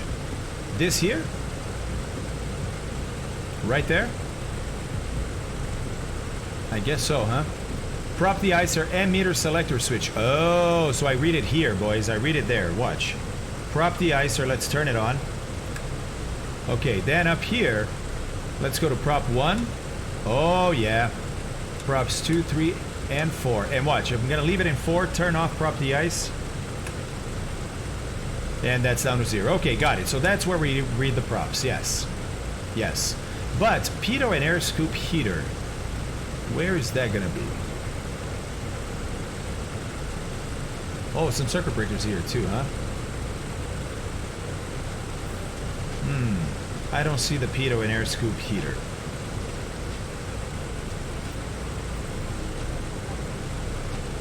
It's just at the left of the gauges. Oh! Ooh, of these gauges? Or maybe down here. No. Nope.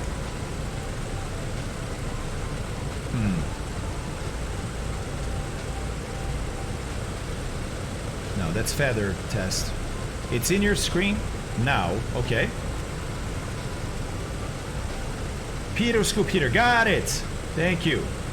Man, human factor's not a strength of 1958, right? Okay, so pitot and scoop heater's on. We need to put it on and check the amperage. Okay. Okay. Got it. Got it. Wing scoops, belly scoop, Captain pitot and static.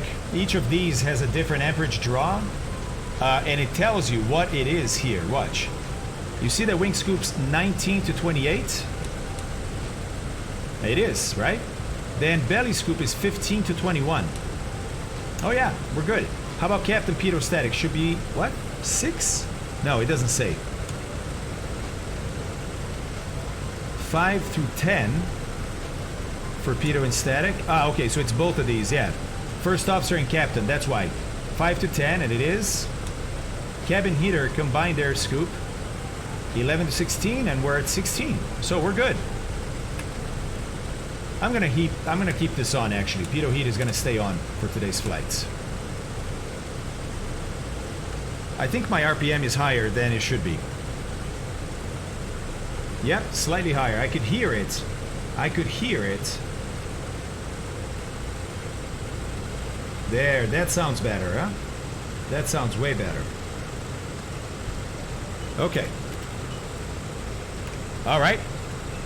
Time to do our pre-takeoff check. Flight instruments checked. Yeah. We have our airspeed indicating 0. Attitude looks like a good match, but I'm going to adjust here so we're level. Okay. Altitude indicating 0, and I have altimeter setting correctly. Yep. Oh, here's my ADF indicator. I knew there's got to be one on my side. Okay. My ADF indicator is there, not indicating just yet. Okay, good. Good and good. I already checked all those. Oh, nice, Ford. Okay. So that means pricing.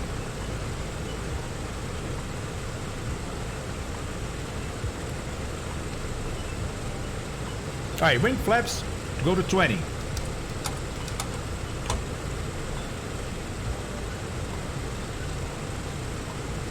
And 20, okay. Cowl flaps, 4, open. Cowl flaps are open, but they're gonna go to 4 degrees.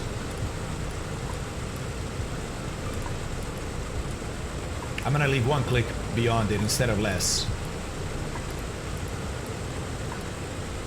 And this is actually changing the cowl flaps out here. These guys right here.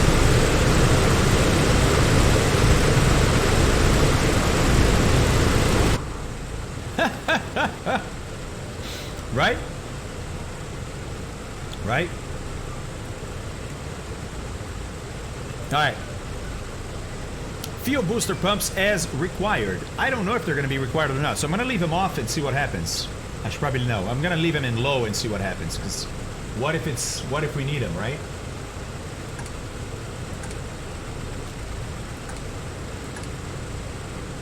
It is tomorrow, Andreas. I can't wait, man. Yes, they are shaking, Snapshot. They do shake. The Munching Fabio. Yeah, man, I got to. In these long streams, I got to feel my brain. Peanuts.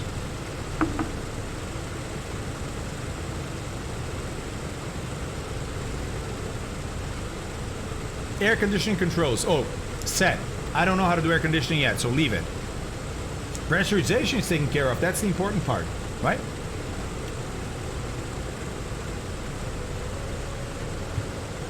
All right. Captain's instrument and radio inverter opposite the first officers. What? What are they trying to say here, guys? Captain's instrument and radio inverter opposite the first officers. Okay. So we have to have the opposite of what the first officer has. Okay. No, I'm not going to worry. Controls. Gust lock disengaged and controls free. This is the one time we're going to check the controls. So make sure gust lock is off. And let's move our controls and make sure that they're free. Okay.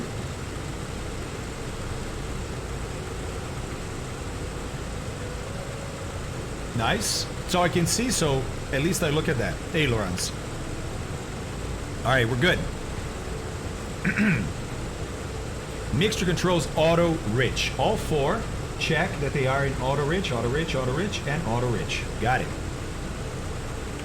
Okay. So takeoff. Water injection switch is on for wet takeoff? No. Throttle set to manifold pressure.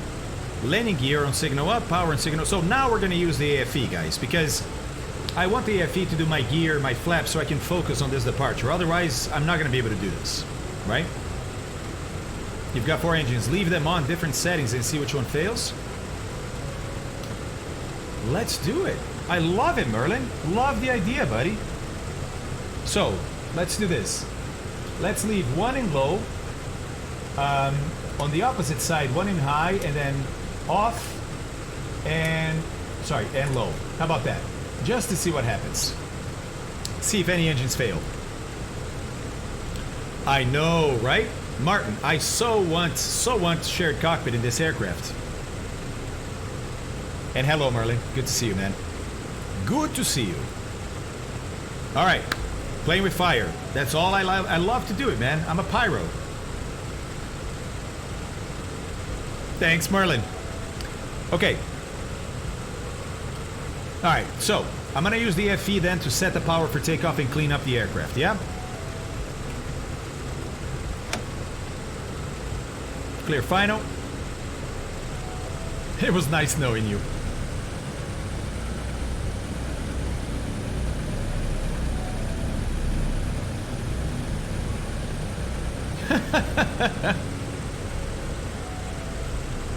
Santi, I'd love to do that, man. I'd love to do that.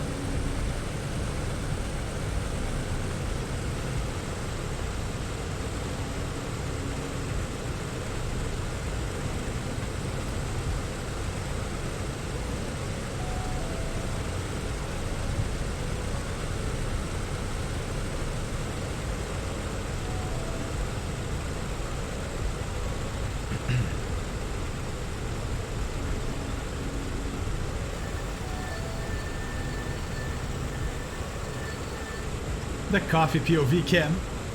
That was water. That was water. Takeoff dry. 30 inches stabilize. 30 inches stabilize.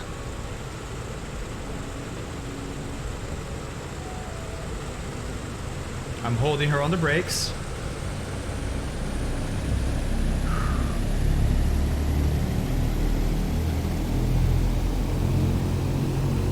There's 30 inches.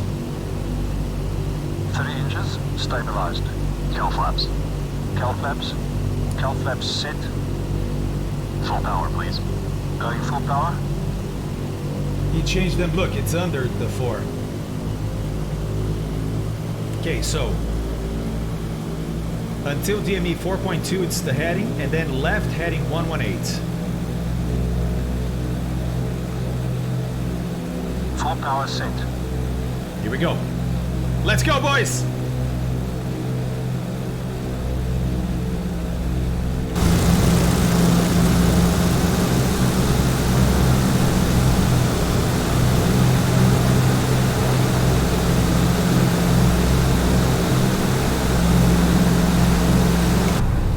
Whoops.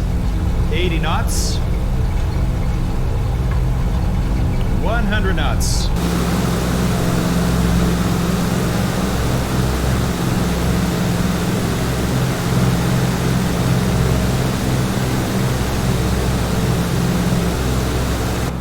Looking for 130.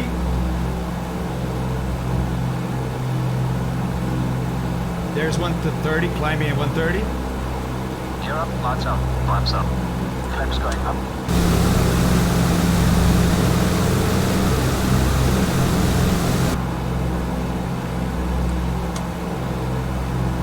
Waiting for 500 feet. 500 feet, we're gonna go 140. Watching that DME. I need 4.2, it's 2.6. Retail power. Setting There's retail 500. Power, 48 inches, 2600 RPM.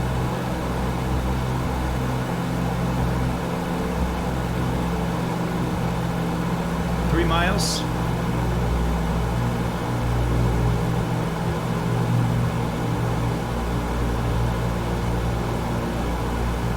Retail power set. Climb power. Setting climb power. Climb power, we're gonna pitch down to 165. That's gonna be our climb speed.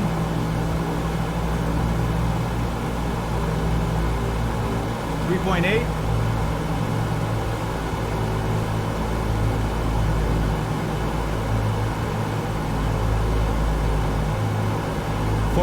Climb power set.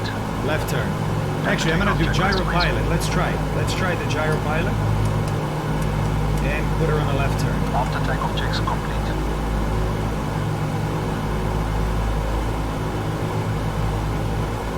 Okay, that did not work. Oh, yes, forgot. Hold on.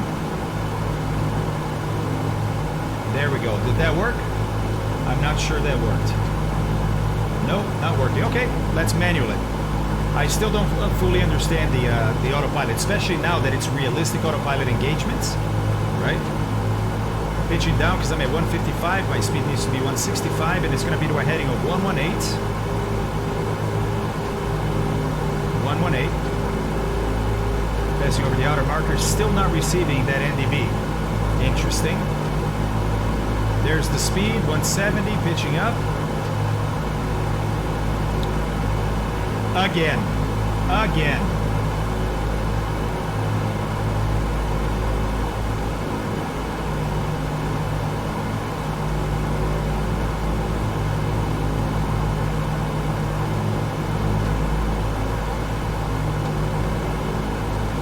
Rolling out on that 118 heading.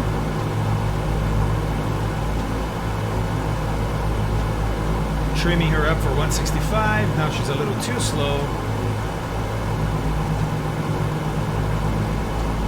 Still not picking up the NDB. That kind of sucks. But here's what I can do, guys. I can do this, right? It's cheating. But I mean, in real life, you would be picking up this NDB, of course. So here we are. I'm just going to fly until we get here and then go to a heading of 073. All right, 165 almost.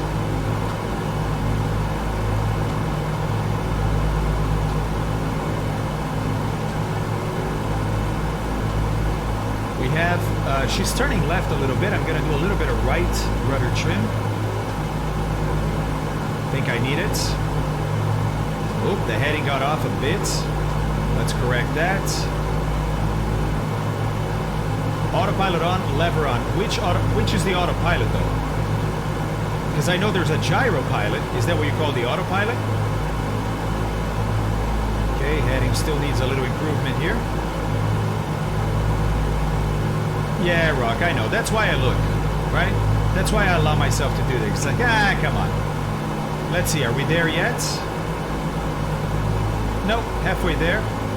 So, let's have a quick look at this climb. Power is required. Okay, water injection off, glider, or cylinder head temperature check. Let's have a look there. We're very good there. Landing light switches, that's going to be AFE. Seatbelts, no smoking, signs off. Whoa, whoa, whoa, whoa. That rudder trim, man. That rudder trim is powerful. But we nailed the speed. The speed is good. Yeah, I know, Green. I'm going to do it, man. When I get good at this plane, we're going to fly her in the busiest places because it's awesome. Because that's the challenge, right? That's the challenge. All right.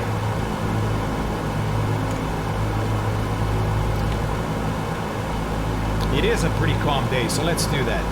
Let's turn off the seatbelt signs. I think, where did those go? Here we go. Here we go. All right. gotta turn off the smoking. Back then, you could smoke. Back then, you could smoke.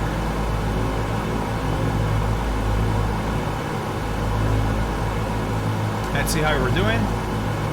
Hey, we're almost there. Let's turn to 073. 073 on the heading.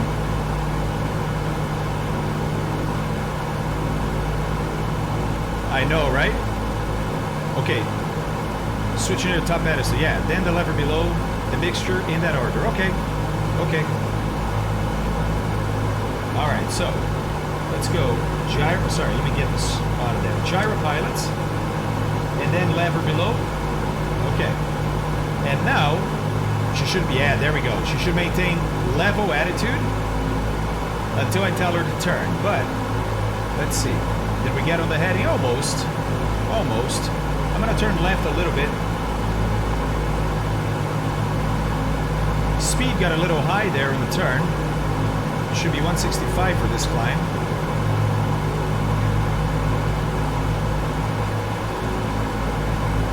Okay, that was a little too much turn, a little bit the other way. Still trimming, not doing a good job with the trim. 065 on the heading, I need 073. There's 073, let's center this. There we go. Now worry about that climb speed. Let's go, Boba.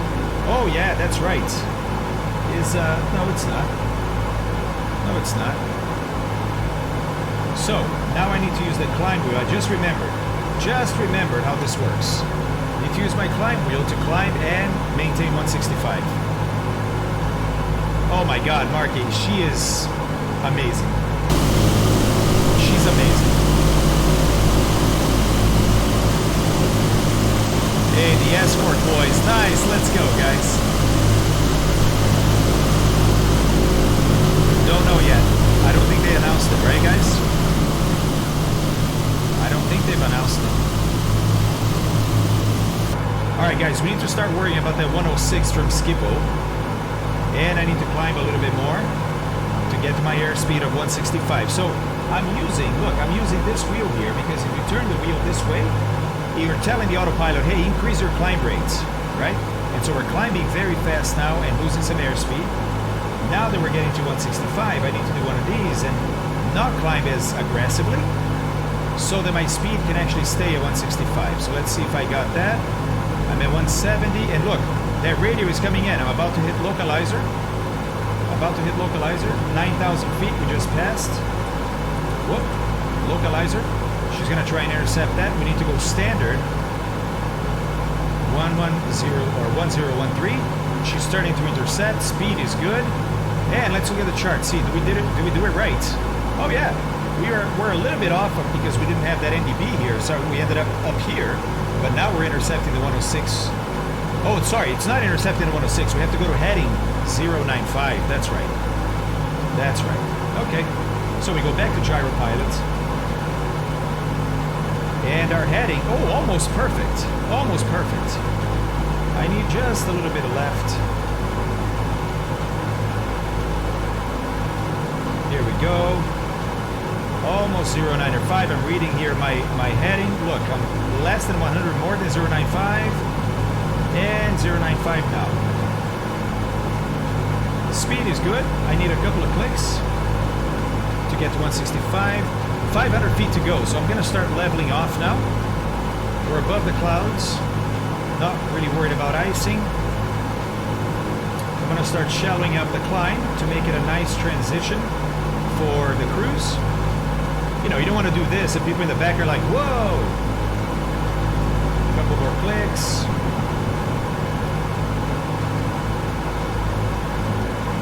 And she's going to start picking up speed, and then we're going to do cruise settings by ourselves.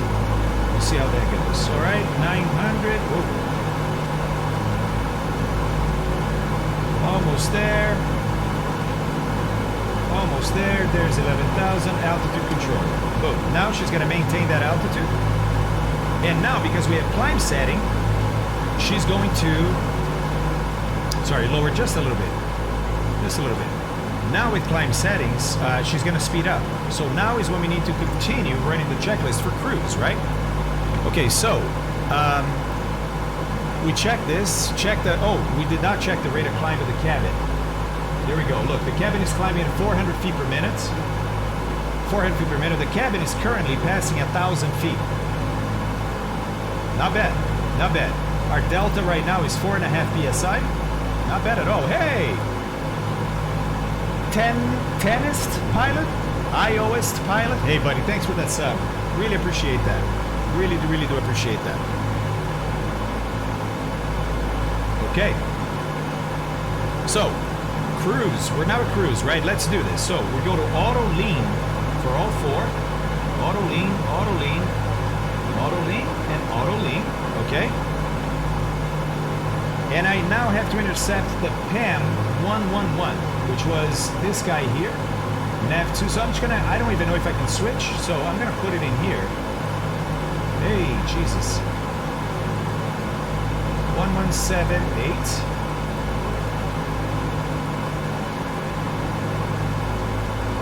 Okay, I'm receiving it, and I need 111 radio. Oh, sorry, 111. Oh, I'm on it. Okay. Localizer. She's gonna turn right to intercept it. Yep, nice. Okay, cool. Cool. Now I'm gonna be on the 111. Watch. Oh yeah, there we are. I mean, slightly off, but we're gonna be on it. And then look, not to scale because it's actually further out than this distance here. But it's gonna be. Let's see what distance Arnhem is. Oh, it says here distance 39. So when DME 39 happens, we're at Arnhem. We also need to put the next navigational weight that we're going to use, which is the Botrom NDB. So let's see what that is. So DME 39, we're going to memorize that. And then over here, there's Botrom 407. That's what we need to dial in. So 407 up here.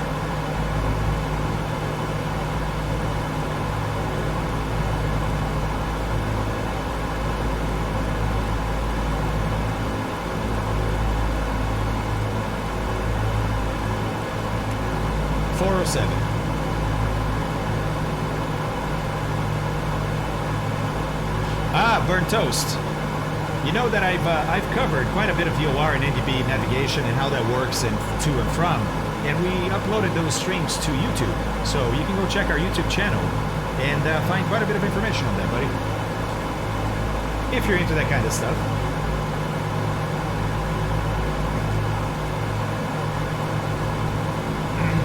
All right. My DME needs to be 39, and it's right now 22, so we got a little bit of time. Let's finish up this checklist for cruise, because we're going to start descending not far from now, right? Hydraulic system bypass control lever off, or up, okay? I think it is off. Yeah, it is off. Cowl flaps set. So now, they don't say what to set the cowl flaps to. You do that based on the engine temperatures here. And right now, we're pretty good, so I'm going to leave the cowl flaps as they are. Carburetor temperature is pretty low, but there's no visible moisture, so I don't need to turn on carb icing or carb heat. Everything else looking okay. All right. Outside air temperature is about 4 degrees. Okay. Flaps are up. Okay, everything looking good. All right. Windshield heat control, I still don't know how to do that. Fuel system selection is required. We're going to stay on our mains. We don't need to do any fancy fuel management right now. In longer flights, we will. Not now. Possible to turn the volume down. Hard to hear your teachings. Absolutely.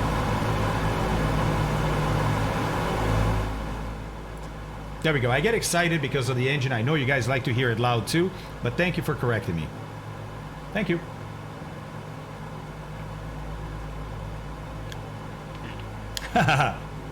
Thanks, guys. I appreciate you letting me know. Captain instruments and radio inverter switch at engine instruments inverter switch, same as first officer. So we do opposite on takeoff. Same now. And I just remembered our fuel pumps are still on. Oh no, they got reset by Henning.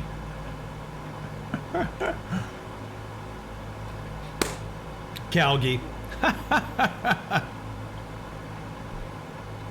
I know, right? It's beautiful sound, so I want to make that loud because I want to appreciate it, but yeah, I get it. Of course. All right. Cabin pressure regulator set start marker to destination altitude. Aha. Okay. So, destination elevation 147 feet. Okay.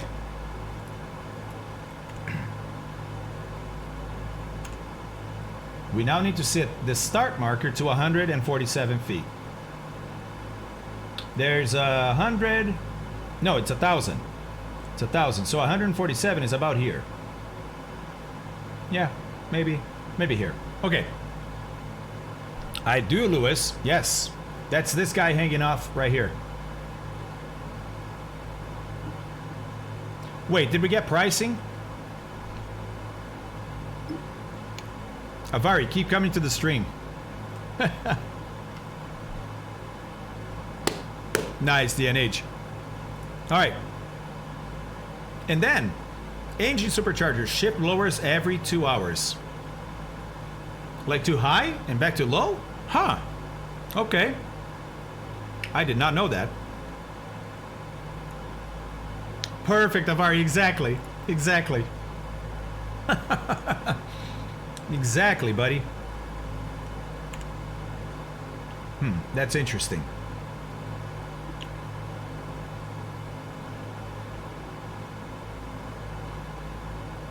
Oh, crazy. Since last October.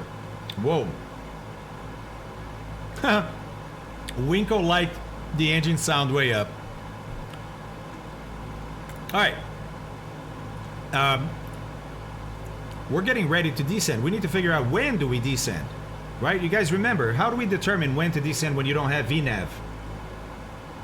Not yet, Andreas. Not yet. And by the way, buddy, full cold and dark startup today. Everything done just following this checklist right here. No AFE.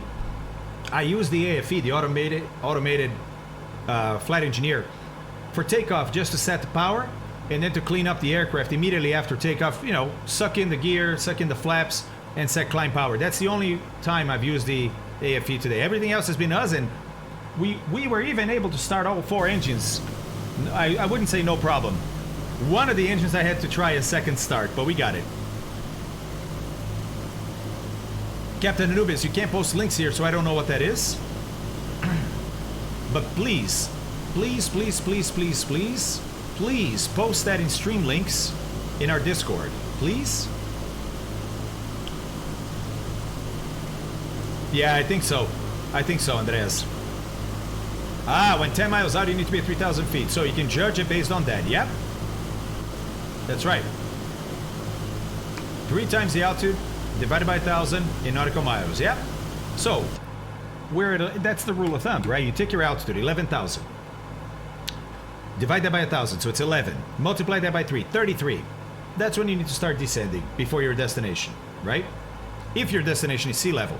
If you're flying at 11,000 and you're going to an airport that's 10,000, you obviously don't need to start descending 33 miles before. So it's the difference in altitude between your cruise and the elevation of the airport that you're going to. That altitude right there is what you got to divide by 1,000 and then multiply by 3. I do, Andreas. Look, I have good old Bendix King nav comms here. Nav comms there. ADF, and then down here, also Bendix King, a little DME. Yeah, buddy. Let's go. Very true, Merlin.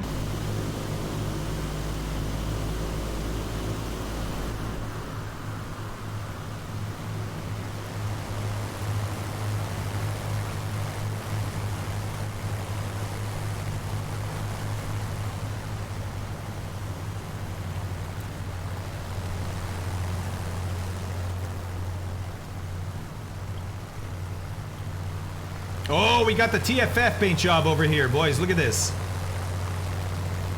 The Flying Fabio's paint job, huh? Not bad, not bad. Louis, the Warthog is expensive. It cost about... I bought it on a Black Friday deal for $100 off, so I think it was $250. I think it was $250. Hey, Riz. Thanks, man. Appreciate that. Appreciate that. I am still on climb power. Good point. Good point. Actually, check this out.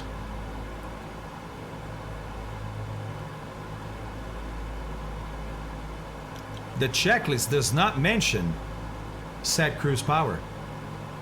That's interesting. That's very interesting. Let's have a look here, guys.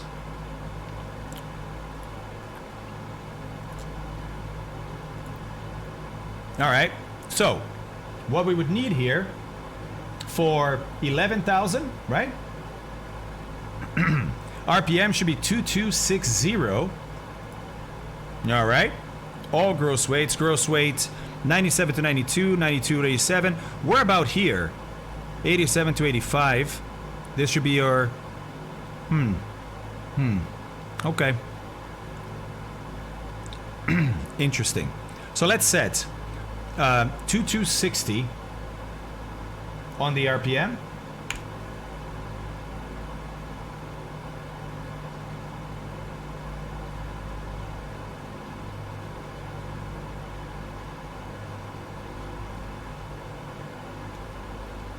I'm gonna get right in front of those gauges. Oh yeah, see, I still had at least another click. There we go. That's about 2260 right there. Hey, Riz. Hold on. Who offered the timetables, guys? The 40s, 50s, and 60s timetables. Ah, Captain Anubis. Captain, can you drop that in our Discord, please? All right, Slarty. Take care, buddy. Thanks for being here. Oh, look, the RPM went back up. Is the AFE doing that? I think so. I think I have to hit abort.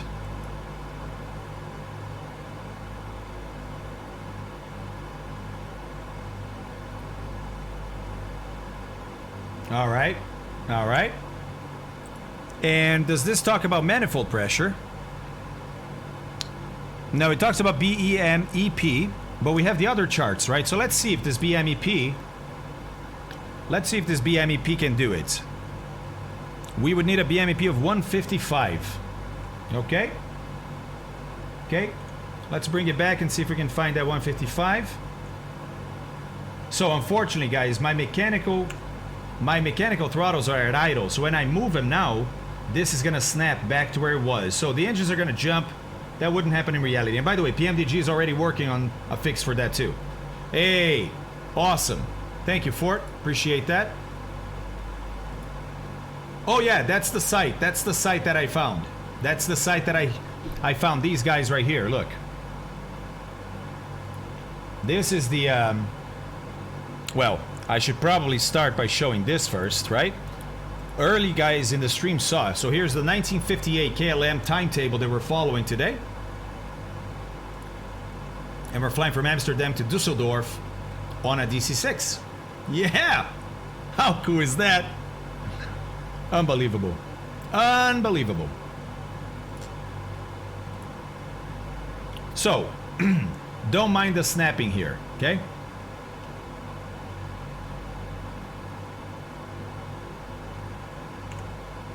All right, let's set our BMEP to 155. It is an amazing site. Thank you, Captain Anubis. I just found it today, and it is an amazing site. All right, there's 155. 155, those are too high. There we go. 155, okay. All right. Looks about right. So, what else can we expect here? Jeez, this guy's grabbing on my shirt. There we go. Pounds per hour. Pounds per hour should be 623. Let's see what we got. 620, almost 700, 600. Yeah, it's close. It's close. Right? Yes, I know. Final destination is Cairo. Yeah, we're gonna go so many cool places with this plane, man. All right. Indicated airspeed, I suppose, should be 211. No, sorry, I'm here. 209. True airspeed 253. Okay. Let's see if our speed is getting there. There we go. Oh yeah, look, 208. Oh, it's still falling, it's still falling.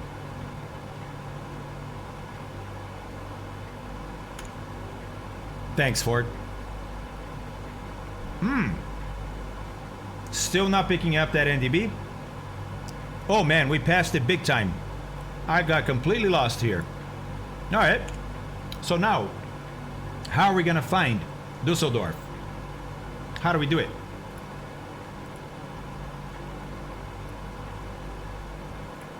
What do you guys think?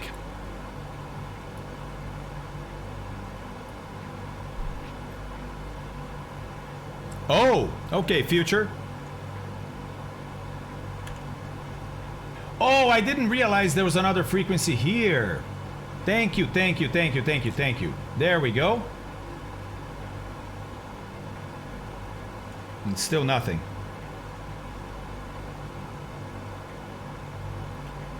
Stop and ask for directions. Weird, huh? No ADF. Or no NDB received. Okay. Okay. So, what can we do? What can we do? Come on, guys. I know what to do, but I need you to tell me. As I mean, unpaid, man. That sucks. But we're here for you, buddy. I don't think so. I think it's already an ADF. Let me try. That's ADF 2. No, so no, that just swaps to another ADF.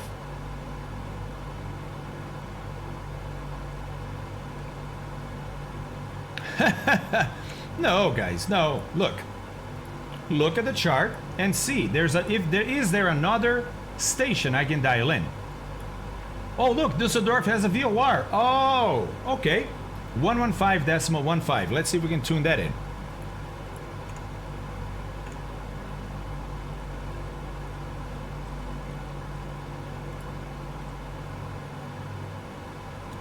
Yep, we're receiving it. Okay. Let's see what we need to fly to it. Aha. Look, so right now I have a 2 indication on a course of 208. So if I turn to 208 now, we're gonna go to Dusseldorf. So it's off to my right. Okay, so let's start a turn. And in the meantime, we're gonna start descending. So for that, let's get the checklist out again.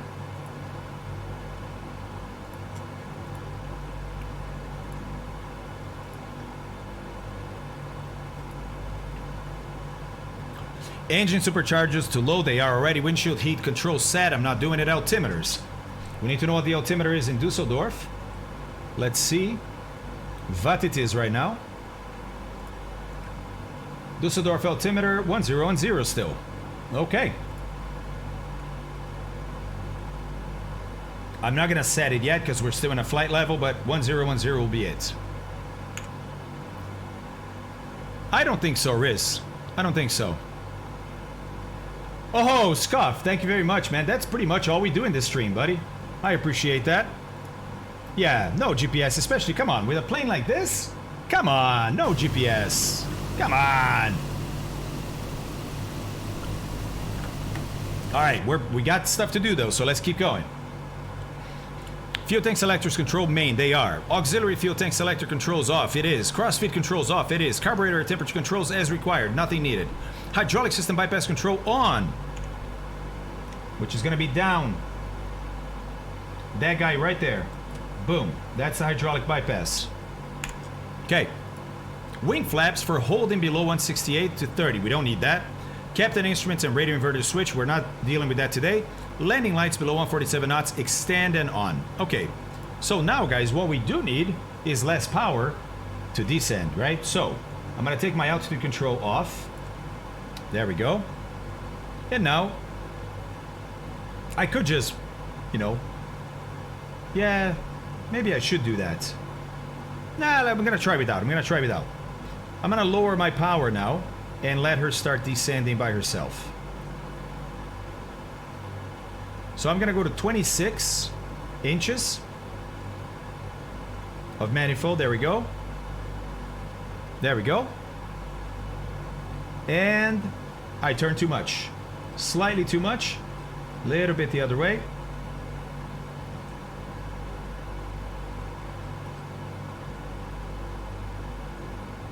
Oh man, she really banks on when you crank that. That's awesome. That is awesome. Okay, so I need a 210. And I am 32 miles. Okay, nice. Nice. Look, I'm on a 400 or so feet per minute descent here. Not bad at all. Not bad at all. By the way, I do have an RMI. So look, this right here is a pointer that shows where the VOR is. So basically I turn until that pointer is pointing up. And I stop the turn and I'll go towards Dusseldorf. Come on, baby. Almost there. All right, let's center this baby.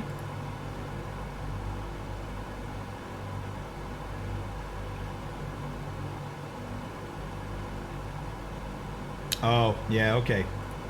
There we go. New heading. Perfect. Perfect.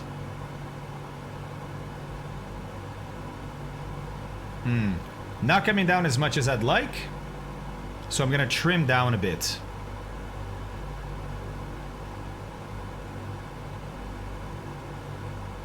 Oh, I can't because I'm in gyro pilot. Okay, so I am gonna do then altitude control. And we're gonna use the glide wheel to descend a little faster. Come on, baby. Come on, baby. Settle on that descent. Okay, I need more than that. Wow.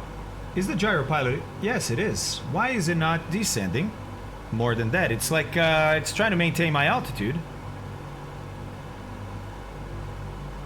Interesting. Interesting. Hey, hello guys. Hey Riva, what's up? Hey Jump, hi. Oh, we got a raid. Riva raided. Hey Riva, sorry man, I got alerts turned off. I didn't even see that. Welcome in Raiders. Hey Riva, thanks very much for the raid. Welcome in Riva Raiders. I'm the Flying Fabio. And today we're flying the PMDG DC-6. That's right. That is right. KLM callers, and we got a little escort with us today too. Look at that. Beautiful stuff. Beautiful stuff. Oh, that was close. Yeah, we're going to Dusseldorf. This is an Amsterdam to Dusseldorf flight. Oh, it's so cool, man. So cool. Look at the instrument panel. Look at this. Let's go, right? I know, Snap. It's just Microsoft Flight Sim, man. I mean, Snap, you sound like a guy who's hasn't spent a lot of time in Microsoft Flight Sim. We here on this stream have been flying this sim for, well, since August 18th of last year, right? Almost a year now. And so we're kind of used to it, but it still blows our minds when we look at it.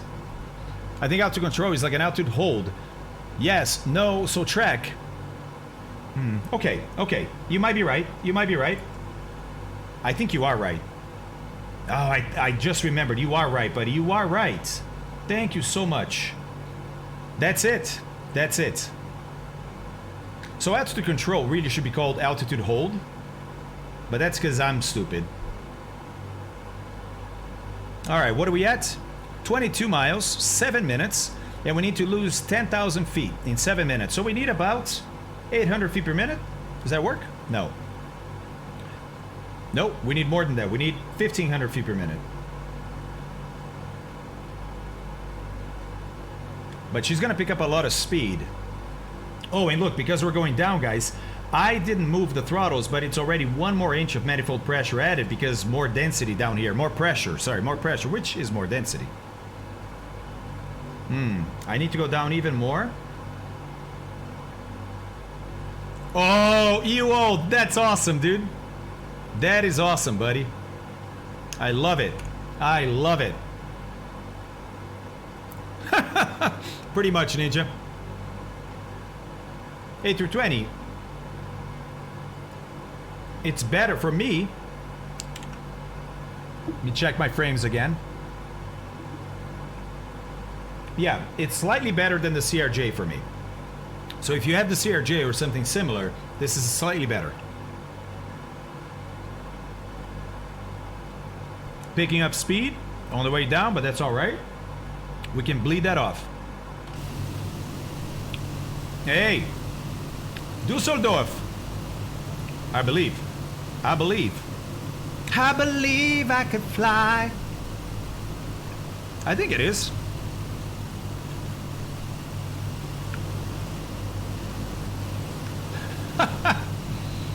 New spawns, yeah, because you know what I do? I start with a bowl like this, right? And I only eat like 1 or 2 or 3 at a time. And then take a little break. It's just a constant stream of protein going into my brain.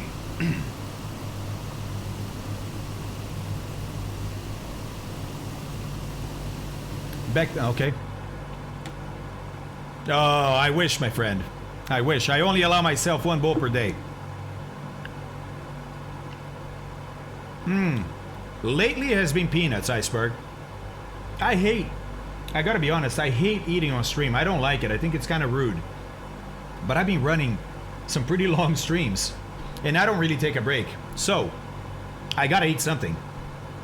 So I've tried sandwiches and stuff. That stuff is too much for the stream. So peanuts have worked recently. 777. Thanks, Lolo. Thank you. And I don't like to talk with food in my mouth. That's why I cover it. 777. I've mentioned that flight many times here. Many times. Why? Because we're doing that flight. Because not only SAS flew from the West Coast to Copenhagen, but it was the first polar flight by a commercial airliner.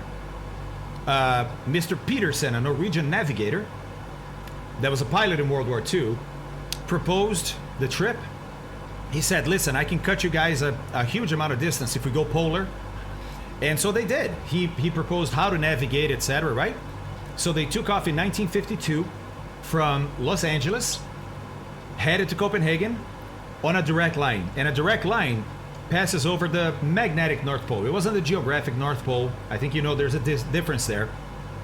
But it was still on the northern side of Greenland, which is very, very north. So they did Los Angeles to Edmonton in Canada, which happened to be under the straight line. Edmonton to Tula in Greenland, because the US already had an air base there, which was also in the straight line, and the magnetic North Pole was on the straight line between Edmonton and Tula. And then from Tula, they flew direct to Copenhagen.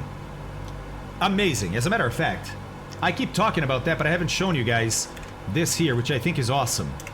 Hold on. Yeah, look, I may actually pass Dusseldorf, right? Let me look at the distance here. Oh, hello. Yeah, we're a little bit too high, so I'll do an orbit, and then we'll land. Oh yeah, Marlene. Oh yeah. Oh yeah, buddy. Yeah, yeah, is how I like to say it.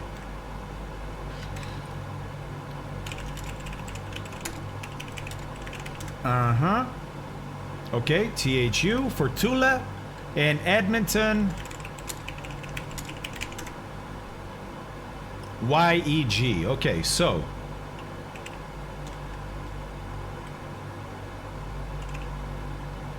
and I think CPH for Copenhagen.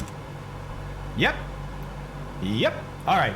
This is the flight. This is the flight that Peterson convinced SAS to do. SAS was flying from Los Angeles to Copenhagen, right? The geographic North Pole is here, but the magnetic North Pole back in 1952 was right here. So you still couldn't use magnetic compasses for this trip, right? So LA to Edmonton, Edmonton over the magnetic North Pole to Tula, Tula to Copenhagen.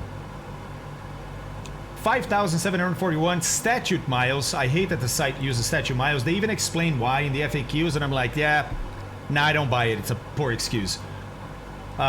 They say that it confuses people that are outside of aviation. I'm like, dude, who is using this map that's not in aviation?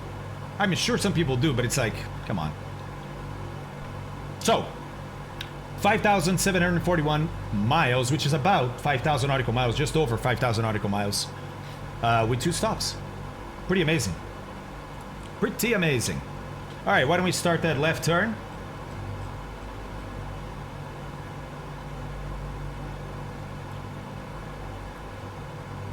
Where, Sertlo? Because I've looked for that, buddy. I have looked for that.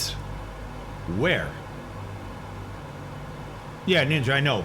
I know. Oh my. Oh my. Wait, is this photogrammetry? It is, isn't it?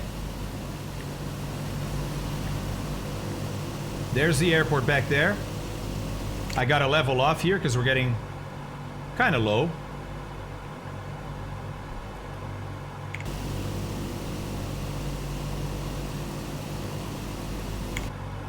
And we're still very fast, but that's gonna change once we oh wow, my manifold pressure was way high, way high.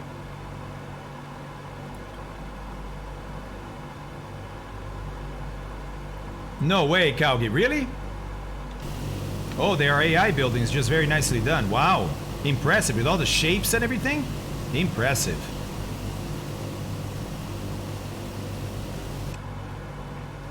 Tell you what, we are definitely announcing our arrival, aren't we? Let's hold this altitude here. Let her start slowing down. Airport is up there. Louis, I'm on high. High with quite a few things turned to ultra, but not everything.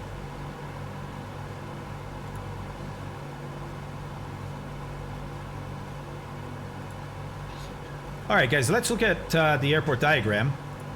Right? Look at the airport diagram.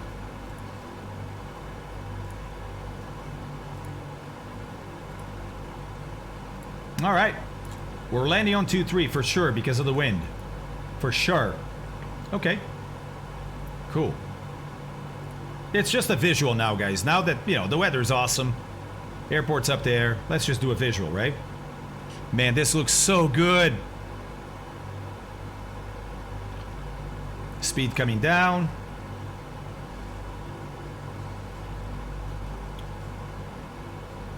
I do, Winko. It's a great PC, man. It is a great, great computer. That stream helped me buy, actually. Yeah, people donated money so that I could afford to do this, which is a dream come true, really.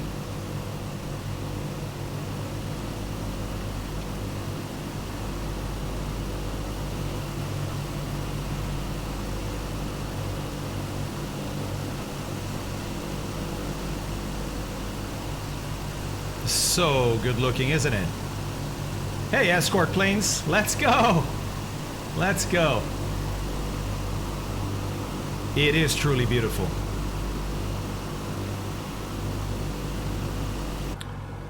They're working on the Junkers U-52, and that World Update 6 will have Germany, Austria, and Switzerland. Hey, Viper, that's awesome. Yeah, people were talking in chat about the Junkers.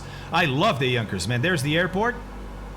All right, well, we're still a little too fast here. I need 175 to drop flaps. So I'm going to bring the power back a little more. There we go. Now I can start deploying some flaps. Look, she's pitching down because that flap creates a more lift. So you got to pitch down to equal the lift vector you had before. Flaps 15, flaps 20. All right. Let's have a look at the checklist. Right? Seatbelts, no smoking signs need to come on. Okay, let's do that. Got it. Landing gear down. All right. I'm gonna put the gear down when I'm on final. So let me see what else. Brake action check, hydraulics pressure, brake air pressure, landing gear warning lights check, mixture controls, auto rich, carburetor. So I can do this stuff. All this. 4 open. Okay, so let's start with mixture going to auto rich. Auto rich, okay. Carburetors is cold. Let's bring the props to 2400.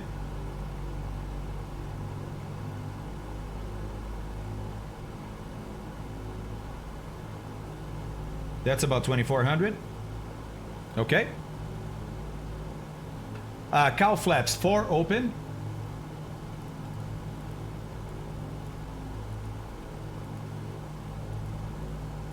Okay. Hey, Philly Cheese, what's up, buddy? How's it going? How goes it? All right.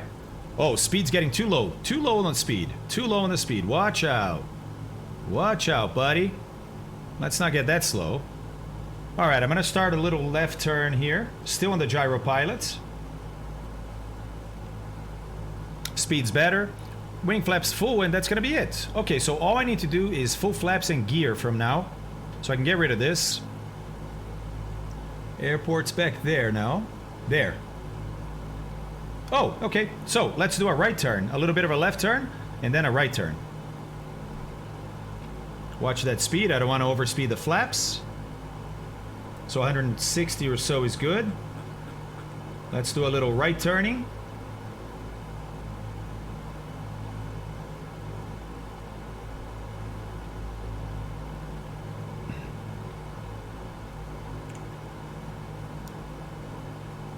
Moo, open the cow flaps.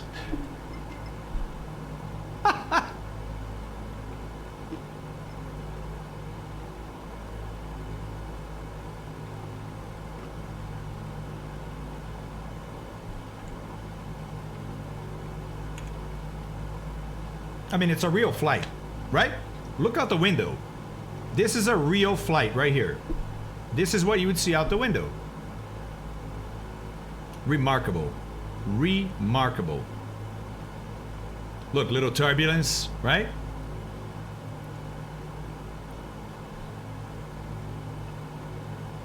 Speed's good. We're about 150, 145.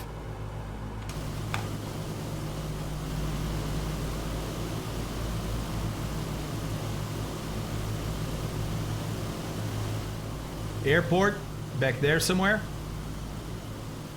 Somewhere, I think.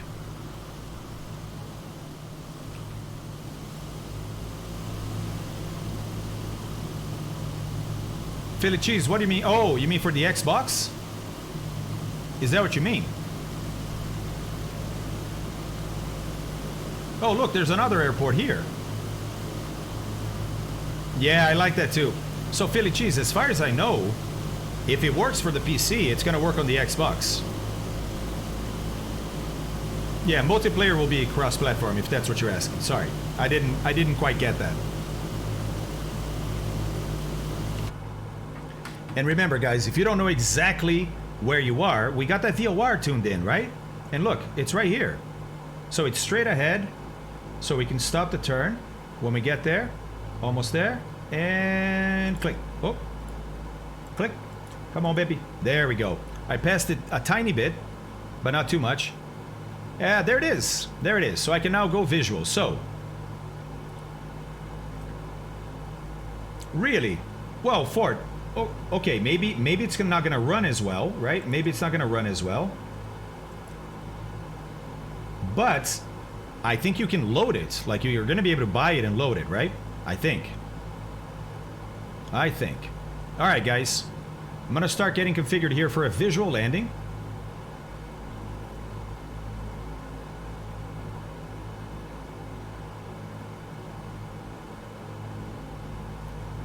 What does it have to do with Ford?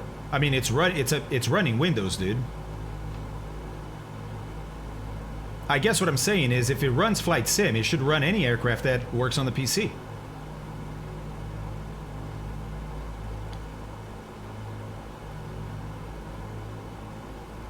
Interesting, Ford. Do we know what kind of functionality might not be there?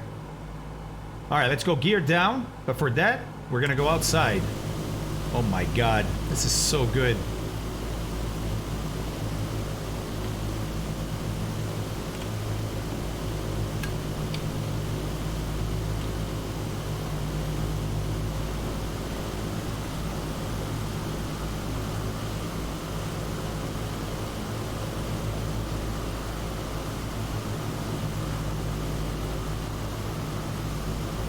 That's so good.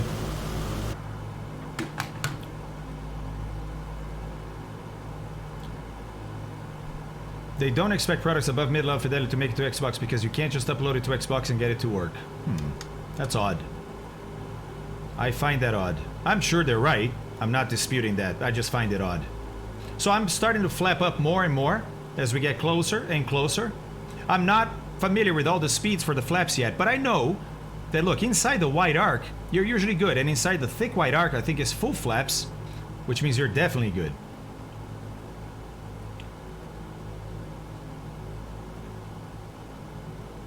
I know, nice seek. It really is, man. It really is.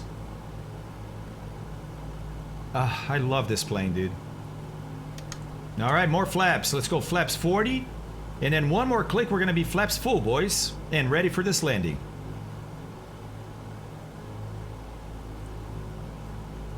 All right, flaps full. And I'm looking for 110 knots. You can see my speed there on the speedometer right here. 110 knots is what we'd like to have on final. 105 over the numbers. Oh, Philly cheese, I hope so too, man.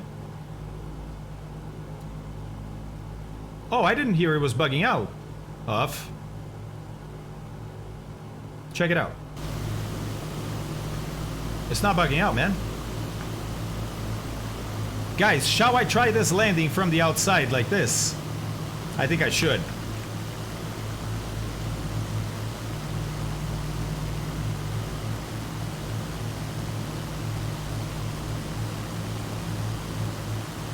I will go back inside in like a couple of times just to make sure that my speed is good, you know? 777 says no! Whoa, Azamine! Oh my god, thank you so much. Thank you, Azamine.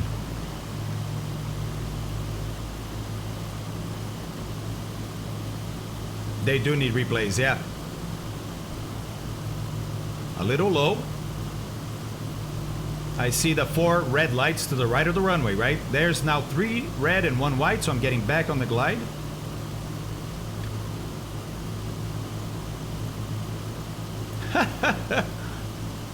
I like the H there. Will Fabio butter this landing.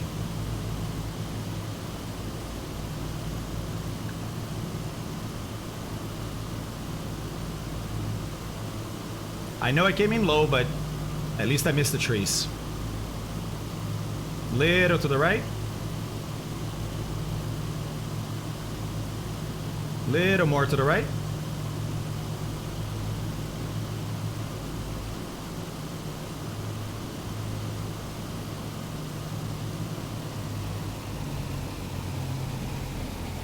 Oh, a little bump there. Little bump. Touched too hard. I'm gonna go reverse. Props are in reverse. Using the brakes. Fly the nose down.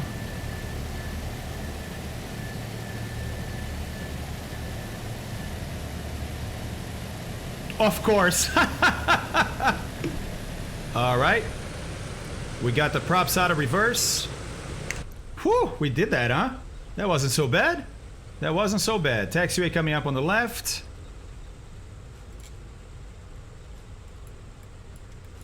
Oh, see, yeah, the window is definitely broken in some way. Yeah, okay. But they're fixing this, remember? Remember? They are fixing this.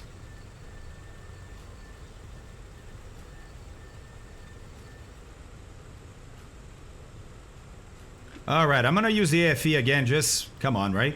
After landing.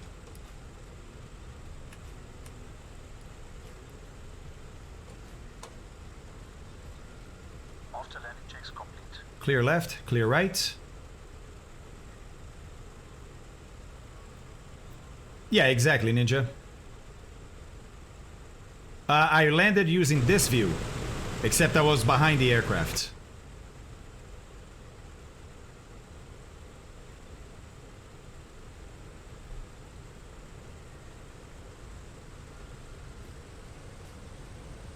How do you see what taxiways you're supposed to turn on when ATC assigns them, and how do you know what runway to land on while you're flying? So, the taxiways, you know, well, this unfortunately doesn't have it, but you'll have big yellow and black signs telling you, just like you do on street corners, telling you which is which, okay?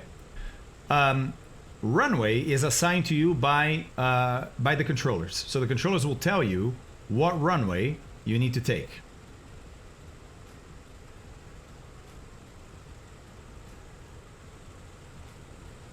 Ah, Eliuth, thank you very much, man. I appreciate that.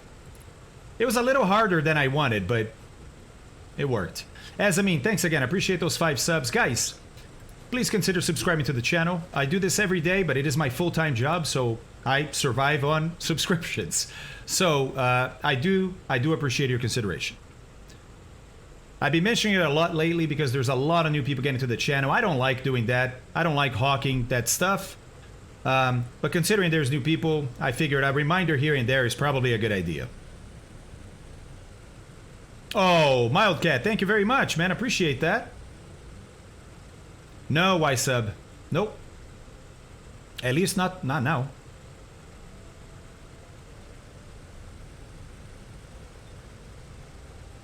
You know, evidence. I think you've been here long enough to know that, hey, man, it's my only way to operate is full transparency, right?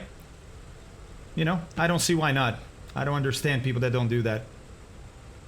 Well, I guess we're not really going to pull up to a jetway. That's not what you do with a plane like this. So I guess I'm going to park her like right up here. Oh, Findo, thank you very much, man. I appreciate that. Thank you, sir. I appreciate that. And thanks for all the follows, guys. Guys, we got another 100 followers today. Another 100 followers today. Let's go. All right, I'm going to turn her around here and just park her right in the middle of the ramp.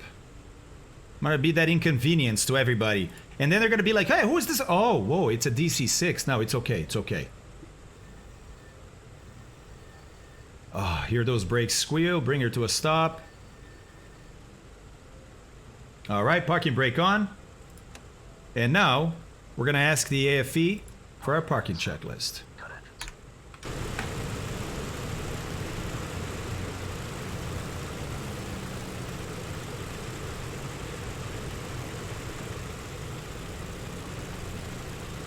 Hey, look at the escort, boys. Thank you very much for that escort, guys. That was awesome today, wasn't it? You guys did a great job flying along, even if I got lost. Nice. All right. Oh, Ninja. Hey, Jim, thank you very much for those 100 bits there. Papa Joe, thank you very much. Appreciate it. Why sub? Well, because of this. Thanks, man. Stumbled across. There we go. Stumbled. By the way.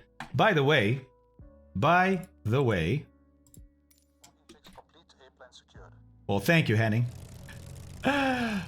Stumbled across. Oh, the plane just disappeared. No, here we go. Look, stumbled across is the one that made the official Flying Fabio livery. There we go. For the Spitfire. Look at this. TFF 13 with the Brazilian Air Force insignia, which is awesome, right? I have my own private one. Mine is just like this, except it has my girlfriend's name under the canopy here. It says Abby with a little heart. Awesome stuff. Awesome stuff. And Stumbled. You're gonna do the DC-6 too, aren't you? Aren't you? Aren't you, buddy?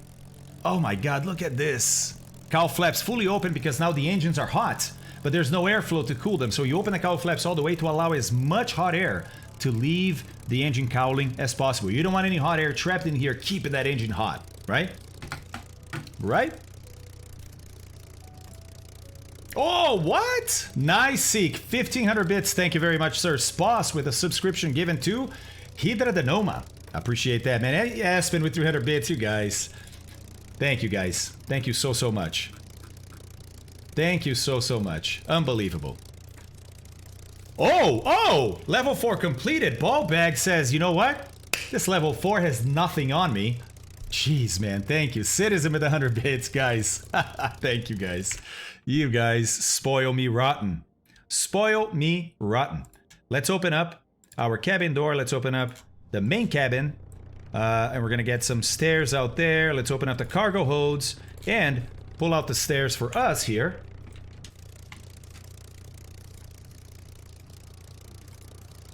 Thanks for all the donations, guys. That's incredible. 4 hours startup for everyone tomorrow. Why? So, tomorrow, I'll be streaming, of course, right? Every weekday at 1300 Zulu. But I haven't decided what I'm going to do tomorrow. I bet a bunch of you guys are going to get the DC-6, but I don't know what time it's going to be released, right? So I don't know yet what I'm going to be doing. Ah, the Flying Dutchman. Look at this. That's awesome. That is just awesome. 531 viewers right now, guys. Neoflight? No. Sorry, Air Singleton. I'm going to do Neoflight. It was planned. But with the DC-6 coming out, man, I got to focus on this aircraft a little bit. Yeah, that's what I'm thinking, Will. That's what I'm thinking, right? But I don't know what time the plane comes out. So we'll have to play it by ear. I'm going to announce it on Discord. When I hear, I'll let you know, right? Singleton. Buddy, we'll get there. We'll get there. We'll get there. I know. Maybe we'll do some Alaska flying tomorrow, right? Today was an easier flight as far as navigation and landings. I mean, these are big airports, huge runways, pretty flat terrain. You know, it was more about learning the aircraft, right? Lefty, thank you very much, man. 400 bits there. Oh, Lefty, progressing us on that level 5. You know what? I'm not going to say anything. I'm not going to say anything. If you guys want, you know what to do. All right. Yeah, right? Alaska would be amazing. We don't know yet, Y-Sub. It has not been announced. Let's start a bet. I say 1400 Zulu. Fort Noobs, redeem your pint of Guinness.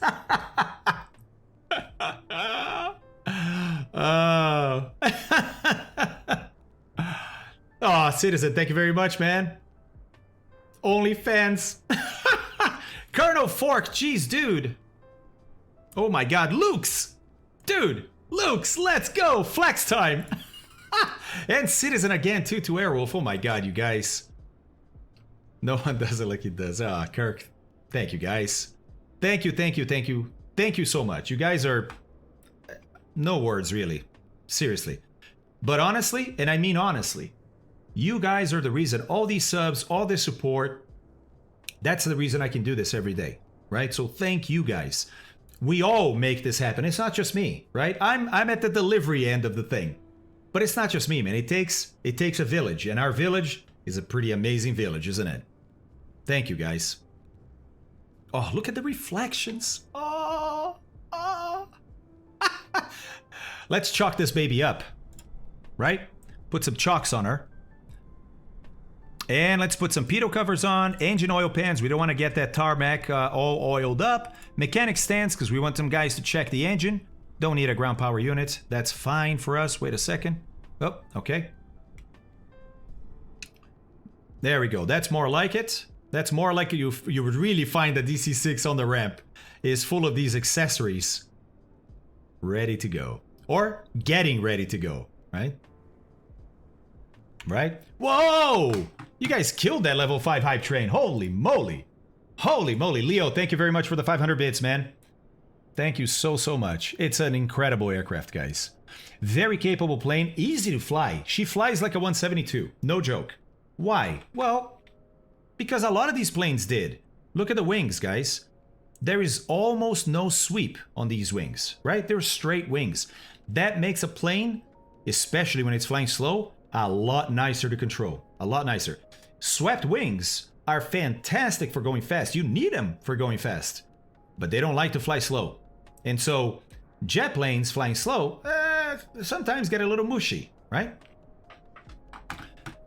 Oh, that would be amazing, wouldn't it, Fork? That's an idea right there, man. That's an idea right there. I like that. Why sub mushy without the C, like this, mushy. Can we see the pitot covers and oil pans? Yeah, sorry, man. I totally forgot to show it. I get excited about that stuff, too. Look at that. Thank you, guys. Level 5, you guys. All right, so we got the oil pans. Look, are these blue pans? Right there. Very cool, right? Very cool. Got one for each engine. And then, let's see, pitot covers. Oh, yeah, right here, look. Look at that. And it looks like it's, oh yeah, look. It's like an elastic, right? And you attach it to the window that you can open. The window that right now I couldn't open for some reason, but again, this is pre-release. Don't judge the aircraft by this. Look, there are the pitot covers. Nice. That's awesome. Yeah, 40. By far the most detailed. Now, you always have to bring the Just Flight arrow into this conversation because that plane is extremely detailed too. But it is a simple aircraft compared to this, right? So I say this is by far the most detailed just because they had a lot more that they had to code to reproduce, and they did it all, right? Well, flights, it didn't open after I landed. I landed, and on the runway I wanted to open it, and it didn't open. So I don't know exactly what's going on there. What's with that? From Fanny, okay. Ooh, oh, but that's a Connie. It's okay, but it's a constellation. Look at this KLM picture, guys. All the flight attendants and a constellation in the background there. The Constellation, by the way, was the competitor to the DC-6 for a very long time. And, I mean, it's, you know, in real life, you can open that window whenever you want. You can open that window in flight in real life, no problem. If you're not pressurized, obviously, right? This aircraft has pressurization system, but you don't have to use it. As a matter of fact, Everts Air Cargo, if we fly in Alaska tomorrow, when we fly in Alaska, we're going to fly Everts Air Cargo, right? Those guys fly some of their flights unpressurized. Constellation was Lockheed. Constellation was Lockheed. Yes, Hammer Nails, we do. They say right here. Look. Let me open up the introductory document that they sent us. Right here. This is the pilot introduction. In this manual that you're gonna get when you buy your DC-6. Here we go. This is the development team right here. Jason Brown, Armen Cholakian, who was here yesterday as Mac Boots in chat because Mac Boots, or Armen, is the sound engineer for PMDG. He's the guy that made this plane sound this way. Chris Powell, Rob, I think everybody knows Rob. Henning van Rensburg, old friend of mine. Vin Simone and Pete Sterling. And then they have a beta team here too listed. So I like seeing everybody that worked on it. It's pretty nice.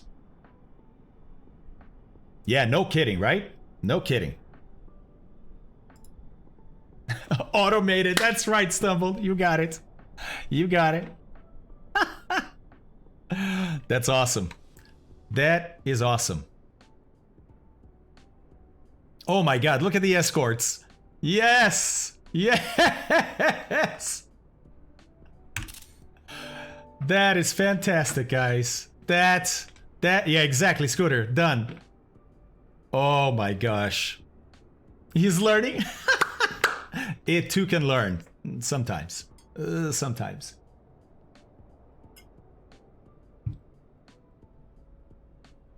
Oh, Semi-Sim, thank you very much, man. Appreciate that. 100 bits. Very much so. And thank you for all the follows, guys. Oh my God, we broke 4,500 already. Already past 4,500. We just hit 4,000 3 days ago. We just hit 4,000. We're already at 4,500. Let's go. Thanks everybody for the follows. I know the delivery is insane, right? Guys, I think it's time to raid. That's right. Stick around. I like to show off. If you haven't been to my channel, I like to raid people that have very little viewers and give them an opportunity, right? There's some people out there, they have little viewers because that's what they deserve. I don't want to say it that way, but it does happen. But there's a lot of people out there that just haven't been discovered yet, right? So we like to try and find those people and give them an opportunity to expose them to great folks like you guys, right? Everyone starts out small. Exactly, Ninja. That's what I'm saying. And some people, like I said, they stay small. And that's okay. That's the way of the world. But some people just need a little push. And I love to do that. So the way we do it is I always look just for Microsoft Flight Sim streamers. So let's go look at that. Nowadays, there's a bunch of streamers that, well, they use other sims. And they call it Microsoft Flight Simulator. Those don't qualify for my raids. Okay. Let's see here. Let's see at the bottom end here. Who do we have? All right. And we like cameras. I always like having cameras to see the person that we're watching, right? Okay. 1,000 VFR items like cranes and power cables and windmills. And so when you're flying around England, fucking shit's everywhere. It looks real, man. Sorry.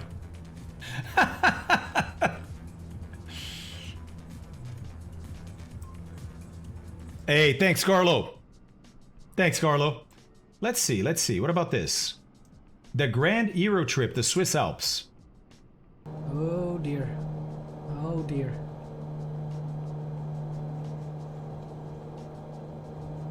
Whoa. Whoa. Should we? That will create a little bit of additional pressure for him.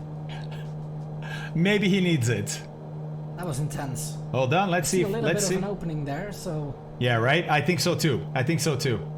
it's really. Yeah, blowing nothing else this, is like jumping out at me. Nothing else jumping. blowing this Oh, up. wait. got some No. lift from Hold on. these, mountains Denise is going. on. Okay. Hold on. Hold on. And On air profits. Just checking. Just checking. Stand by. yeah, I think we definitely have wanna rated clear that. Denise though. I think we have rated her. Maybe it's gonna be. Maybe it's gonna be recommend Get us verse. into the blue. Come on. Rock baby. says Denise. Ah. You can do it. Ah. I know, right? It's hard to choose sometimes. See that guy, Denise. Okay. Oh man. Gotta watch that airspeed. And All right. All right. This time it's gonna be commander verse. I Yeah. have no idea what is ahead of me All right. All right. Let's do this. in terms of mountain peaks. By the way, I respect streamers that have nobody watching them and they're We are talking on an just as if there adventure were now, people guys. watching like him because they're ready for somebody to come in. Love that. Love that. All right. Speed That's is the coming up. attitude we're looking for. Look at that. Look at that. Make his day. That's right. That's right. Let's go, boys. Let's go, girls. Let's do this. Let's do this. Hey, guys. Thank you so much for today. What a privilege it is to be able to That show is this one aircraft hefty off for flight. you. But thanks for being here. Whoa, Slarty. Jesus, man. Thank you. I thought you were going. I thought you were gone. You had to land. How did your landing go? Thanks, man. Appreciate that. I am Jesus, still Slarty. Oh, my working gosh. that trim. Thank you, man. Working the Thank you. stick. All right. Finding the balance Hold on. I between can't speed activate the and raid speed. because now Slarty's warning is on top of it. Oh, wait. There we go. All right. Nice and solid. Hey guys, I love you. I'll be climb back rate. tomorrow. 1300 Zulu. Vertical speed. Don't know what the plan is yet. Depends on when the aircraft releases. So go to our Discord. Continue the conversation there. I'll put some more information there later tonight. And I'll see you tomorrow. Love you 9,000 guys. feet, guys. Take care.